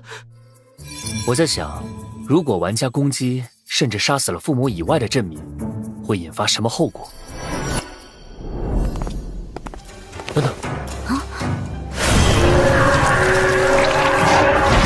快跑！那个东西就是你们之前提到的怪物？难道说，只要攻击了镇民，即便不是父母，也会引来他？他出现的条件可能是攻击镇上的大人，攻击小孩则不会。因为我家那个弟弟就被我弄晕过。会不会是轻微的出手？如果没有造成实际伤害，就不算触发条件。这只怪物可能专门惩罚那些反抗了大人的小孩，而我们玩家的身份恰好就是小孩。你这么想有什么根据吗？有啊，大人不是常讲恐怖故事来吓唬小孩，好让他们听话吗？你们不觉得这只怪物的行为模式很像这种故事模板吗？你的意思是，这种怪物来源于大人吓唬小孩的故事？另外，规则要求我们给弟弟讲恐怖故事，那么这个怪物会不会就是故事中所描绘的怪物？范兄，你这是吓唬我们吧？只是猜测，所以晚上讲故事时，最好不要把情节描绘的过于恐怖和具有攻击性，万一成真了，会很难办。而且那怪物原来会杀人，我还以为他只会用触手抽打惩戒而已。也许规则是伤害镇民，他会惩罚你；若想杀死镇民，他就会杀死你。走，我们去问一问。李叔叔，听说您家有人被打死了？什么被人打死了？胡说八道，给我滚！猜错了吧？除了玩家外，这家人一个都没少。会不会不是没杀人，而是这些村民根本杀不死？除非镇民根本不是人类。或许我该找机会亲自验证一下。今天先到这里吧，明天再讨论。好，时天也不早了。这是，大家小心，注意回避。是干尸婆婆，她来了！别过来！那是干尸婆婆。先回家。等等我！在这里等等，正好试探一下干尸婆婆的虚实。刚刚那个笑声，是干尸婆婆。笑声从四面八方传来，要么她有多个分身，要么她的速度快到让人产生了错觉。笑声停了，该不会是？你在找我吗？我在这儿啊！你先关门，我来试探。好，消失了。不知道无尘之端这种物理性道具对它有没有效果？不！情绪魔法，燃！没用的，没用的！无尘之盾，快用这个！刚才多亏了你。地级治疗药剂。这么晚才回来，皮痒了？哈哈，是小花硬拽着我出去的。我本来是想在家照顾冰冰的。小花，你怎么当姐姐的？妈，我下次再也不敢了。冰冰睡了吗？睡了，我们哄着她睡着才出去的。还是小翠懂事，明天不准再出去疯玩。可算走了。对了，那怪物怎么不追进了？干尸婆婆的传闻本来是大人用来吓小孩回家的，所以家对她来说是个禁区。但麻烦的是，物理类道具似乎对她无效，所以我打算再去试试。你还去啊？我们才刚刚逃回来。既然物理手段不行，那就试试精神层面的干涉。1分钟没再现身，看来是单一体多范位的笑声，似乎是高速瞬移制造的错觉。雾土大公爵。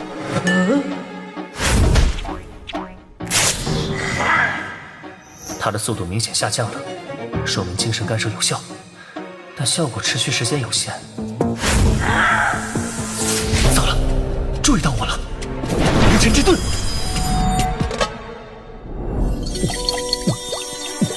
太惊险了！那玩偶是精神道具？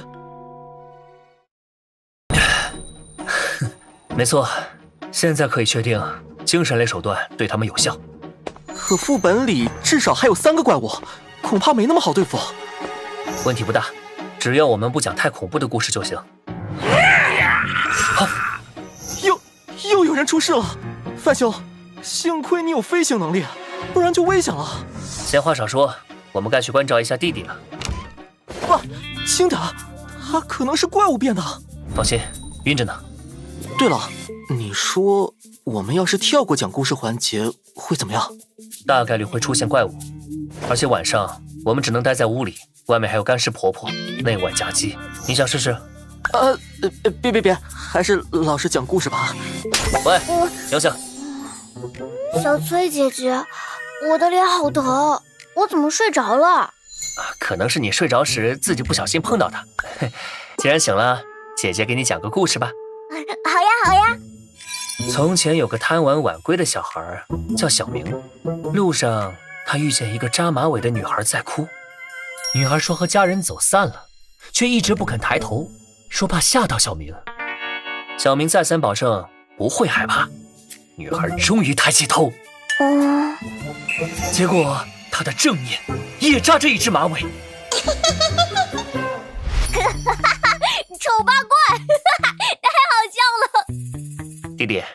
你相信世界上有鬼吗？不知道，老师说没有。老师只是没遇到过，知道吗？李叔叔的爸爸杀了他的妈妈，埋在后院。可李叔叔一点也不着急。别人问他，你猜怎么说？怎么说？妈妈不是一直骑在你脖子上吗？姐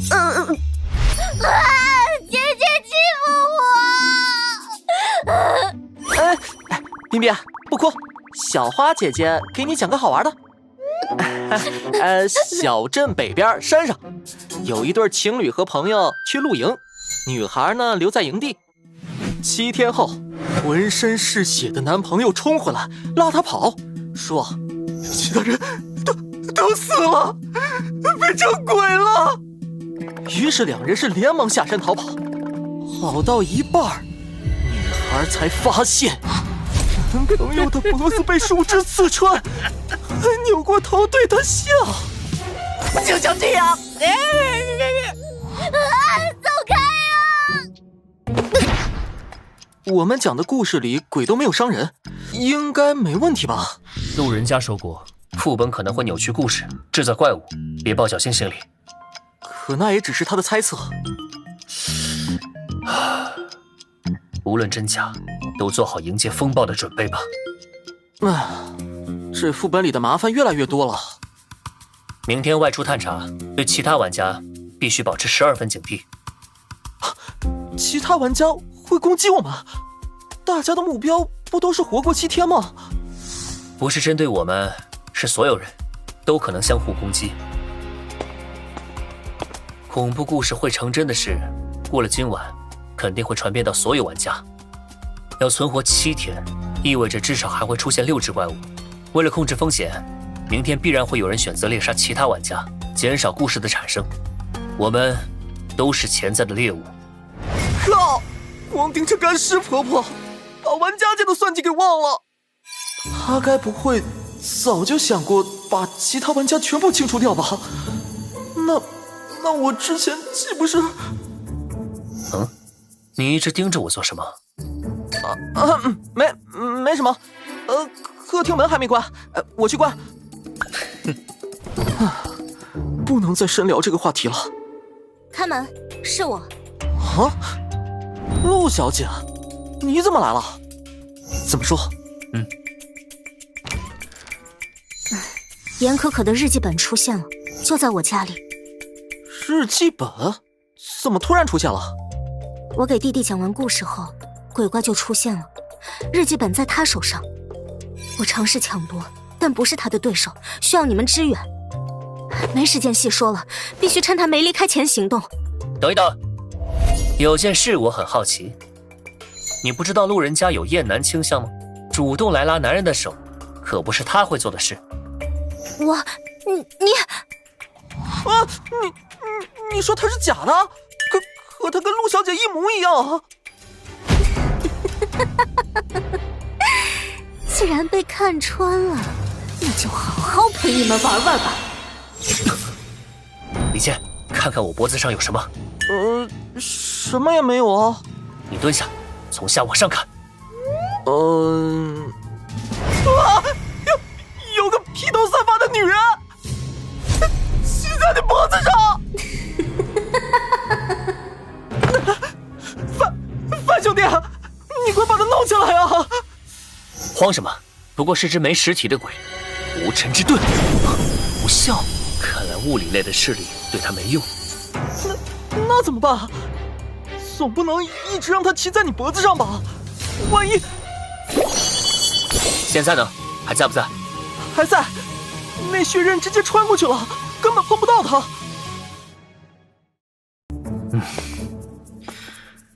之前的干尸婆婆、大脸妖怪，还有这只女鬼，都没有物理形态，却能造成实质影响。D 级副本不该有这么离谱的设定，我肯定漏了什么。现在得验证2个猜想：弟弟是不是怪物，镇明是不是怪物，所以得先搜集情报。干尸婆婆还在外面游荡呢，太危险了。等杀戮天使出来就不是问题了，而且晚上搜集情报更有优势。玩家分散，就算发生战斗，我们也能碾压。今晚我们要杀光户外的怪物，为明天的搜捕铺路。七七，出来。范萧，我好想你啊！这次要杀谁？哇，这是什么？喏，干尸婆婆。这次看你往哪里跑！你的对手是我！哼，臭玩具，一点都不经打。还愣着干什么？该去下一个地方了。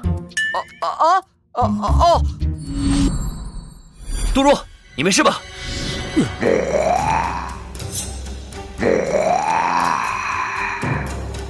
你们怎么来了？这怪物神出鬼没，我快撑不住了。你们能杀死这些怪物？我和其他玩家的攻击都无效化了。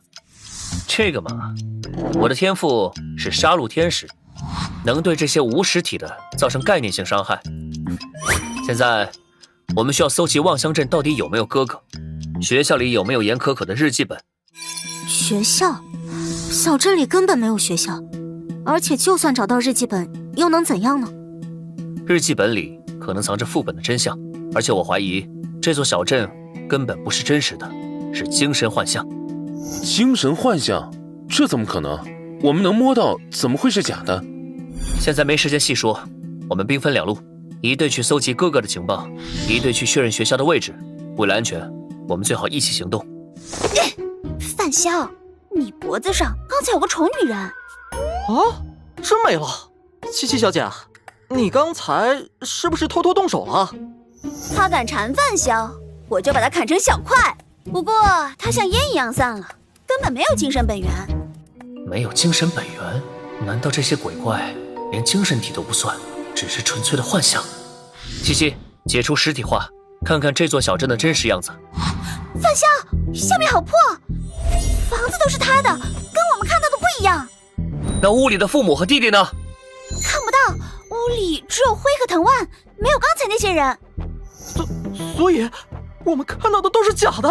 恐怕是的。范萧，我要消失了，下次能不能让我多看几个丑东西？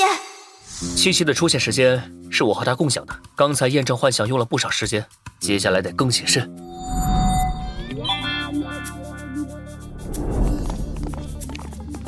你们终于来了。昨晚我们遇到了厕所里的花子，差点栽在里面。还不是黄老板非要去厕所？副本里哪有正常的厕所？人有三急嘛，我哪知道一推门就看见个穿红裙子的。先不说这个，你们昨晚寻找学校有什么发现吗？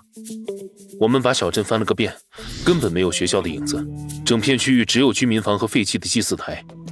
严可可日记里提到过王老师，证明他上过学。如今学校消失，说明他要么变成了废墟，要么学校本身就是一个幻象。我们先去那些老妇人家里，他们是小镇里唯一可能知道真相的人。刘雪他们还有其他的事要调查，所以暂时要分头行动。好。张婆婆，你们也是来打听哥哥的事儿啊？我们想知道严可可的事，您认识他吗？那是个苦命的孩子，他娘总打他，就因为他不是个男孩。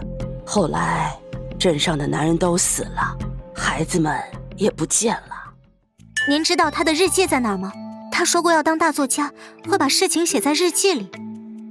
他的日记应该在他家炕底下，不过那屋子早就塌了。你们要找，得去镇东头的废墟。我们陪张婆婆去一趟废墟吧。